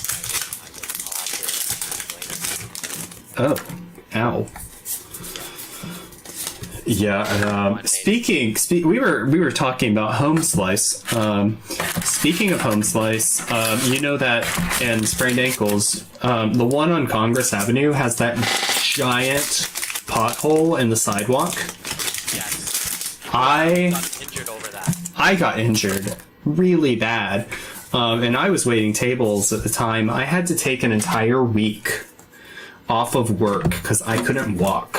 Like, my entire foot turned over. Like, I scratched the top of my foot. Oh my god.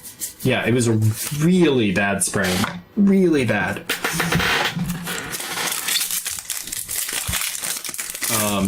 Was not fun. I literally couldn't walk. I was in bed for a week.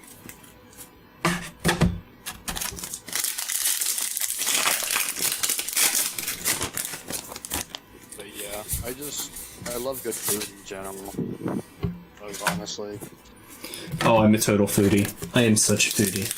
Why do we always start talking about food when I start getting hungry? And it's not me that starts it either. Just it seamlessly transitions. It to be honest. seamlessly transitions. I swear, you guys have a conspiracy. Because, like, I mean, we talked about it, you know, or you asked me, you know, what I was doing in Res, and I was there a couple weeks ago. Getting And, you know, pizza. the scene was kind of dead. There was only a few people, so I wanted to get some food for dinner, and you know, it kind of just got onto there. But yeah. Well, I've got my Ensure, so I'm good. I should open that. I am getting pretty hungry. I need to finish my Red Bull before it gets too late.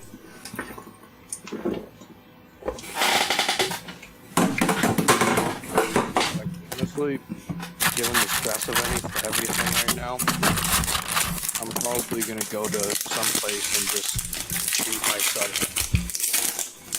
myself once. I mean, do what you gotta do. You gotta keep your stress levels in control, you know. Do what you need for you. That's the thing, I'm falling out of shape pretty fast, so I don't know if I can. Yeah, me too. I need to actually get off of my butt and actually do stuff.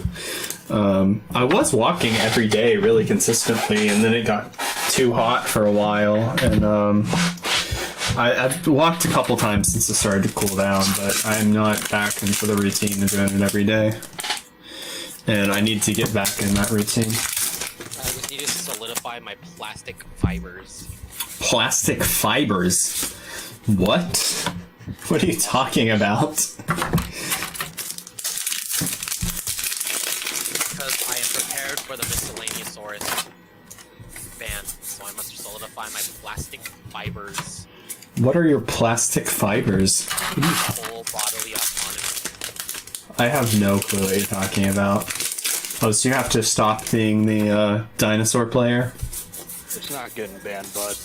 I don't think it's getting banned. Not for the time being. Fossil dig, I will actually be so mad. I could see them limiting fossil dig. If they do, then they gotta bring Pankratops to 3. That's bad.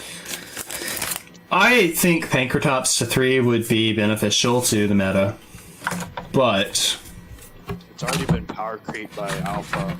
Well, To be but fair, Alpha... has a different function. Alpha doesn't target spell cards, and that's really what made Pankratops powerful. Spell and trap. So Pankratops would be decent against like Golden Lord and Guru. R. Kelly. Yeah, R. Kelly. Yeah, so Why are we mentioning the Voldemort name? I don't know. He who shall not be named. I was watching Capital G just put out a video about some old YouTuber that like Yeah, I watched that. That was I watched that. That was like, what on earth?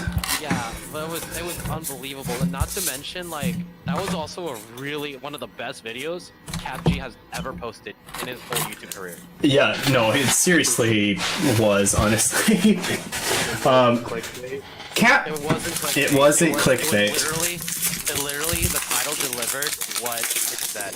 You know, Cap G is a popular YouTuber, and I just honestly though, I've been subscribed to him for years, and it's gotten to a point where I very rarely click on his content because a lot of times I just feel like it's clickbait or him yelling it up. It's like, oh my god, this card's so good, it's gonna break the meta.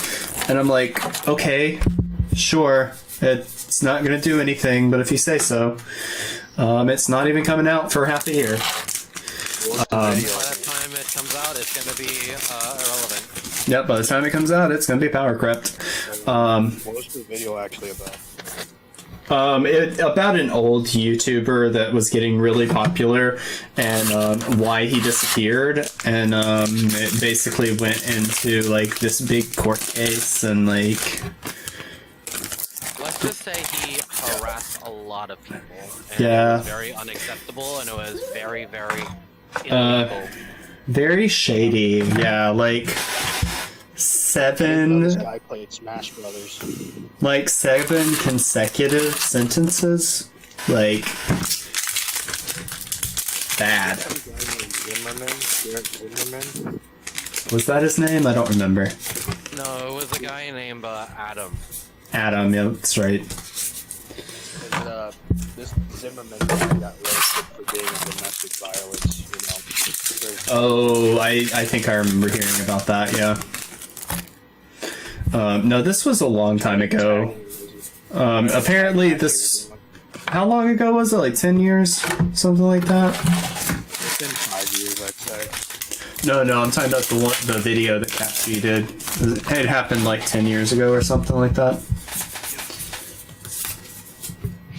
Joshy, I'm asking you. What's up? It was 10 years ago? Yeah, I think so.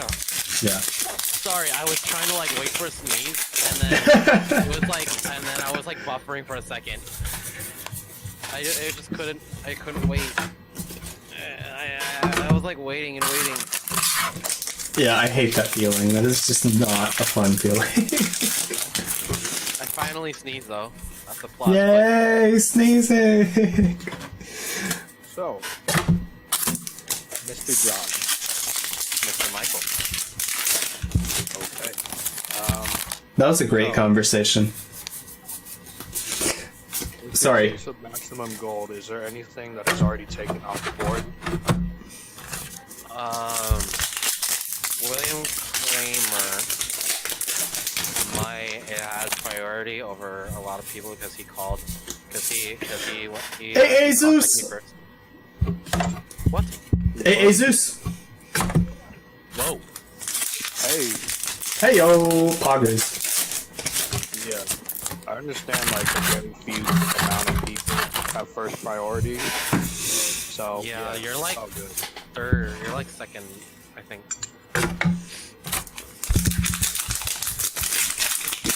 Not bad for someone who doesn't have to play the game competitively right now. I don't know, I really need to figure out what I'm doing with those cards. Or if I'm even getting them, I might just have Troy selling them. And, yeah, I don't even know. I don't want to screw Troy, though. To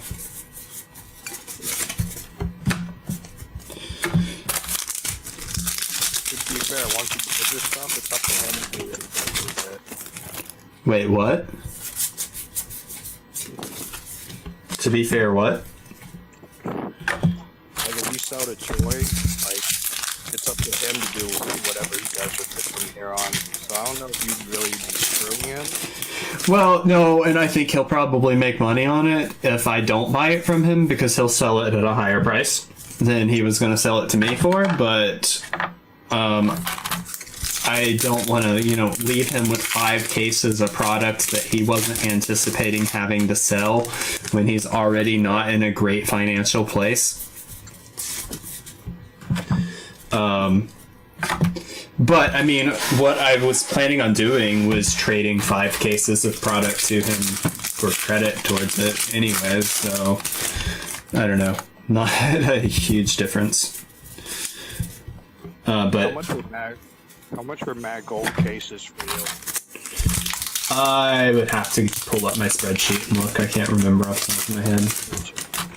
Because the big contention from a lot of places is 4 to 450. Yeah, Troy and I actually had a really long discussion on the pricing because it was when I was first starting to formulate a plan for getting business financing and talking to him about doing like really large orders. And so we were like doing price breakdowns on a lot of different products. And so he was telling me all of his costs on a lot of products and his expectation on earning and stuff like that. And so we had a very frank conversation about that. I would love to sit in on that just to get more information. Well, I've got a lot of like price breakdowns, and now that I'm on, I can access pricing on distributor websites. I have a lot more insight into it now. Yeah, I mean, just any opportunity for me to access that information to mean a lot. So I may ask you in the future. Yeah, we can definitely have a conversation about it. It's something I would need to like pull up the websites and stuff and like look at like actual costs and stuff. And then on top of that, there's also things to consider like tax. Well, taxes, if you own a business, it's tax free for anything you buy for resale. So there's no tax, but you have to pay for like shipping, loading cost, unloading cost, and some of that's like legally required to be charged no matter how much they discount you and things like that. So some of it's just like absolutely mandatory, and some of it comes from the shipper, not necessarily from the distribution company.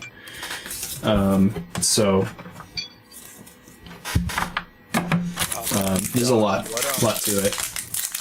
What did you say was off the table? I know you said you really trying to get some stuff, but like, what's off the table for you?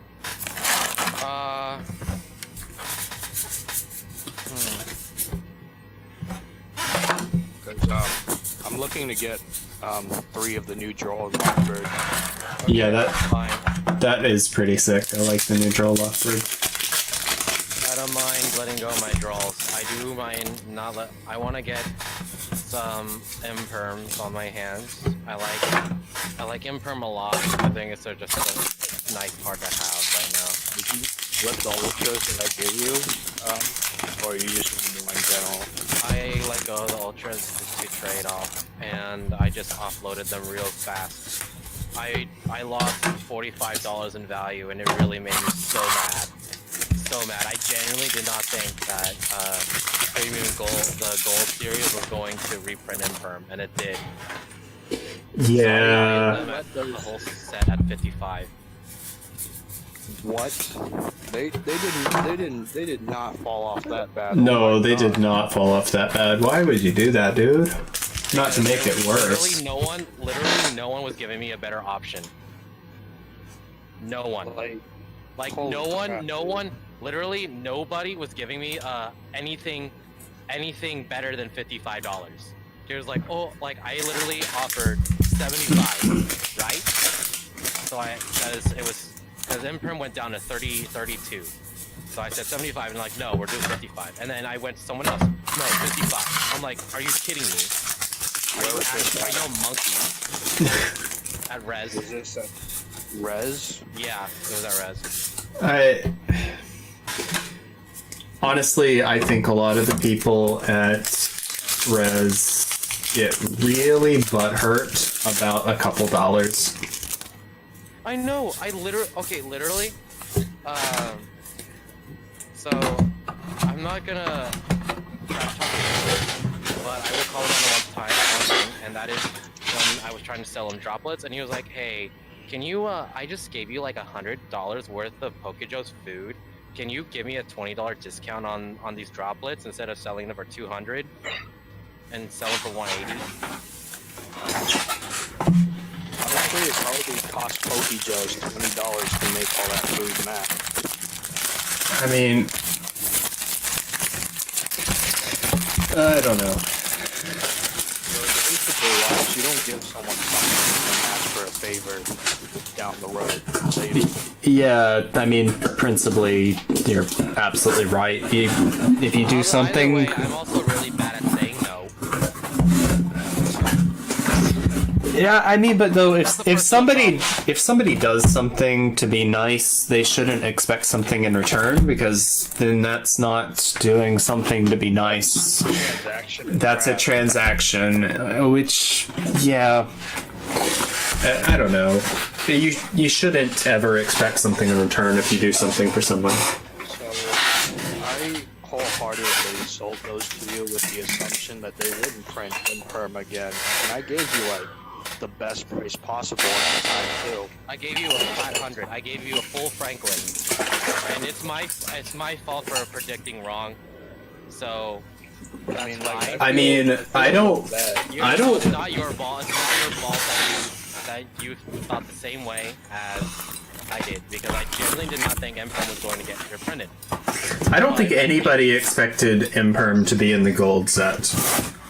I didn't see it in any of those old mock-up leaks or... It was some damn bad luck.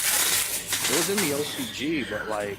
Was it? Put that in some early side set that they need to sell. Oh, I actually didn't realize it was going to be, or that it was in OCG. I was actually quite surprised to hear that it was in the set, because I hadn't heard that. But, I mean, still... They don't necessarily reprint really good stuff the way they do in OCG when you get here, so... I was just very unhappy, and then people were just starting to be very big buttheads about me selling off the Imperms, and I'm like, no, it's gonna go lower. I'm like, no, you want these Imperms now, so I'll offer you 75%. So they're sitting at 30 right now. I'm giving you a good deal. Yeah, I mean... So like literally just, and no one's gonna find them online. I don't even know how to sell online, and USPS is kind of bad right now. It's terrible right now. I'm not even thinking about online right now. So the only way I can somehow scrape up any sort of profit or any sort of like recovery is to sell them, upload them IRL, which is what I did. I sold them to Beeman for 55. Oh, and he just flips that and made $30 off you too. I know. And it's really upsetting because no one gave me any other offers. Well, I don't know. It's kind of a toss-up though. I don't know if it's gonna rebound the same way it always has, because we're just getting more and more printings of the card, and I think now people are gonna start kind of ignoring the ultra rares and they're either gonna go with the secrets or the golds. Yeah, and like I'm not gonna do. I know it was like it was a bad deal, but like I literally didn't think I had any other choice. I literally felt like a quarterback. Well, I can definitely see where you're coming from with that. Honestly, with that 55, you're gonna be able to get a play set of golden terms. Guarantee it. Oh, Alpha! First pack in the new box. Wow. Nice. Because like gold sets, they always start off basement low. Yeah. That's the time that you'd want to strike. I don't know if this one's going to be the same way, just because the cost of entry is so high, and because Hey, buddy. people are actually really impressed with the look of this set. Old gold sets, most people haven't ever liked them. There's a lot of people that just swear off those old gold sets unless they didn't have an option, like it was a new card, only printed gold. That's fair. Also, Josh, Rusty Bardis looks good as a gold rare. Yeah, it does. It really does. My only issue is that I hope the card isn't as thick as what it looks. So here's the thing about the new gold rares. So, you know, with normal hollows, they have like the thing that they like peel onto the card or whatever, like, the foil itself. Yeah. Instead of doing that, it's a different thing. So most of the weight is going on like the The borders. that, like, outline the arts and stuff like that. Yeah. So it's more or less going to be the same, and the card itself is probably just going to have where it like sticks out and you could like feel it and stuff like that. It's probably going to be more than just ulti. That's what I'm hoping for, but it looks more raised than ultis. Which is really, really concerning, but I can understand where you're coming from. We're gonna be very, we're gonna see. Yeah. I think there's gonna be some very,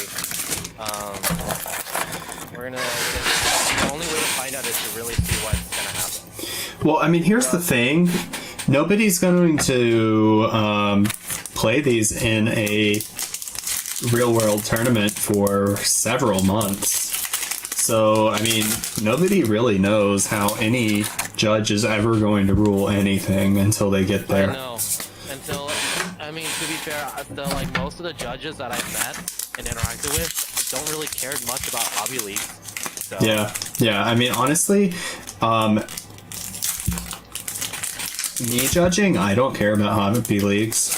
The way I see it, if you want to play a heavier card, the chances are it's going to end up closer to the bottom anyways, and if your opponent doesn't have to cut towards the bottom, your opponent can cut straight middle or towards the top or tap it, and and if they see a hobby league in there, they're more than in their right to just tap and say you're good, and or they can rifle. Yeah.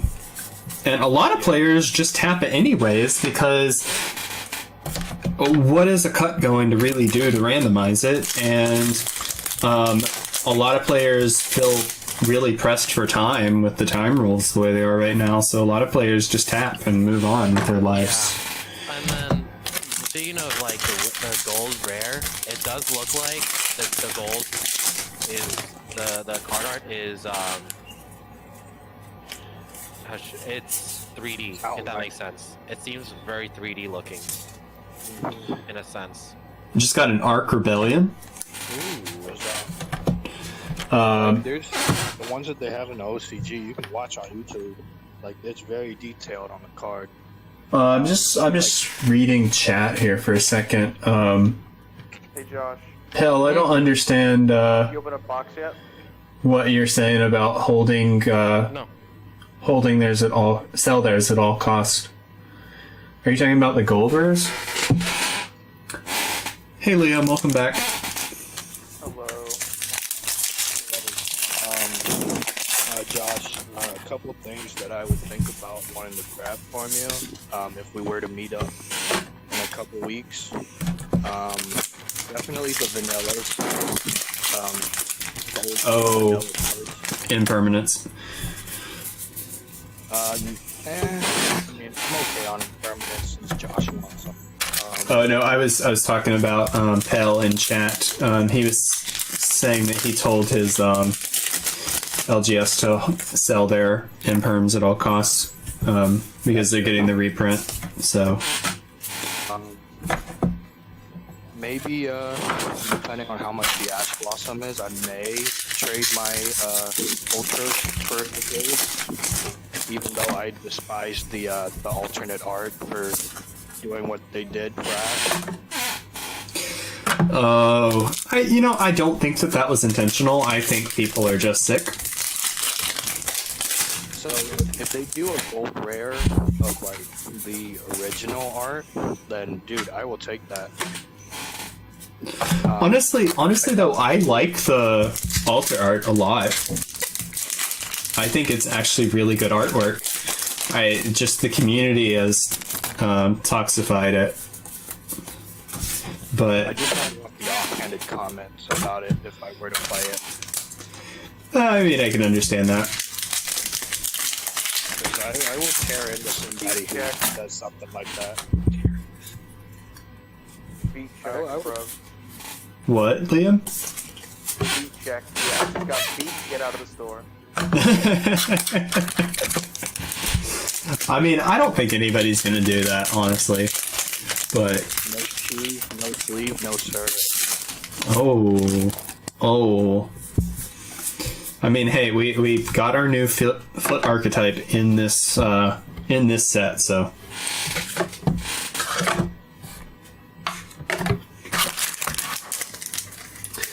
See, when the leak was announced in April, I wasn't playing, but I helped a couple of guys at the shop with pricing. Yeah, I mean, honestly, I did not think that leak in April was real. I flat out thought that was just a load of BS. And the fact that it's, for the most part, been true is just like... Or I guess the entire leak's true. Is just shocking, because leaks very rarely happen that early in a product cycle. By the way, I feel like this maximum gold is going to be very, very, very interesting as to what's going to unfold. Yeah. It's gonna mash up the market a little. As a matter of fact, it's mashing up the market very, like it's shaking it up pretty bad right now. But I think it's gonna get worse the more when it releases, because that's when everything drops. I really honestly think too that the political climate's going to determine what happens with a lot of pricing. Which, you know, it's weird to say that a presidential election has any bearing whatsoever on Yu-Gi-Oh prices, but it does. To be fair, to be fair, it is absolutely. It's absolutely terrifying as well about how some people are just. A lot of like Yu-Gi-Oh players are wanting to. They're wanting to open up for events, and that's really scary. That's why I couldn't go. Like, I disagreed with like a lot of the Zodiac Duelist Discord members there, especially the regulars. Yeah. Cesspool of just crappy people in Zodiac. Yeah, it's just an absolute I am bottomless trap hole. I am going to I'm gonna remain neutral on that statement right there. There's good people who are admins, you know, stuff like that, so we're not ragging on them. Yeah, I just disagree with some of the things that they were saying, and it was not very acceptable at that time. But you know, go off, Kings.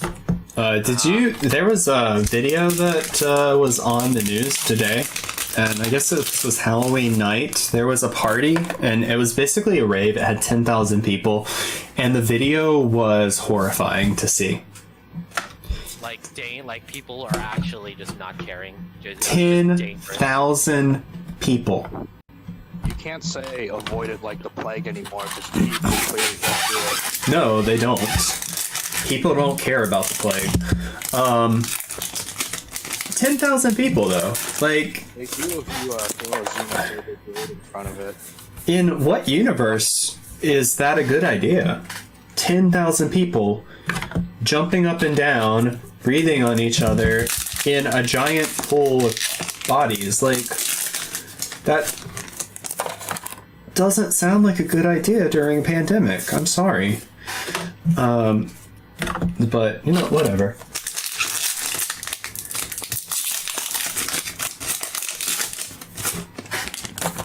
I think part of the problem is that some people have isolated so well that they haven't even known a person that's had it. My thing decided to cut it off, but I know if you throw a xenophobic word in front of it, people will care, but that's probably about it. Well, yeah, Wow, that was kind of dang. it's true. Anyways, enough about the politics. Yeah, it was it's very, very scary. I'll tell you that. Very scary about how people are treating this virus now. I think people are just starting to stop caring. It's a very general topic, but like to me, a lot of these problems were human issues to begin with, and they just became politicized. Oh, for sure. Absolutely. Which really sucks because a lot of people did not want them to be. Yeah, of course. Like, I mean, a lot of us would agree here that these are human issues that have become. They become the one agenda, which makes no sense. Yeah, they become stump points. But I mean, yeah. Let's change the subject. Yes, sir. I don't know what we're gonna change it to, but let's change the subject. You just went Windows XP shutdown. Yeah. Let's change the subject. Ding dong Ding dong dong dong dong. Ding dong dong dong. Oh, we got a warning point. Warning point. Nice. Poggers. What's up, Mr. West, Mr. West, Mr. West, Mr. West? I mean, damn, did you even see the results you got? What do we speak about? What are reciting Kanye lyrics? Yeah, no, we've had this conversation before. This is a bad idea. Can we talk about bleached body parts again? Oh, please, no. No. Good Morning is one of Kanye's cleanest songs. Cleanest. Keyword. He only cusses once in the whole song. I have a question. What's up, Liam? There's I do not just want to be randomly barbecued. scrolling eBay right now. What, Liam? I'm sorry. I found this guy who is selling. He's not bidding it, but no one's bid yet. It's all 3 Sacred Beasts Ultimate Rare First Edition, but they are mod plays. But he's doing it. The lowest bid is 600 right now. Mod play is not worth it. People buy those. People buy those because they're collector's items, and people want pristine collector's items. If it was light play, I would say maybe that's a really good deal, but because a lot of people will settle for light play when it comes to stuff like that. But mod play, you're probably looking at some dogging on the corners. It's probably got some pretty serious scratches. It's probably not worth it if it's an actual light play or an actual mod play. So, Liam, how much did you minus off those 6 boxes? Like probably 80. Because the only 2 good pulls you had were the Zeuses. Yeah. To be fair, he can still recover. How much your Ultimus is? Because I would like to pick up a few of those since they're sleeper cards right now. I think they're fairly cheap. They're 5? Why do you call it a sleeper card? I'm curious. New archetype, only 1 set of support. It's gonna come, and it's the Macabre of the deck. Okay. The boss, if you will. Okay. And the base value recommended, that's solid. Yeah. All right. That's a fair argument. I can get behind that. I just don't know how good the archetype's gonna get over time. That's why I'm. Yo, like, you want to help me with my? You want to help me with my neg and buy them for double price? Thanks. How about no? How about no, Leon? How about yes? No. How about kindly? Bruh, I got barbecue. Bruh, I don't eat barbecue. Bruh, I'm Barbecue is useless, man. If you're gonna use it as leverage. Bruh. Barbecue is the Phantom Knights of Torn Scales. Poggers. What? No. Trash. No. I like it. I like it. I like my secret. Can I have some free bulk? For who? For me? Yeah. I don't know. What do you want? Just a stack of commons. What are you gonna do with them? Put them in a ball 5K.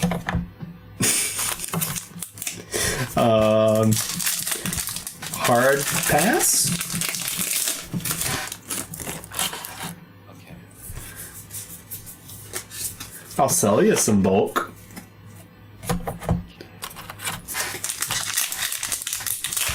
I'll sell you some bulk for bulk rate. I'll cut you a deal. But no, you can't just have my bulk. I actually can sell that. What? There's no changing Robin's mind. I mean, if you were doing something really cool with it, other than just sticking it in a 5K box, maybe. I was gonna like I don't know. I would build a house of cards with it. Maybe. I don't know. Depends on how grandiose it is. Maybe replicate some Minecraft. I don't know. Maybe. Give me a plan. Give me a written plan. It has to be an MLA citation format with referred with a bibliography page. You can choose your own reference standard. You can use MLA, APA, you can use AMA, whatever you want to use. Yo, do you guys think that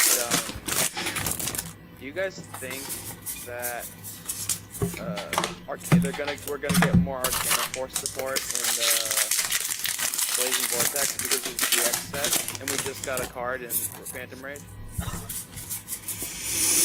I think we've seen a lot of Blazing Vortex already. It's possible, I suppose, but I'm not sure about that.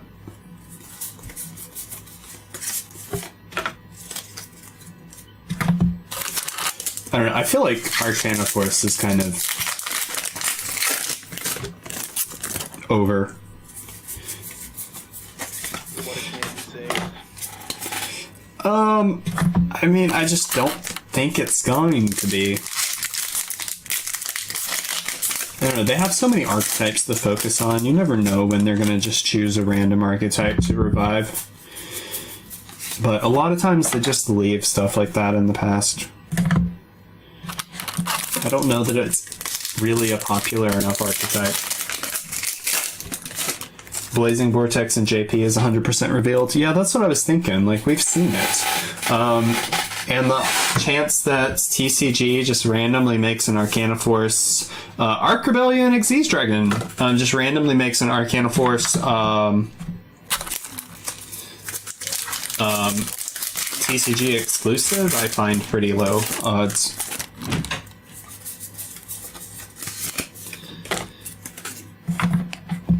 Indeed. Yeah, I don't see it happening.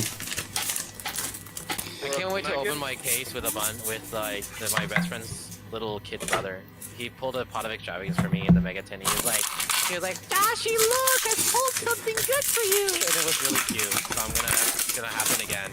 Where he's gonna pull like the most insane things ever. Because he didn't just pull me an extra. Later, he also pulled me like an Appaloosa and a Phantasmic and a Cyanic Mining and a Bolo Savage in the same pack. So. How many times have you told this story on the stream? I think I could actually make a video of just montaging it. I always stand that. Let me talk about little Caleb for one more time. Do y'all have a problem with me talking about little Caleb? Yes. I honestly don't, no. Liam, you're fired. I need you to pull some strings and put with Konami. I need you to get them to make Unizombie Ultimate Rare, please. What strings do you want me to pull exactly? Because String. Pull the string right now. I have a loose string on my. Why not? Wait. But you're pulling A string, but why not a B string? I have a loose string on my T-shirt. I can yank on that a little bit, but I don't think that's gonna help. Konami will know. I don't think they will. Konami will know that like within an 8-hour plus vid that Robert cursed one time and then demonetize it. I'm just kidding. Don't.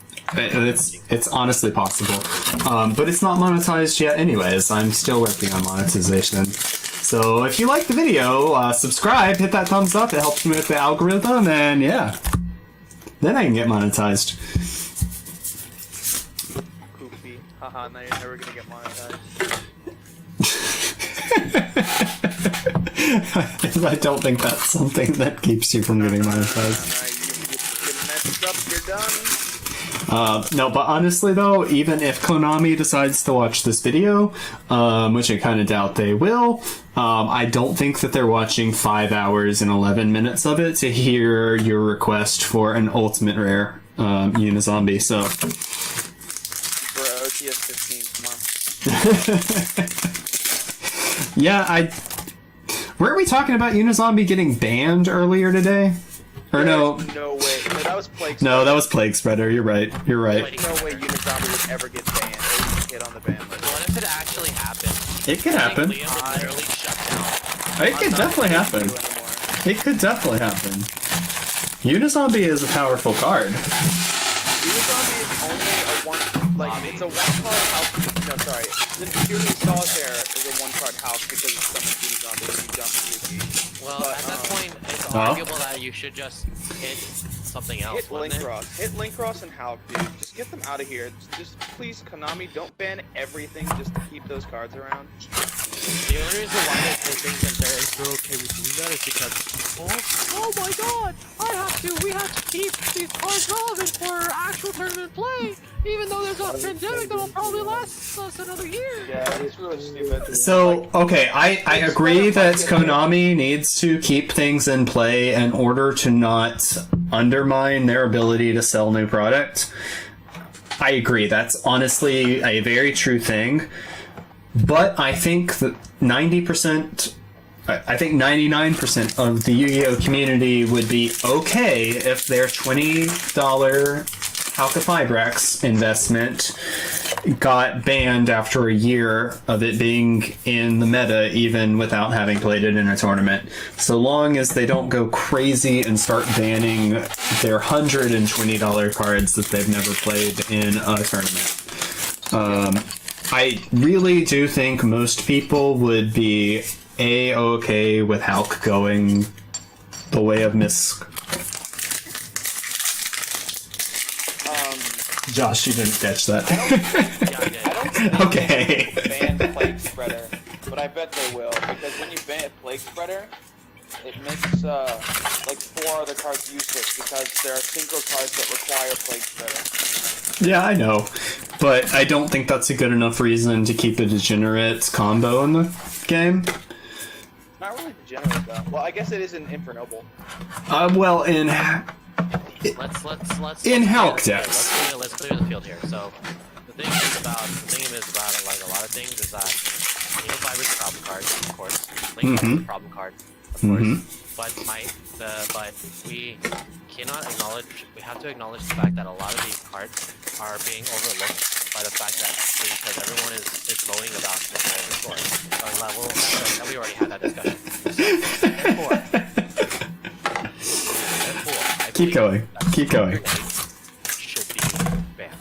I think Smoke Grenade is a stupid card. I think looking at your opponent and knowing what to do, knowing what they have is also really bad. You can hand rip people for PS. Oh, okay. Then it's gonna get banned. All right, that settles that.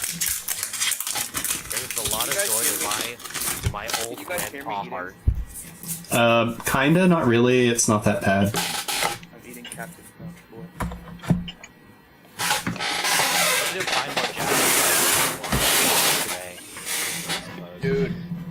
No, it's not today yet. It's only 10:47, dude. I feel like dude, Robert, every day, like ever since I'm just living a fever dream, okay? Please cut me some slack. Good job. I understand completely. I'm just letting you know it's not as late as you think. Smile. Smile. Do you have Smile. a trip to Costco, John? My parents do, but I can definitely ask Go them. there. I have a giant, like 50-pound bag of basmati rice in my cupboard. It's so good. Jasmine and basmati are not the same thing. I know. I'm saying you should get basmati because it's healthy. I don't know if that's true. Is it? Actually, to be fair, Liam has a point. Basmati rice is healthy, but I think it depends for some people. Is what I'm saying. Also, basmati, like jasmine rice is good, but basmati is really good. Yeah, I mean they're I think both. it's kind of different tastes. Well, they're both fragrant rices. I don't know. The rice is so variable. There's so many types of rice, and they all have slightly different flavors. It's very versatile. It's a very good dude. It's All right, guys, we just filled our first 5K tonight. Oh, look at the cards. And I don't wanna wonder if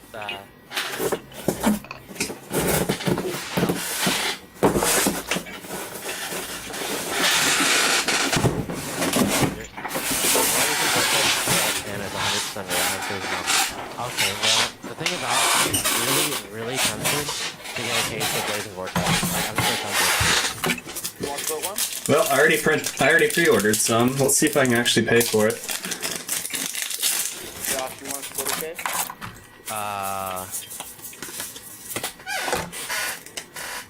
Yeah, I'm thinking about it. The only reason why I'm hesitant to is because because whatever Starlight Rare, I don't want, like, literally, okay, Michael knows this. I had 4 booster boxes in my room, and one of them had the 10,000 dragon, and Michael pulled it right in front of my eyes. I haven't stopped thinking about that ever since it happened. Every now and then, it just comes up and haunts me. I think if you make some prearranged agreement that anything like that gets sold and split evenly, that it's not a bad thing to do. I did splurge on a Battle Legend case when it came out, and then I didn't pull a Starlight, so I got really more salty at that. Although I still made some. I mean, that set was good for making money. It had good return on it. Yeah, so I was still able to profit, but I didn't profit as much as I wanted to. I still lost, which means that I did some stuff wrong. Yeah. I think the only reason I profited on that set was because of 10,000 Dragon. So, but I mean, it was still a decently good set for flipping. Right.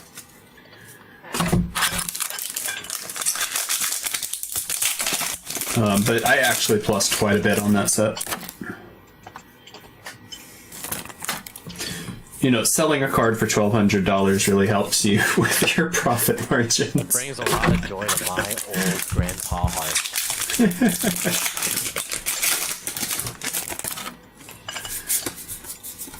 Alright, I need a Starlight. Joshy, where's my Starlight? I'm not the one who's responsible. I hope you pull a playset of Alpha Starlight. I would prefer to pull a playset of Zeus Starlights because it costs more.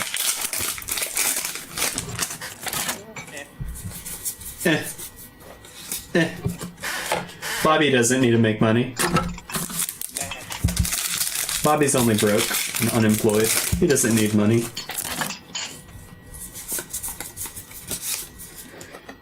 Raiders Night.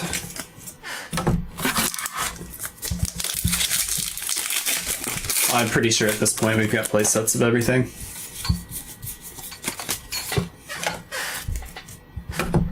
Michael, you eating cereal too? Who's eating cereal with me? I don't think anybody's eating cereal with you. I hear ball clinking, and that's not me. That's not me. It's not me. I am drinking and sure. Because I don't have time to stop eating. Stop to eat. You guys, Michael. It's Michael. Although I can't hear Michael speaking unless if he is speaking. Yeah. He disappeared for a minute.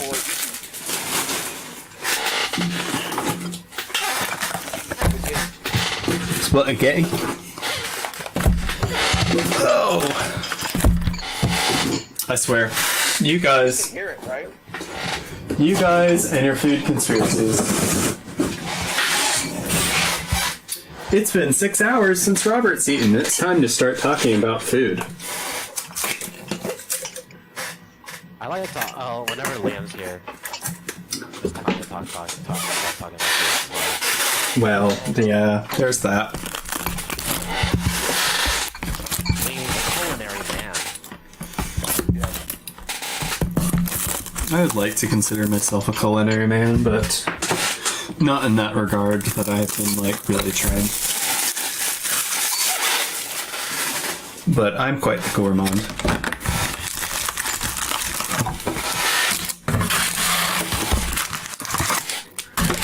I've been rewatching old things, like the plastic one. Uh-huh. Wait, was there a new one? No, yeah, there isn't. There is a new one. It's a reboot of the original. Oh, I didn't know that. Yeah, I used to love the original. Yeah, I used to love the original.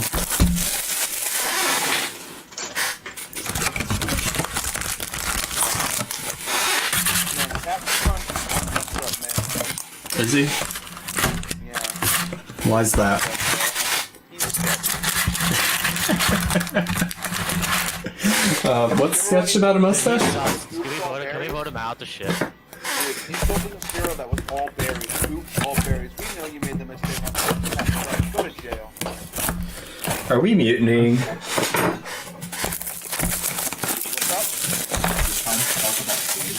What's It's time to talk about food.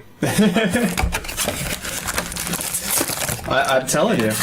I'm telling you, it's a conspiracy. Robert hasn't eaten in 6 hours. It's time to talk about food. While we eat food in front of him. I made some really good curries last night. Go to general. What happened? General where? Out here. I have some curried basmati. Barbecue.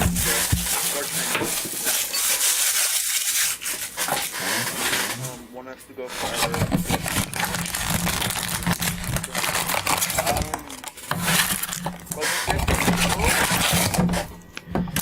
Oh, I can't live without shrimp. Okay. I can't live without Steak shrimp. is just steak, right? Not like beef, just steak. That's your interpretation. Okay, if it's just steak, then I can go without steak because Americans Alpha! eat crappy steaks. We got an alpha. Alpha, the master of beasts. And Americans do eat too much steak. Listen to me.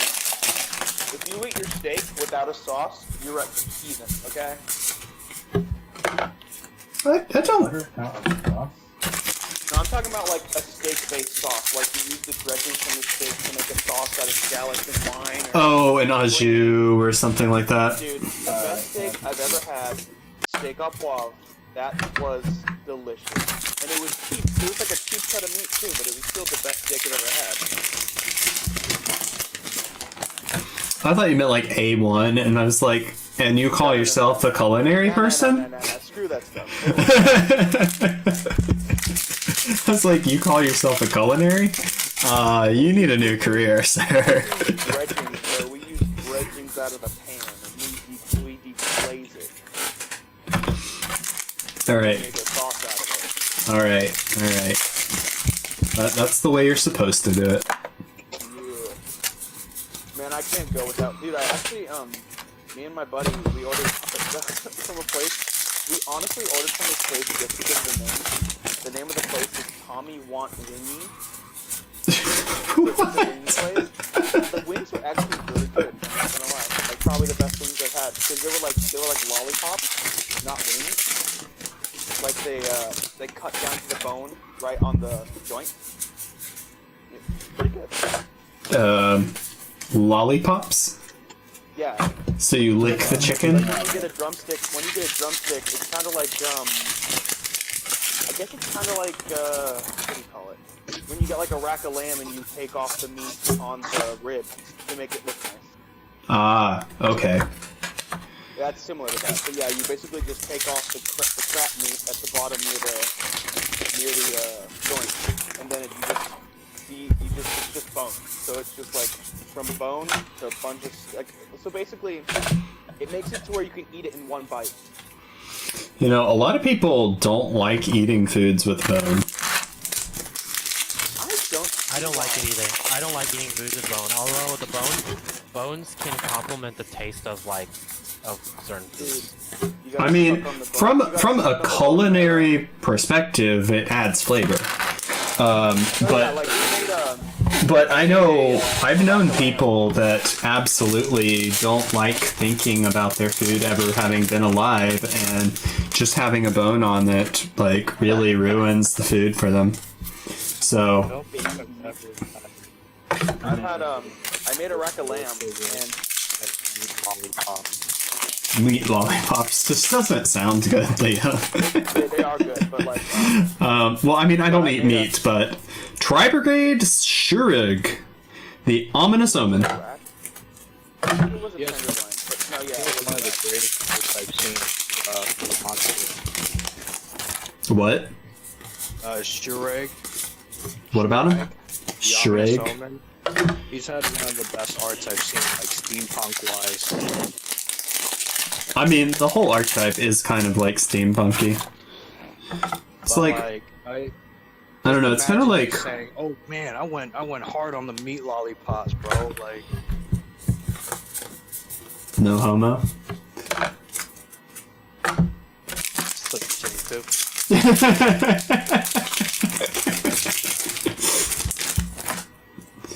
but sometimes anyways. you gotta slurp the bone marrow. Oh man. I'm not gonna lie, we made Dude, something that we had that was really good that surprised me was thymus gland. We boiled Oh, it. And I've cut heard out that all is the good. veins and all that stuff. We trimmed it and made tacos out of it. Dude, that was actually really good. Isn't it supposed to be kind of sweet? Yeah, it's a little bit sweet. Little sweet, yeah. We used a chimichurri with It it. just brings a lot of joy to my heart. We're talking about raw food, right at Robert at 6 hours. Hey, Rob. I mean, here's the thing though. We're talking about meat, and I haven't eaten meat in 20 years, more than 20 years. So I'm good with this conversation. A nice toast turkey. Ooh, so delicious. I mean, I don't really count like fish as Nah, because bro, I think fish it has different properties, I suppose. It has different properties. It's not classified as meat. It's classified as fish. I mean, yes, it's a living animal, but it's not classified as meat. Still fat and protein on this, but yeah. Yeah. It's a different type of fat, different type of protein, different build. No marbling. You just got- Well, salmon's marbled. Some fish is. It depends. Yeah, off the stomach. Some of the cold water fish has You marbling. want a good piece of fatty fish? Ooh, that's gonna hurt your wallet. Well, I mean, you've got like otro, you've got salmon, you've got any of the really cold ocean fish typically have some fat on them. Josh, why are you breathing in the mic? My mic is really sensitive, and I can tell Josh, this is you. Hey, oh, Liam, ow, stop. Please don't do that ever again. Please don't do that. Was that too loud? Yes. Actually too loud. Sorry about that. Josh, I should have selected. I was watching. And that's creepy. I didn't get to say this, but just on principle alone, leaving them boxes alone, you couldn't my Leaving what boxes alone?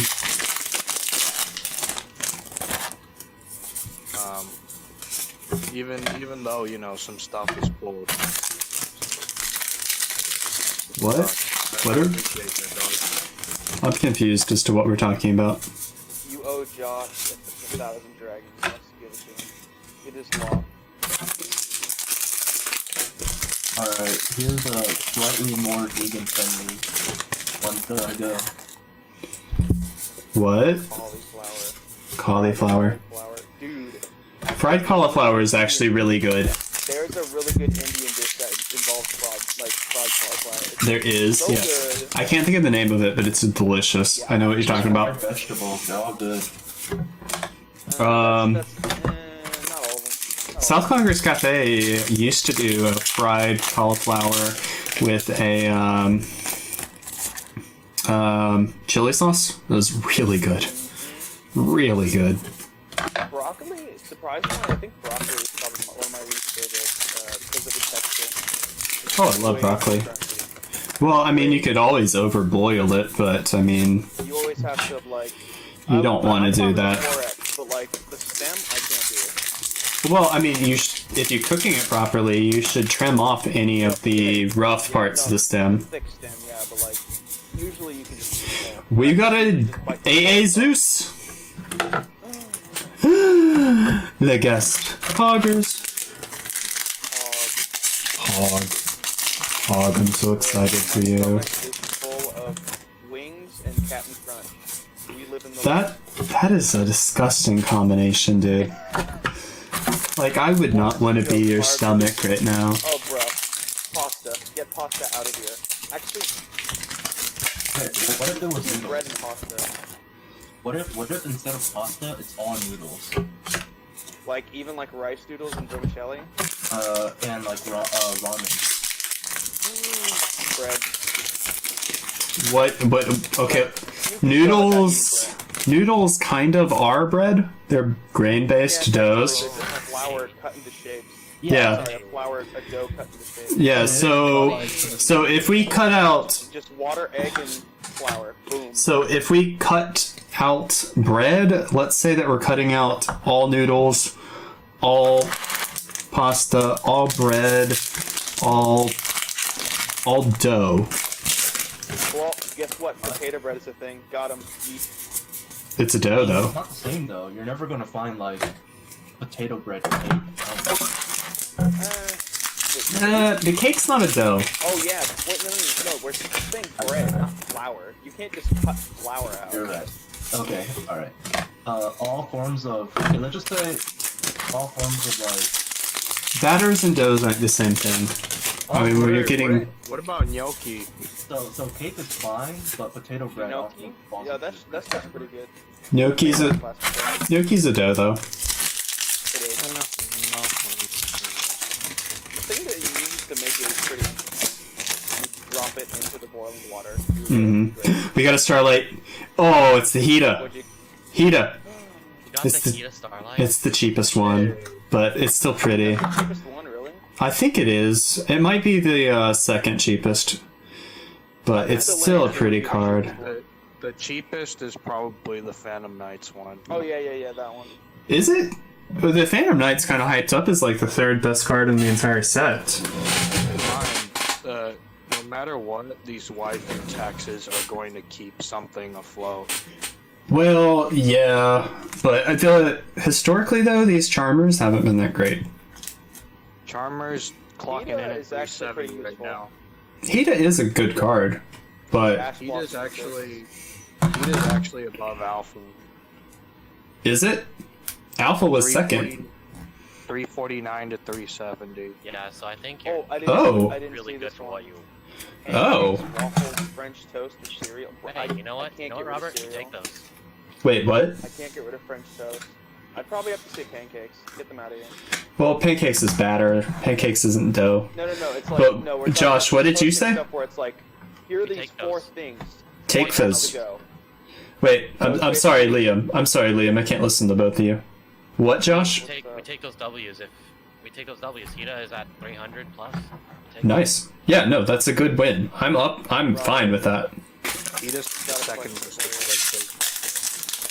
And now what, Liam? I know what you're doing. I know what you're Out doing. of the four, which one would you have to get rid of one? Which one do you want to get rid of? Pancakes, cereal, waffles, or French toast? A cereal. Pancake. Cereal. Heathen. How could you? Cereal's the best. Cereals. They're overrated. I mean, I like cereal, but the reason I eat cereal is because it's faster and easier than making an actual breakfast. well, you're getting rid of your insurance policy. Breakfast is actually not take very long to make. No, it really doesn't. I mean, I could cook a breakfast in a minute or two. Like, in one of my classes, we had like an exam where it was like make a 5-course breakfast in 20 minutes, and I did it in like 14, I think. Oh, easy. Easy. Absolutely easy. Well, look at it. That sounds It actually was like fun. eggs Benedict, Super fast. French toast, Super fast. parfait. Extremely fast. Choose any type of egg, make 2 eggs of that type, and then I think Extremely the last fast one unless you're was- doing hard boiled. Yeah, I think the last one was poached. Again, also extremely fast. Well, you already had to poach for your eggs Benedict. Why are you going to Oh, yeah, poach yeah, twice? That was for the eggs Benedict. What was it?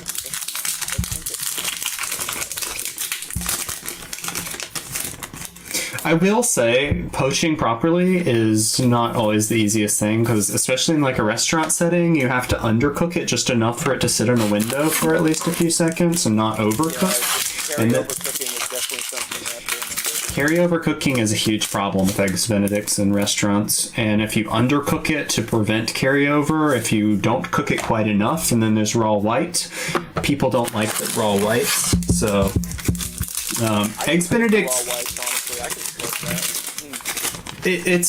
it's a difficult dish to do right in a restaurant setting. I will say that. I had eggs Benedict with crab. It's pretty good. Oh yeah, we did that at South Congress Cafe. I used to have that like almost every day. It's really good.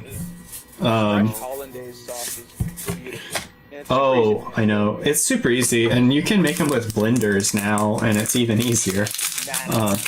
But I mean, you gotta do the I- slight boil in a bowl over I prefer doing it that way.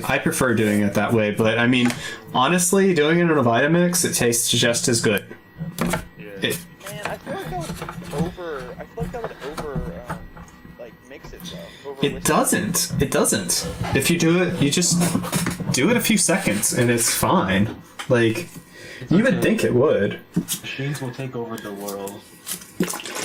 I mean, honestly, like, it's not quite the same, but it's extremely difficult to tell the difference. Extremely difficult. Definitely a plus for like home cooking. Yeah. Well, I think most restaurants would do a blender, but especially because Eggs Benedicts are a popular menu item. And you have to mass produce this stuff. So it's a lot easier. Post more of these. I wanna talk about more food. So the cheapest Starlight is Feragie, the Baron Blossom. Really? Okay. Josh pulled that one. 260, Horn Scales is 290, Alpha is 339, Beta is 370, AA-ZEUS is 447. Oh, it's dropped. It was 490 earlier. So, as far as I know, you've hit the second and third best ones, so you're doing more I'm than doing fine. pretty well. Yeah, I really want to get some Zeus though, because those are honestly really cool cards. I have a lot of Starlights I need to sell I though. hate people that just open one box and go Starlight. Like, ugh. Yeah. But yeah, hopefully Josh heard what I said about them BLL boxes. I couldn't. There was so much commotion. I was just saying, on principle, you good in my book for leaving them boxes alone, bro. No problem. I don't stick to my word. Say it again. Yeah. I just stick to my word. Yeah. Looking I'm playing Supreme Commander 2. okay, I'll read it. Which general are we? Which general? Commander 2. One, I'd have to say Chick-fil-A. Like, Chick-fil-A is good, but like, I'd Is- go to the other three. Is this the spoilers that you're talking about in I'm gonna Austin? go forever. I will pick Burger King. I will pick Burger Yeah, King. Burger King probably. Okay, you want to know what's the play? Get rid of No one Wendy's. needs. Nah, bro, What? Wendy's is amazing. Wendy's is the best. I mean, Wendy's is like going downhill as of recently, but Burger King is international. Burger King's you're always traveling- been. Burger King's at rock bottom, so like When you're traveling, when you go to Shanghai, Burger King is better than McDonald's. Okay, I'd rather go to another restaurant in that area than Yeah, a. same. Yeah, same. I'm not gonna get fast food when I travel to Japan. Kidding? yeah, I'm not gonna go to like Shanghai or Tokyo and get. like with this food poisoning. I'm being serious. I'm heading over to a ramen bar. Like, I know numerous world-renowned ramen bars in Japan. I am going there. I would definitely give up Chick-fil-A.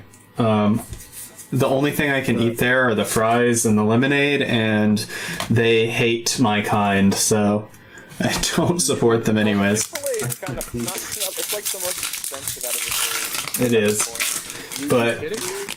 well, Wendy's is also kind of pricey. They're like comparable. Nah, Wendy's, dude. When I go to Wendy's, I always get the $5 gift bag for 10 nuggets, a sandwich, a drink, and fries. Honestly, I could honestly give up all four of those really easily. I could give a FUCK less about McDonald's or Burger King. So like either of those can go and I'd be fine. Like I absolutely hate McDonald's and I absolutely hate foot lettuce Burger King. Lettuce. Down without lettuce. Let us go on to the next one. Honestly, the only time I ever go to any of those places is for like a drink. And I'd rather go to Sonic if I'm gonna go to a fast food restaurant for a drink anyways. Warning point! Warning point! Warning point! Ah! Poggers! Ocean water at Sonic is really good. Same with Purple Sprite if you order it specially. Purple Sprite. Yeah. I'm assuming it's grape flavored Sprite. No, it's a specialty that you order. So It's like an Sprite off-menu with thing. It's a Sprite with touch of Powerade, lemonade, Sprite, and cranberry juice. Oh, okay. So it's a special order. Not a lot of employees actually know about it. I see. Yo, Was can I get a purple Sprite? yeah, I'd imagine most employees, if they don't know what it is, would just put grape in it and call it a day. So like, yeah, it's definitely cranberry. You need the cranberry juice. You need the lemonade. For sure, because it's not like really. It's not grape flavored. Oh no, it doesn't sound at all grape flavored. Yeah, it's just a hue of sugar when you mix everything in.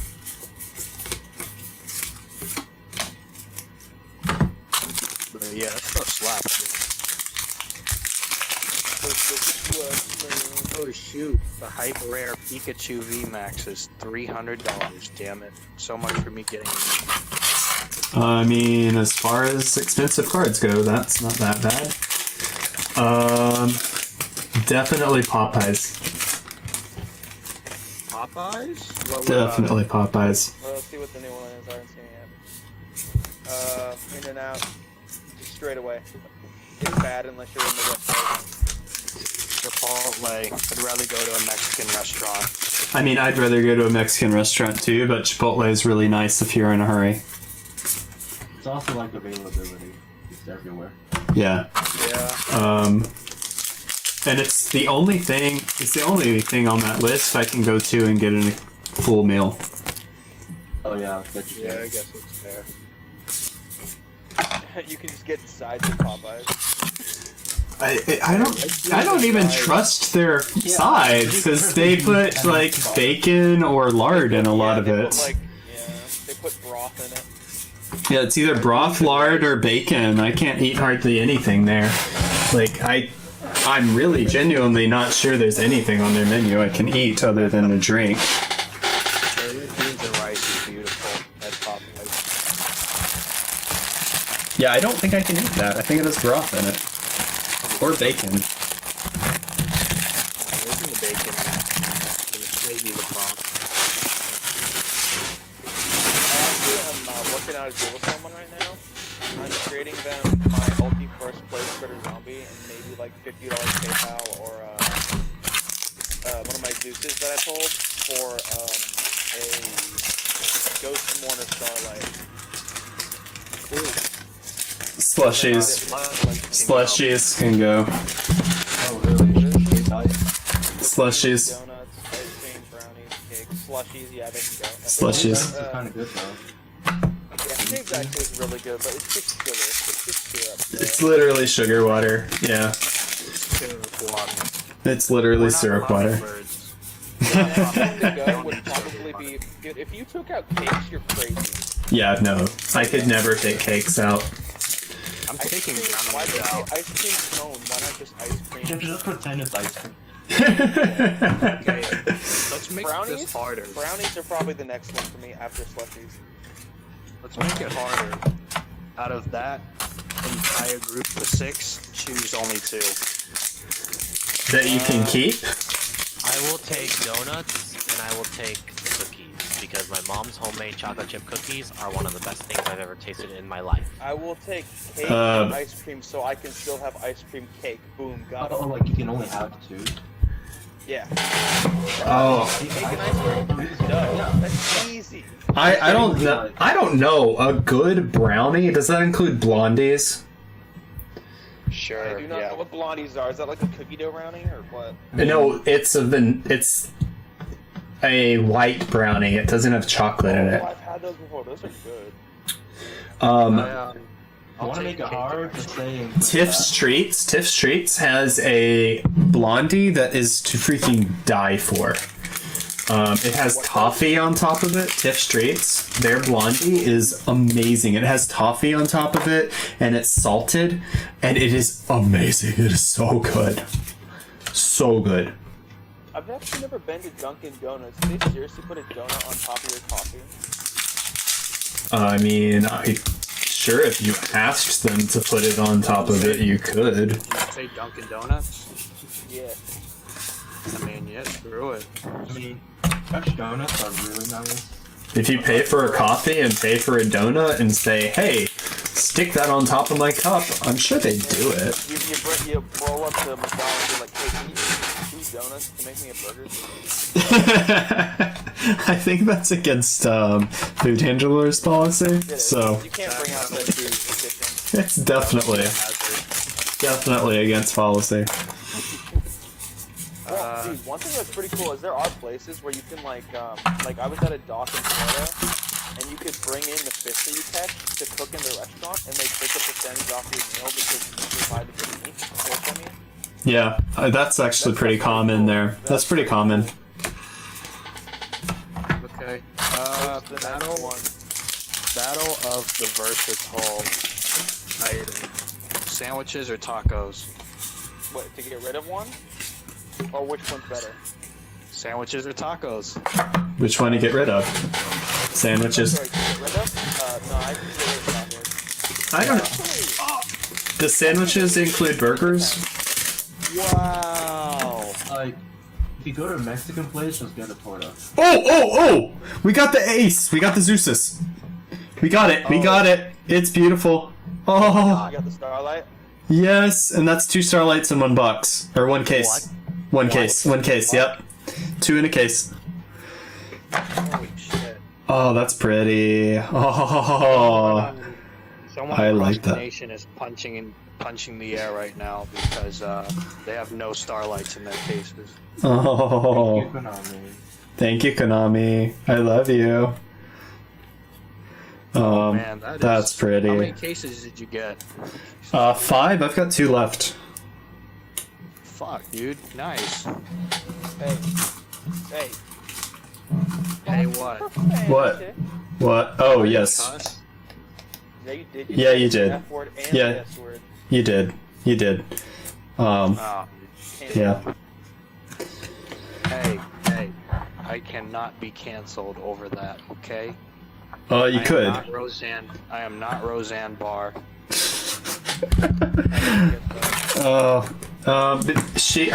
Her show, they didn't cancel her show, they just killed her. And, her income. The Roseanne show, she made a racial remark on Twitter or something like that. And, She said that Ambien made her say racial epithets. yeah, Is she... that where, like, the South Park parody came from? Yeah, Mr. Hanky. Yeah. Yeah, that's where Yeah. that came from? Yep. Yeah. Oh, and Phantom Knights, next pack, so... Nice. So Ambien had to come out and say on Twitter, basically saying, "Oh, Ambien makes you sleepy, not be a racist piece of crap." Yeah, true stories. True stories.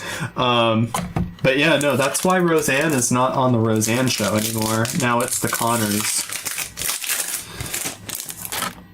Basically, you've pulled, like, on average, like, all the Starlights out of 5 cases, so if you pull another one, it's house to me.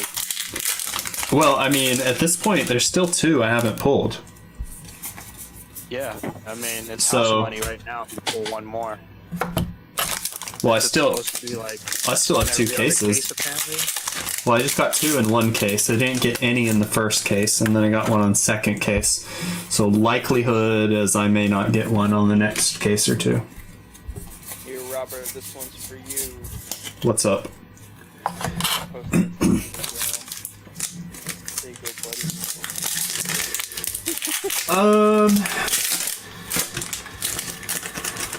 Oranges. That's true, yeah. Oranges Apples for are- me.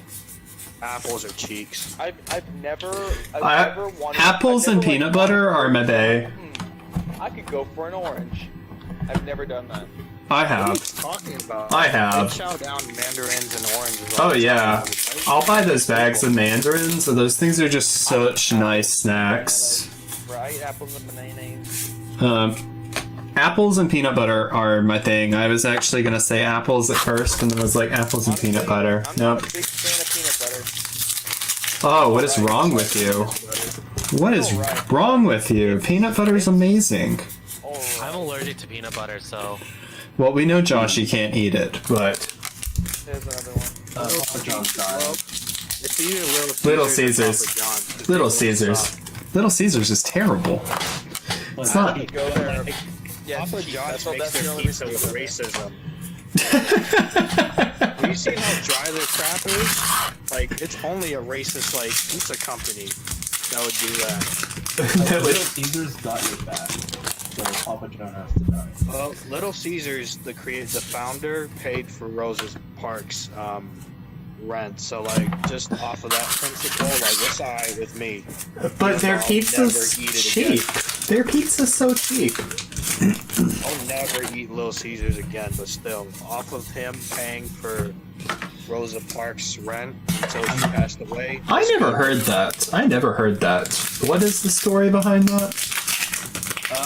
The CEO of Little Caesars just paid for Rosa Parks' rent for where she lived for the rest of her life. What, like after the story broke and he was just like, I feel bad for this woman, and He's just been doing it, and he just did it in general. before the whole bus thing happened even? Yeah, he paid her rent quietly for years before he passed away. Huh. Interesting. He was a real one. More than a decade. Alright. So it was more than a decade. Wow. Reason. Yeah. Donuts can go. So I mean, Bacon. yeah. Papa Bacon. John's can F right off. Bacon. Absolutely bacon. Honestly, this one's actually hard. That one's easy. Bacon can get the hell out of here. Yeah, bacon. Easy. Look at this right here. Haribo. Really? Dude, there's so many, like, different brands of Haribo and different flavors and stuff. Well, Haribo Gold Bears I can live without. Like, Oh, yeah, just- just the gold bear? Sure. yeah. We're including like all the flavors. Skittles, Sour Patch, and Starburst also have like flavors. Well, I mean, Haribo is just the brand. Like, it's a company, just like Mars makes everything else on that page. So, just off of looking at this alone, I don't think anybody should pick Starburst or Sour Patch Kids. Oh, I'm picking Starburst. There's Oh, a no. alternative. No. I have an Have you ever original had alternative. Tropical Starburst? I like the red one. The red velvet for the best. I can have Haikyuu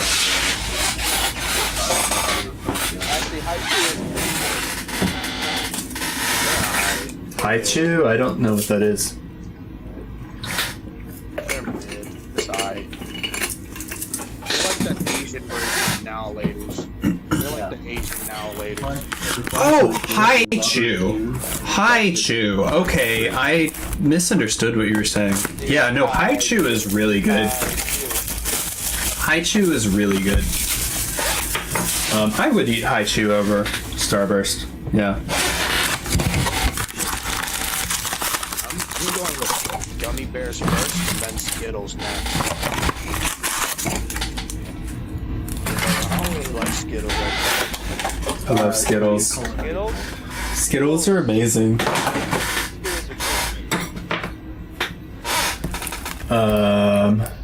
Mustard.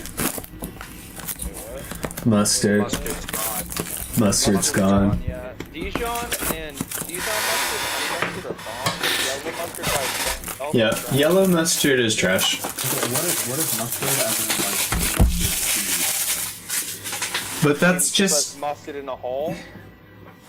a list of condiments. You can't get rid of mayonnaise because that's in so many things. Yeah. Okay, have you ever had veganese? Because if you could substitute that for veganese, I would do it. Veganese is every What is the bit. substitute for the egg? they use like they've got a couple different versions. They have a grapeseed version, grapeseed oil, and then they've got an olive oil version, and then they've got their standard. I'm not sure what oil they use, but it's really good. It tastes like real mayonnaise, and it's lower cholesterol. It's if I could still have veganese, mayonnaise would go. I got a question. Which one has to go? Mac and cheese, fettuccine alfredo, spaghetti bolognese, or spinach alfredo? Spinach. Spaghetti bolognese. It's a meat sauce. I don't eat it. One is clearly not like the other one. Oh, man. It's a pasta. It's a French pasta dish. It is a French pasta dish. Sorry, forget about the last one, just the three. So spaghetti bolognese, mac and cheese, and fettuccine alfredo. Spaghetti bolognese. Easy for me. Spaghetti. Wait, so is bolognese, is that like meat sauce? Bolognese is meat sauce, yeah. So super We're not easy. getting rid of marinara. No. That's like spaghetti. Well, but no, marinara is tomato sauce, no meat. Bolognese is tomato sauce with meat. You could still have spaghetti marinara with meatballs. So I'm talking about the ingredients. I'm talking about which one would you get. I'll get it involved. but you could still have two types of spaghetti with and be fine. Like spaghetti bolognese is easy even if you do eat meat.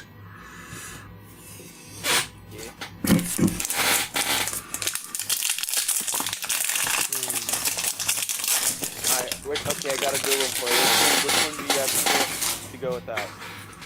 TV, computer, Yu-Gi-Oh, or pizza? Pizza. Netflix, Hulu, Cable. everything. Anything on a TV. Okay, pizza. Holy shit, that one's easy. Yeah, if I were. I like that you guys didn't even say Yu-Gi-Oh Yeah. for a second. Pizza. Well, what's the thing? Actually, you bring up a good point. I'll say Yu-Gi-Oh. That's right. I'll make some money off of Yu-Gi-Oh, so I'll get my life together and I can put Yu-Gi-Oh. Great. No, Yu-Gi-Oh is the only thing that we can think about. We are now Yu-Gi-Oh capitalist pigs. Yes, we are. I'm gonna give you guys a hard one. Okay. Since That does not some of sound these right. are kind of easy. Mac and cheese, mashed potatoes and gravy, stuffing, or candied yams. I could give up. Candy yams. I could give up. Mashed potatoes and gravy, easy. I don't eat gravy. Yo, check out the one I posted. That's evil.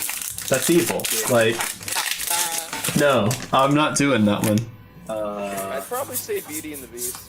No, I'm not doing that one. Like Aladdin and Lion King and Little Mermaid. Nah, you can't get rid of those. The Little Mermaid bolstered my like of redheads, so I can't choose that. Yes, I love redheads. Little Mermaid was my jam when I was really little. Alright, you want a hard one? Yeah, I'm gonna go Aladdin because the remake kind of ruined the first one. Okay, if I could go without the remake, I would choose that, but not the animated. You can't get rid of William Robinson's performance, or Robin Williams' performance. Here's the tough one. Disney can go. Bottom left, PSN, or what is it? PBS? Yeah. Yeah, give it to PBS. Get that out of here. No, there's so much good stuff on PBS, dude. I've never in my life watched PBS NewsHour was probably the most unbiased newsline I've ever It is seen. literally like one of the best sources of information available. PBS, then it's Disney Channel. Dude, because I could. Okay, PBS had stuff like Arthur, Mr. Rogers' Never watched Neighborhood, Never watched it. Sesame Street? Sesame Street? Cyber Chase. Never watched. Oh, I probably did watch Sesame Street as a kid. Sesame Street, like public access stuff, is a big thing for me. Mr. Rogers? I can't do Mr. Rogers like that. Yeah, give me Disney Channel. Disney Okay. Channel also has Leo. Okay, alright, does Disney Channel include Disney Plus? Or are we just talking about the shows that come on Disney Channel? Like the shows as a kid. Let's just talk about the Okay, I could do without Disney Channel, because a lot of their kids' shows are terrible, but their movies I can't do without. Bro, you can't even touch Nickelodeon or Cartoon Network. No, you can't. You can't. Nickelodeon is kind of mid without no matter who we Rugrats. kill, we're killing the part of culture.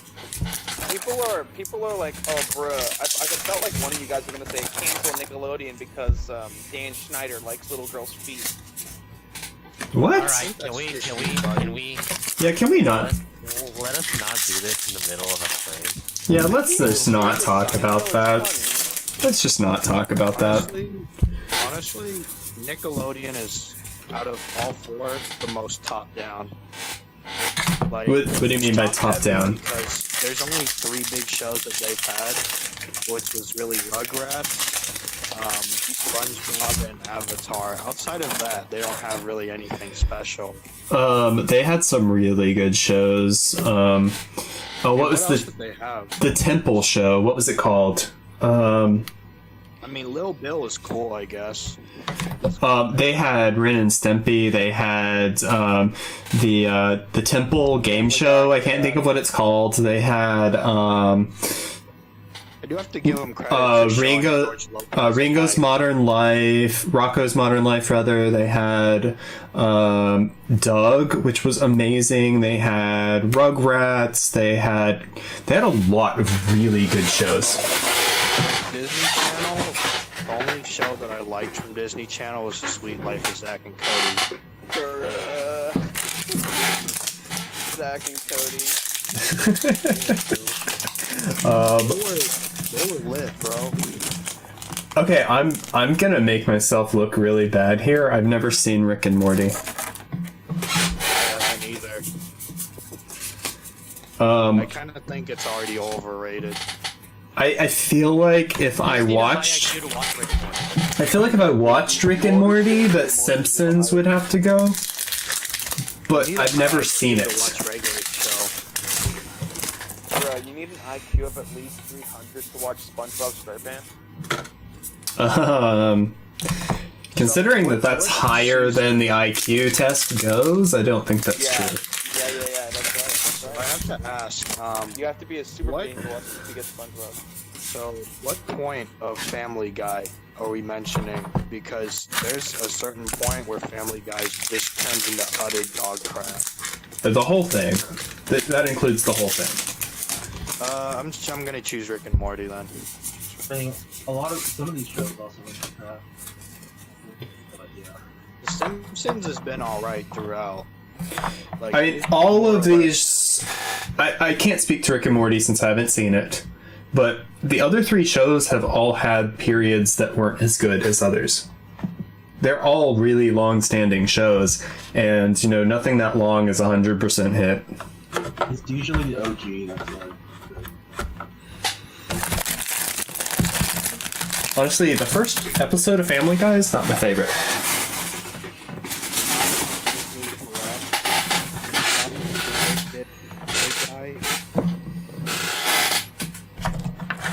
I will. Like, you guys took a major lull in play, What did? like 4 or 5 years already. Who? What? Family Guy? Yeah. I haven't watched them in a while, so I can't say. Alright, I got a good one. One has to go. PS4, Xbox, Nintendo Switch, or PC. Considering the Xbox birthed really everything, like in terms of modern game systems, I can't choose that. Are we talking their most modern and... Are we talking their most modern incantation? I should just say this instead. Nintendo, PlayStation, Xbox, PC. Okay, there we go. Xbox can go. Xbox for me as well, yeah. Microsoft doesn't have necessarily the best interest in mine so far. The PS just has too many good exclusives, and Nintendo, everything they do is just... Nintendo's too good. Nintendo's too good. You can't get rid of Pokemon. Dude, Sakurai was iconic. You didn't say you'll get rid of Nintendo. And I can't get rid of World of Warcraft. I paid for 6 months, so... If you say you'll get rid of Kirby, he'll start swinging on you. 'Cause he made Kirby. Oh. Talk smack about Kirby.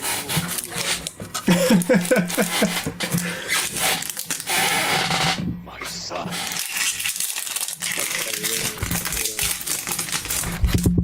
Okay, one must go. Synchro, XZs. Better Yeah, say Pendulum. okay. If you say Pendulum, I will. Everybody's gonna say Pendulum. Auto get rid of. We all know that. Everyone's gonna say I'm Pendulum. okay with that. Correct. Don't touch I my am not ritual okay. monsters. Okay, to be fair, rituals. Synchros or XZs out of the three. To be Wait, fair, rituals. which are three? Monsters. Rituals, yeah, rituals. You guys are mean. Rituals did nothing wrong. Except fall off the curb of power creep. Yeah, they should They're- bring back cards that make it stupid. They're about to bring cards that are gonna make it stupid. Drytron, good dude. I'm gonna play the heck out of that. Drytron is stupid, sorry. I'm playing Drytron take Herald, and I'm gonna negate you 7 times. I'm gonna take you Dryton with full armor master then, if that's the case. Nah, you can't. Because I have 7 negate. Fool. Unaffected by card effects. Fool. Solemn judgment on summon. I don't think Drytron's plays that. Red You can play reboot. strike. I got a red reboot. Red reboot. What else? What else? Let's see. You guys listen to hip hop a lot? No. R&B. Okay, I was gonna does do Michael one must Jackson. go No, with that's hip- pop. Never mind. I'm sorry. That's pop. That's hip hop. I was gonna do a one must go for hip hop artists, but Is hip hop? Wait, just do it with me. Do it with me. Do it with me. Is rap hip hop? Yes. Anyway, do it with Okay. me. Do it with Okay. me. okay.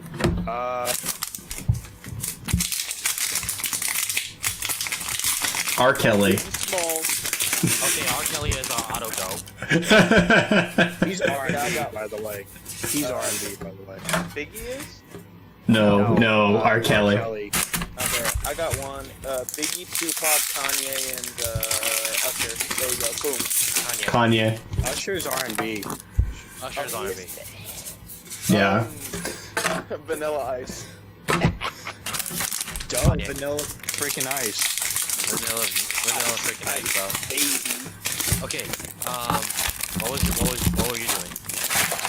I could only come up with 3. Lil Wayne, Eminem, and Kanye. Wayne. Especially with what Lil Wayne is pulled as of late, I gotta go with Wayne. Wayne's gotta go. Okay, let's do this. Let's do this, Michael. Drake, Kendrick, J. Cole. Drake. You didn't even have to finish. Drake. Alright, I got one. Who's your 4th one gonna be? It was gonna be, I already forgot. Alright, I've got one. Say no. Pikachu, Bulbasaur, Charmander, or Squirtle. Aw, shit. Yeet Pikachu out of here.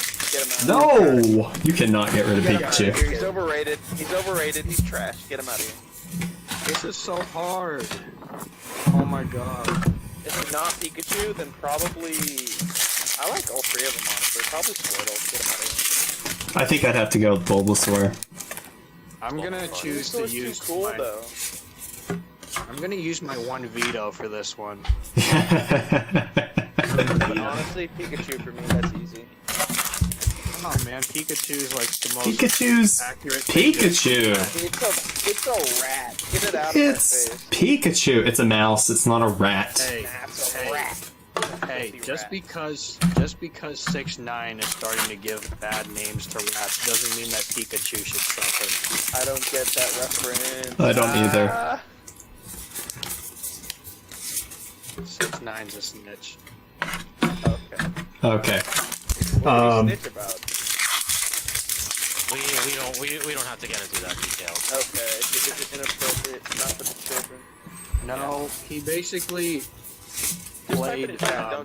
Don't say it. Yeah, if it's bad, just type it in chat. Oh no, it's not bad. The way I'm gonna summarize it, he got caught playing pretend gangsta, and then started crying his way out. Essentially. Okay. That's great. Anyway. That's fine. Okay.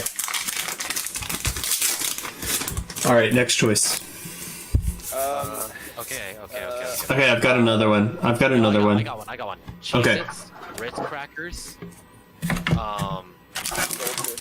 goldfish. Yeah. If I've got goldfish, I can get rid of Cheez-Its. I can get rid of Ritz, honestly. Cheez-Its can go. Okay. Dude, cheese nips are where it's at, though, not Cheez-Its. Get that out of here. Alright, pick one game out of the two. God of War or Witcher. I haven't played Witcher, so Witcher for me. I haven't played Witcher either. I played God of War, so I'd probably say God of War. All right. I got a good one. I have one. Okay, go ahead. You go ahead. Legend of Blue Eyes, Metal Raiders, Magic Rulers. I can't get a Legend of Blue Eyes because Skull Servant. What was it, Metal Raiders? Gate Guardian. A lot of stuff. Judgment, Metal Raiders. Change of Heart. Delinquent Duo, I think, was in there too. Yeah, get all those cards out. Metal Raiders. Half of them are banned anyway. The other half are non-usable, so get it out of here. Okay, I got one. Summon Skull, Gate Guardian, Karibo is in the Raiders. There's a lot of stuff. Okay, tack Pharaoh's Servant onto that list. Make it 4. Pharaoh's Servant had a bunch of zombies. But it had so I can't touch Jinzo. It had Jinzo. it. It also had a ton of zombie cards, so I can't touch it. Alright, so let's see. Fruit roll-ups, fruit by the foot, or fruit gushers? Fruit by the Foot, What's the Fruit difference? Roll-ups are basically Yeah, they're the the same thing. They're the Fruit same Roll Up thing. and Fruit by the Foot are the same, yeah. I would disagree with that, but let's because the texture is thicker in fruit roll-ups. Okay, sir. How about... I guess Fruit by the You guys Foot. remember Yogos? Or, you guys remember Yogos? Yogo slap. Dude, Yogos slap. Where did they go? Didn't they take them off because they were way too bad? They were like We way just too bad for you. discontinued. Okay, here we go. Yogos, Cheetos? Gushers, Fruit by the Foot. Do you remember Surge? Or no, Gushers can go. Do you remember Surge? Spicy Gushers. Spicy Gushers, no. Thing. I haven't went over to seen Chris's that. apartment and he had spicy Gushers and I tried them and I was like, what the? That sounds interesting. It wasn't Okay, bad, so it was just weird. let's do this. Cheetos, Doritos, or Lay's? Cheetos are automatic. Cheetos. For me. Cheetos. Cheetos. That's Windows. That's too easy. Alright, here's the real litmus test. Which of these 4 are the best?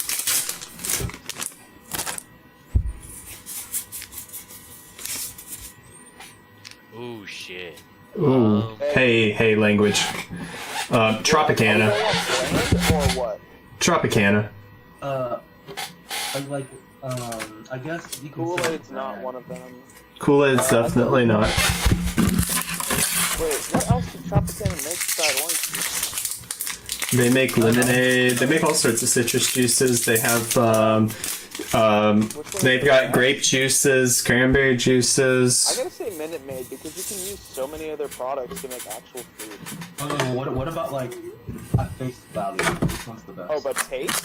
No, face value. Face value. The things that are posted right there. Oh, just so like the box and the. Just what's on the screen, definitely Tropicana. I'd probably still say Minute Maid. But Minute Maid is like straight from concentrate. It's not as good. Tropicana is like real juices. Capri Sun is flavored water, and so is Kool-Aid. Alright. Which one's better? The Minute Maid, Fruit Punch, Hawaiian Punch, or Kool-Aid?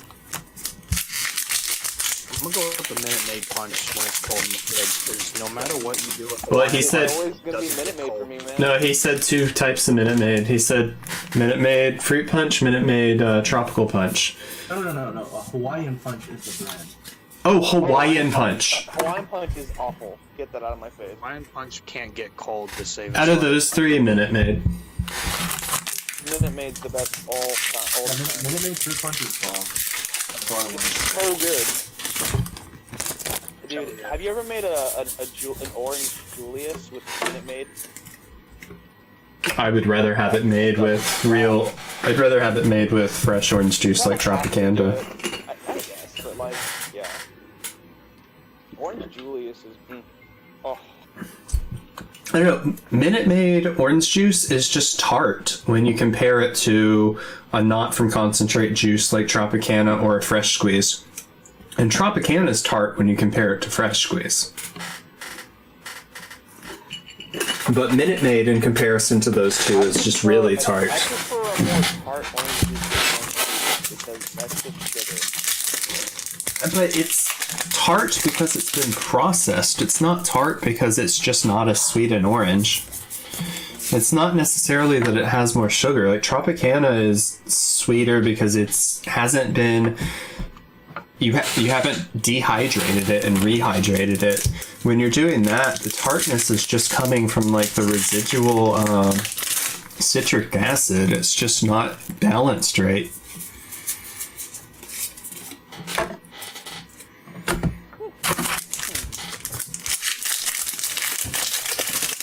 I'm opinionated on my orange juice, I'm sorry. That's okay. Okay, four gotta go. All of them gotta go. Yeah, all of them gotta go. Okay, 3 have to go. Here we go. 3 have to go. You playing One has to stay, I guess. Yes. Okay, 1 has to stay.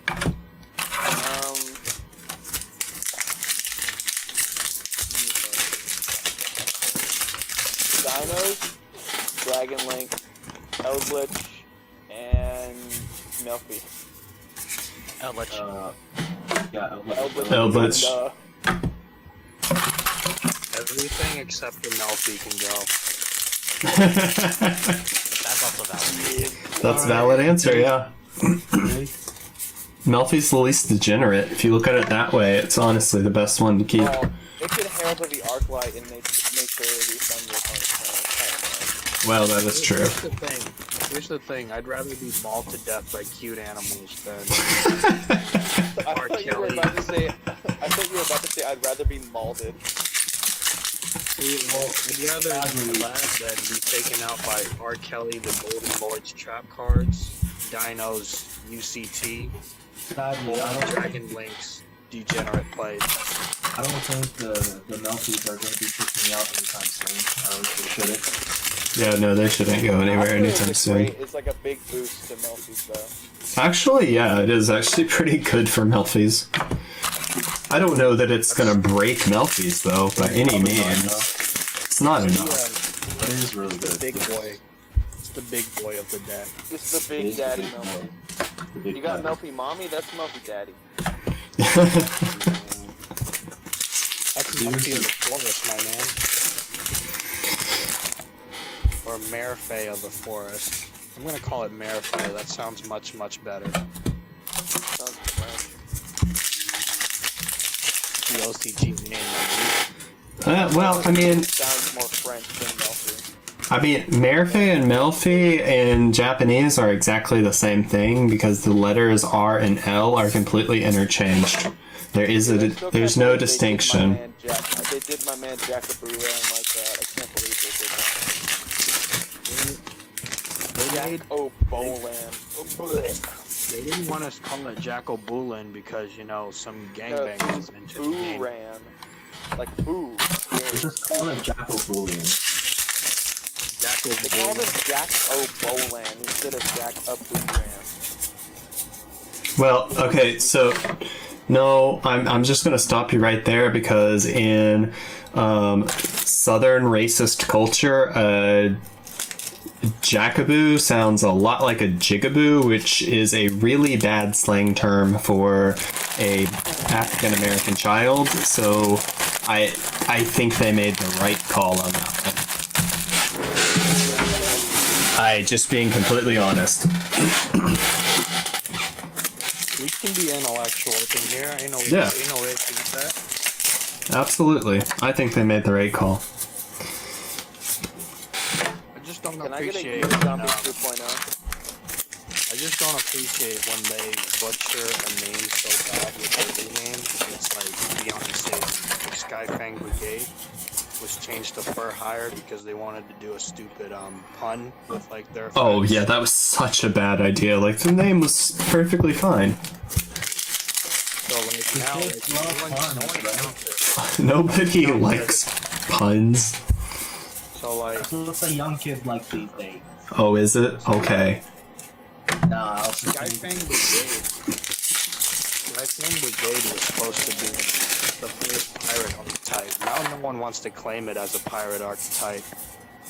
So now it's just plunder patrols that are the pirate archetype. Man, there are some zombie cards that have not been released yet. Like there's one called Red Ghost Moon. That's an old card, isn't it? It's not released. But I mean, it's really old in Japan. Yeah, it's activate only during your. We just got a warning point. Zombie monster. Gain life points every attack of the monster, then end the battle phase. Okay. Kind of weird. It's okay. No, it's bad, but like, why didn't they make it a thing yet? Do you know how many cards have not been imported into TCG? Dude, I'm surprised they didn't have the blue-eyed silver zombie until the sequel. Chips, definitely. I'm a sweets person. You know how many vanillas from the old days are still yet to come that might be in the speed duel box? Oh, it's like over 100 cards. There's a ton. Get rid of. Who would get rid of drink? Crazy. Get rid of All drinks. soda. It's All not- drinks. No, all drinks. All drinks. You can never drink anything the rest of your life. Okay, so Chips can go because that would eliminate the temptation for me and the Yeah. empty calories. Chips for me as well. The candy and Because, cookies like- are the exact same thing. yeah, it's just empty calories. Like we're talking Here's about. the thing: like, chips. obviously. Like, let's not get too culinary about what's the candy.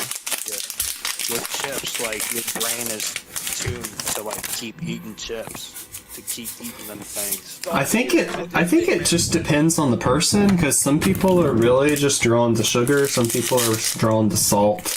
It depends on your taste and your preference. Actually, drop some jalapeno queso chips. Just they've managed to use MSG to make cardboard taste good. That's chips. That is definitely some chips. Some chips are cool though. I said some chips, not sun chips. Sun chips are actually pretty good. But there are definitely some chips out there that are not. Yeah, you just open the bag and it's just an avalanche of grease. Like those Funyuns they're showing right there. Oh no, those aren't really greasy compared to like Lay's if you touch them. Oh yeah, Lay's are greasy. The original Lay's at least. The newer ones aren't as greasy, but they're also not as good. Okay, let's see. Battle of the Cheap Treats. Zebra cakes, cosmic brownies, honey buns, or what's another one? Twinkies, if it's Twinkies, I don't Twinkies are definitely the choice if it's Twinkies. We're going on like the cheap little Debbie type of stuff. or Nutter Butters. Or no, not Nutter Butters, Nutty Bars. Phantom Knight. Nutty bars. Phantom Knights. Torn Scales. Hey, Hey. Poggers. All the secrets.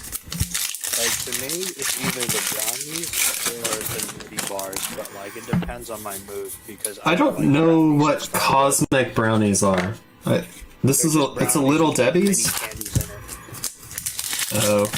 I mean, I guess cosmic brownies. I like real brownies. I hate brownies in general, so like, yeah, let's go with brownies. A good brownie is amazing. And I am Not much... three, that's the best ones. Honey bun. What's that? Best ones, honey bun. A honey bun That's 10 nice. sec... A honey bun 10 seconds in the microwave is really good. I had my first ever honey bun at Troy's like a couple months ago, and I ain't gonna lie, that was very good. Oatmeal raisin cream pies. Aren't even the high end ones too. Yeah. Oatmeal cream pies for sure. I guess, yeah. I like oatmeal though. I guess I say Nutty Buddy. I've had too many of them. Does anyone have $1,150? Why? Why? 2 prismatic lightning storms and a starlight area for $11.50. Starlight what? Starlight area, the water charmer, and 2 starlight lightning storms. That That's- sounds like a terrible deal, man. Yeah, dude. That's not a terrible deal. You're right, it's not a terrible deal. It's fine to target I mean, what is Starlight Lightning Storm at now? I sold mine for over $700 a piece. True. The Starlight Lightning Storms are going for about $420 each right now. So they're on a downswing. But I think, honestly, that's right about market value then on all of those. You're not really saving money Yeah. for buying them together. You're paying what you would pay just out the gate. You gotta like get rid of that. Actually, starlight lightning storms are 500. Probably the dot right down the PCG. I mean, there's a reason why he's selling for 1,100. It's like hot potato, you gotta get rid of him. Well, No, I mean, he just needs he's money. he's selling them for the price that they would cost. Honestly, the area is like you might be saving like $50 to $100 off the price of TCG player, and if you tried to sell them, you wouldn't make the money back because your seller fee would be higher than that. So, like, it's not that great a bargain if you, especially if you want to make money off of an investment. That's just a good price if you want the cards. So.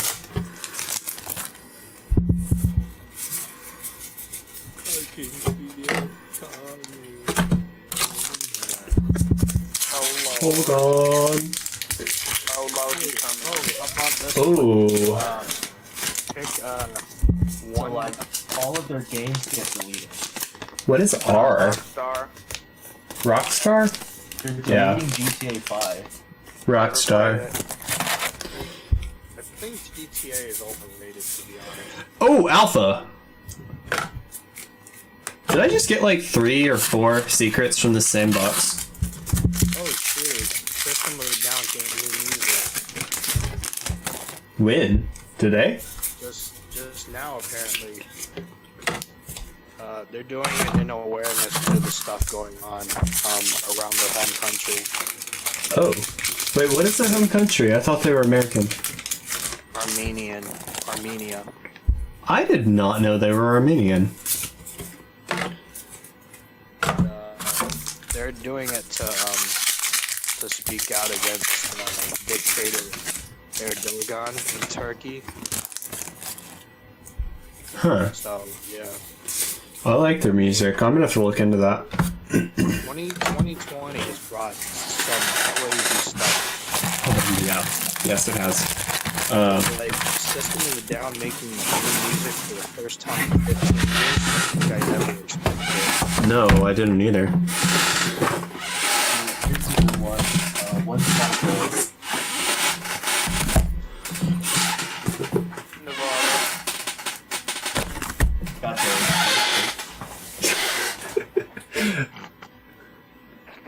I don't. Nevada. are you asking about? Yeah, I'm not really sure what you're asking here. I'm just shit posting. Oh, oops. I'm just you know, memeing. Texas can go. Out of here. Delete Yeah, Texas, yeah. Texas Oh, yeah. can go. Delete text. Oh my god, okay. It's fine if it's not in here, I guess.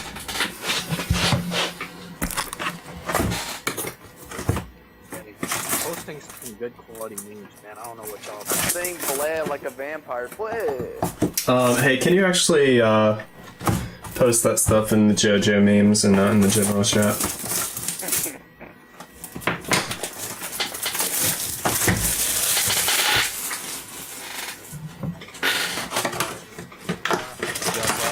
Woke up just now. I literally like died.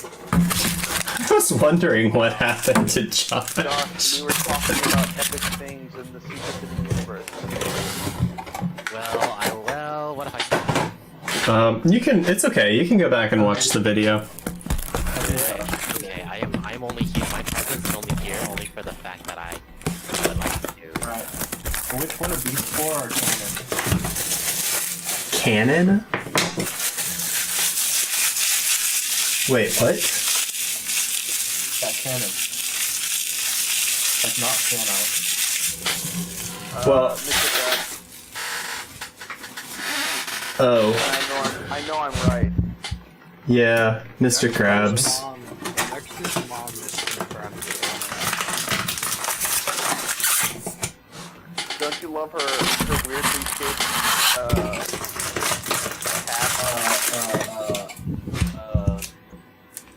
Weirdly shaped chicken tendies, yes. Her calves are like bigger, like her calves are thicker than her thighs. I'm sorry. That chicken tendies. She works out, she works out. She could be a ballerina because like she walks like she's tiptoeing everywhere. Yeah. Your calves would be pretty strong if you walked on your toes everywhere.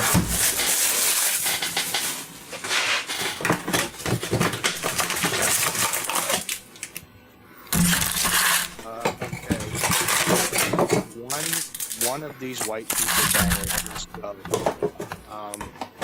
Mr. Brightside, Sweet Caroline, Rocket Man, or unfortunately,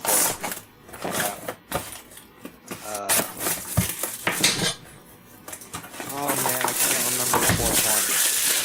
So far, it's Sweet Caroline. I didn't even catch them all. You can't get rid of Mr. Brightside. Wait, is this Mr. It's Mr. Brightside, yes. Is that the one that's the grungy one, or is that the... I'm thinking of Mr. Blue Sky. Get Mr. Brightside out of here. Mr. Blue Sky is where it's at. Yeah, I think I agree with you on that. I thought you were Blue talking Sky's about Reggie. Mr. Blue Sky. Mr. Blue Sky is the crap. It's the That song you is know, Reggie. the good. That song is Reggie. Mr. Blue Sky.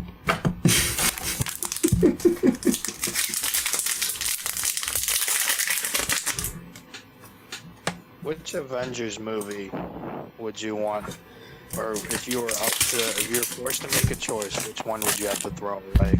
Age of Ultron. Age of Ultron. Age of Ultron. Easy.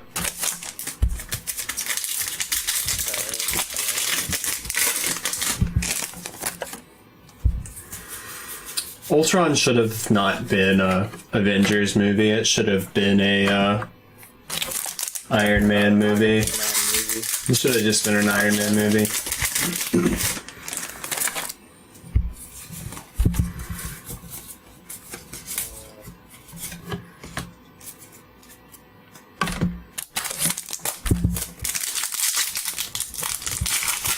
You guys just dropped music within the hour.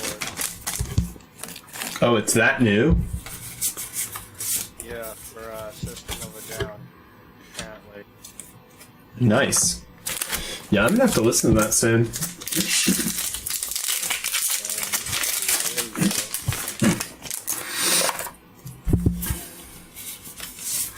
I'd say let's play it on here, but copyrights. Nah, I'd be fine,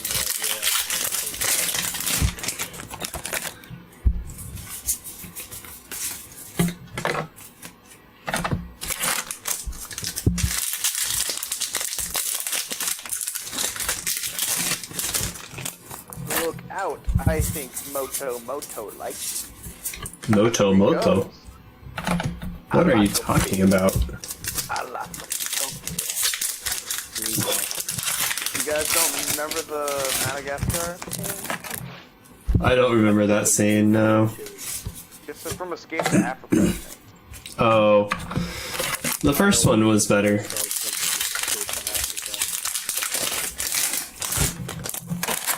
The first one was a lot better. Firework will always be a best.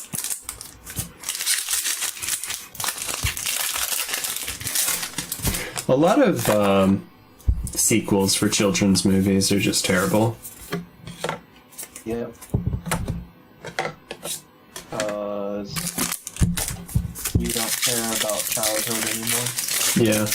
Oh, we made money. Let's just make another one. Who cares what it's about? Yep. And children are not the ones deciding the market, the parents are. Children have more power over the market than I think people give credit to. But it's like a weird... They're not directly influencing, it's their parents' perception of what they need for their kids. Well, that's true too. Like, let's be real. When did we ever choose, like, what movie we want to see, or what toys we got, right? When you're like 5. That's Well- what your parents think they want. I think to a certain age group, yes. But marketing to children works. Like, Oh yeah, for sure. That is true. marketing to children, and then children start talking about it, and then their parents get it for them. That is also true. So kids have a lot of say over the market. I wouldn't say it's because they have a lot of say, but rather they have the least amount of... They're the easiest to, like, take Manipulate, yeah. advantage. Yeah, so, like, we ban a lot of, like, advertising for children. Yeah, but I mean, like, Ronald McDonald made McDonald's. Like, McDonald's would not be the behemoth it is if it had not marketed to children. Dude, Ronald McDonald is a hot man. Well, they did Okay. change their marketing strategy. Like, they got rid of the whole Playhouse Happy Meal advertising to a more modern look. Yeah, they did do that. But I mean, at this point, they're so well established and such a household name.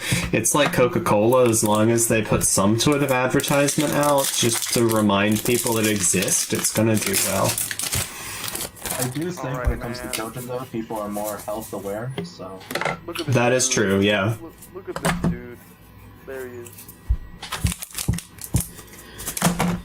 That's modern Ronald McDonald. What about the original Ronald McDonald? What did the original one look like? I actually saw a really interesting show the other day. Somebody had one of the like very first suits, and somebody was like digging up to see if it was God, there it authentic. is. I found it. The very original is pretty weird looking. Is it the one with the cup on his nose? Yeah, that's I think the oldest one, but they changed it pretty quickly and made it a lot This one's ugly. closer Oh to my God. recognizable. Look at this. Are you posting it? Yeah, that's right. Oh yeah, I think that's the oldest one. Well, that's scary. Actually, I'm not sure if that's the original one or if that was one that was made by a local chain before they nationalized it.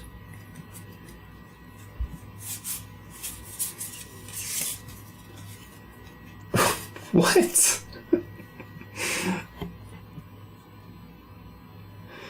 Yeah, let's keep those kind of memes. Let's keep that. I got you. Let's keep it in the meme channel. We dive bomb. All I want for Christmas is I once was kid, man.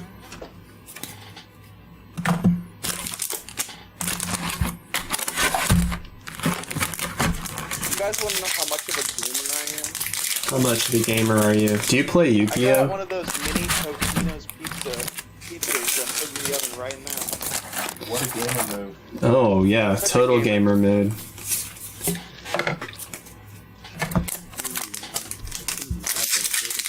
I don't understand you, Liam. You're training to be a chef, but you'll eat a Totino's pizza. I don't know if you knew this, but a lot of chefs do not eat very well themselves. I know, but I mean, that's just like the antithesis of eating well. Bruh, I was walking to the grocery store. I literally picked it up like an hour ago. And I was like, man, I don't want a pizza. It's not good for me. And I was like, oh, Totino. I fucking There's better frozen pizza than Totino's. Totino's is good, man. Totino's are I think terrible. once you're a chef, you traveled the full circle of like the culinary metagame, and you arrive back at the start. Oh, is that what happens?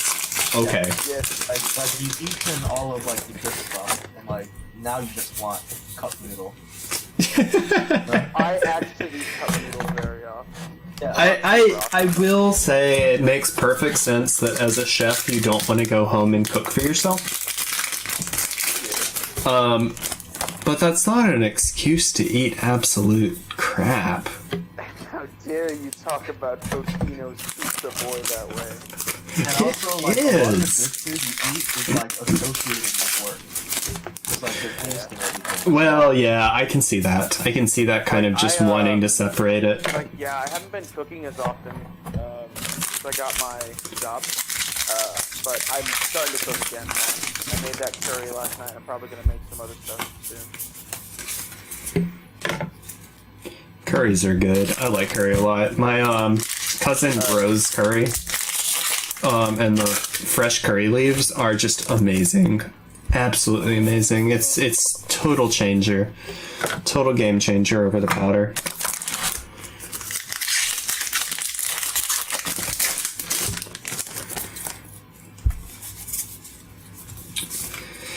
Conductor of Nephthys.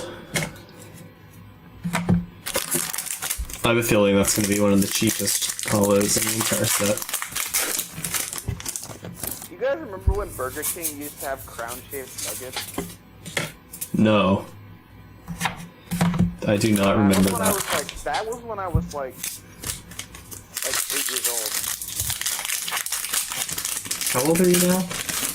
21. 21? Okay, so I did not eat meat at that point in my life. Chicken tenders were the first produced line of Burger King changed the name of What are you mumbling about? They were available from 2006 to 2011 and are only survived by a very sincerely written petition. Okay, so I was in college already, and I was definitely not eating meat. So I have a very good reason for not remembering that.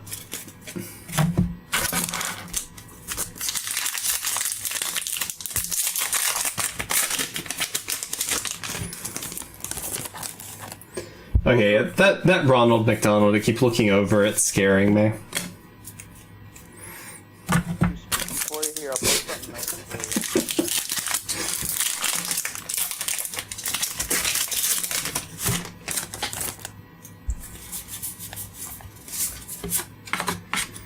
Here, I'm posting something nice for you, just for you. Aww. Did Joshy fall asleep again? Oh, that's so much nicer. It's so cute. Yeah, he probably did. Michael just left too. Oh, did he? Yeah. I'm probably gonna eat eventually to go eat my pizza, my Totino's pizza. Have you guys ever seen the Tim and Eric Totino's Pizza Boy skit? Oh my god. That whole show was... Oh god. Totino's, what do you know?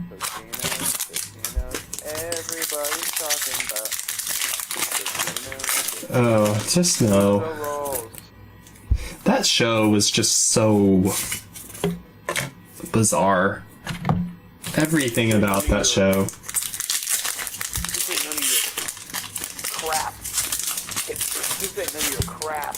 Rock. This is my real Totino pizza rock. We got a Zeus! Yay! Divine Arsenal, AA-ZEUS, Sky Thunder. Put some rolls in my mouth. I put some rolls in my mouth. What? No. No. The rolls. But that's why that show is so weird.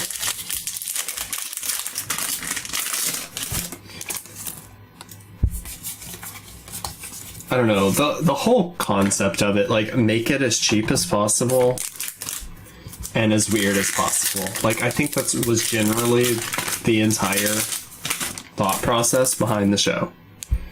I like the one where the guy sat in the middle of the forest talking about frostbite while he slowly, while his body slowly becomes a frostbite. I don't remember that one. It's a good one. And then he makes friends with him in the world. Okay, I might remember that. That sounds slightly more familiar. Oh wait. This is what I do. This is what I do. This is what I do. I sit on you. That's another one. I remember that one. Yeah, that I was... found it. It's called Pierre Primbus's Safety Method. Wait, what? Oh. That's the one. Oh, okay, yeah. I think I do remember that now. Like, what were they doing when they wrote it? Definitely going to get frostbite. Don't get the bite, yeah, I knew this. Oh god. Seriously though, what were they doing when they wrote the show? Don't get the bite. Only the best of inspiration. What? They had only the best of inspiration. I'm sure it was illegal as well. Many drugs. Yeah, exactly. Just love the aspirin.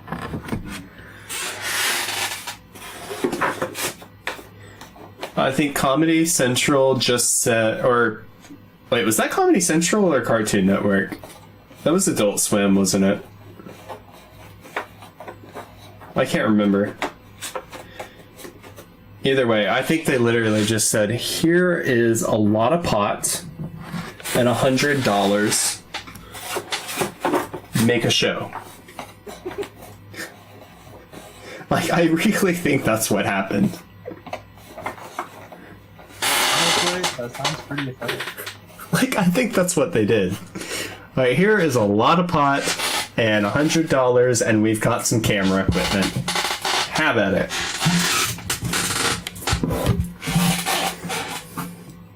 Okay, yeah, it was Adult Swim, that's right. Yeah, now that you post that on there, yeah, I definitely remember that.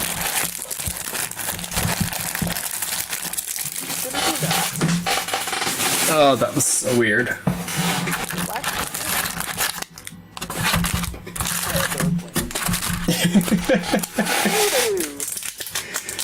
Oh no, please no. No! Now think about your dad. Oh lord. What's your dad like? I want to meet that dad. It's so weird! Oh my god, so weird.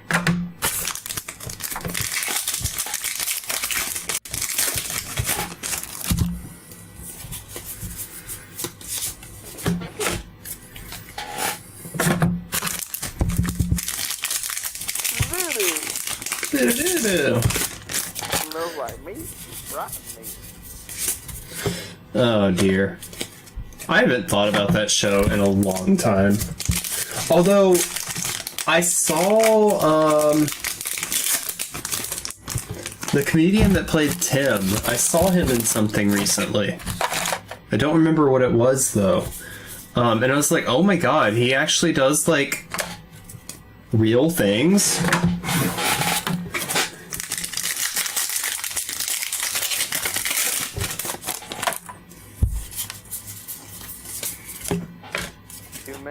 many cookies. Liam, you've lost it, dude. I'm sorry. I hate to tell you. I'm just referencing all the stupid little skips. I know what you're doing. Snickers. Not just the Pokemon. Snickers are bad. Snickers are good. What are you talking about? You like Totino's and you hate Snickers? Like, what's wrong with you? Snickers are tight, but they aren't the best. Well, no, they're not the best. But they're definitely better than Totino's. Candified protein bars. What? Snickers are basically candified Snickers bars. And protein bars. I mean... Because they have peanuts in them? I guess.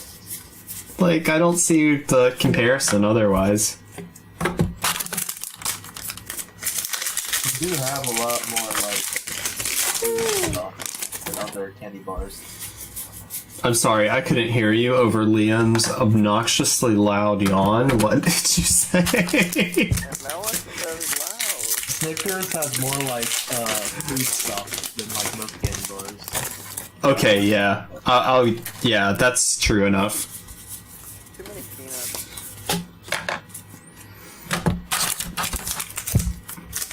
I don't know, I think, Milky Ways or, Three Musketeers are my favorites. Isn't 100 grand pretty good too? 1,000 grand, whatever they call it. They're okay, but I've never really, I don't know. I prefer more of a nougat with a crunch rather than a peanut or just like caramel. Okay. That's fair. I think that's what 100 grand is an estimate. I'm forgetting what 100 grand is. I thought it was just like chocolate with nuts in it. It is a candy bar piece of... it's chocolate caramel and crisp rice. Oh, yeah, okay. Yeah. Yeah, that's okay. Not my favorite. Dude, the big Toblerone. Give me the big Toblerone. The giant one? The one that's as big as you? The what? The what? You ever seen Neo Yokio? I don't know. Maybe? Smith anime? No. Jaden Smith has an anime? I'm hitting up He later. voices the main character. Have a good one. I did not know this was a Probably thing. gonna head out right now too. My food is done. Oh, you guys are abandoning me? Bro, I gotta eat my Totino's. Alright, man. Have a good one. See ya.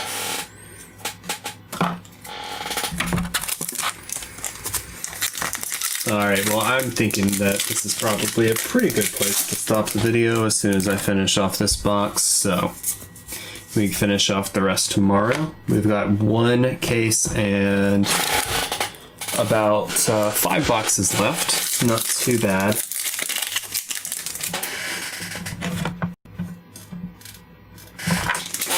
Alright, let's see what we have in here. Let's get some music going. And let's go with, there we go, this looks like a good combination, and see what we get.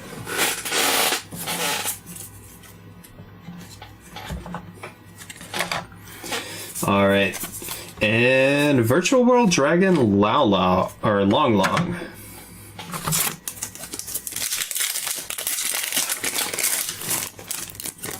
Let's see what we get out of here. Oh, Mutant Ultimatus. Ultimus, rather.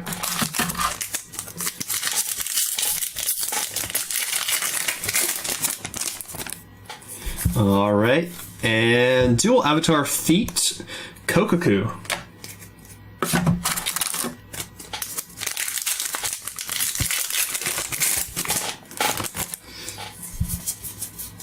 Alright. Dual Avatar Feet Armored Ungyo.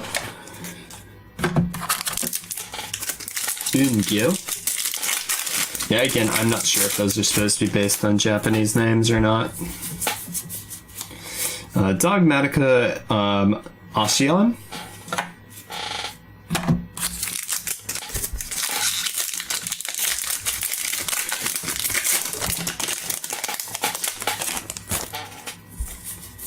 And Infernity Doom Archfiend.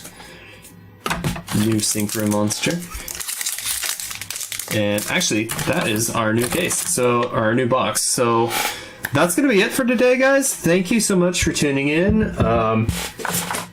And make sure you check out in the description below Phanthelia. Another thanks and shout out for doing the full art Ark Rebellion Xyz Dragon that I used for my thumbnail. And shout out to TCG Player for sponsoring this video. Make sure you check out the description below. We've got a link to the affiliate. Without spending any additional money that you wouldn't already be spending, you can get the cards that you'd get normally from TCG Player and help support the channel. So guys, peace out.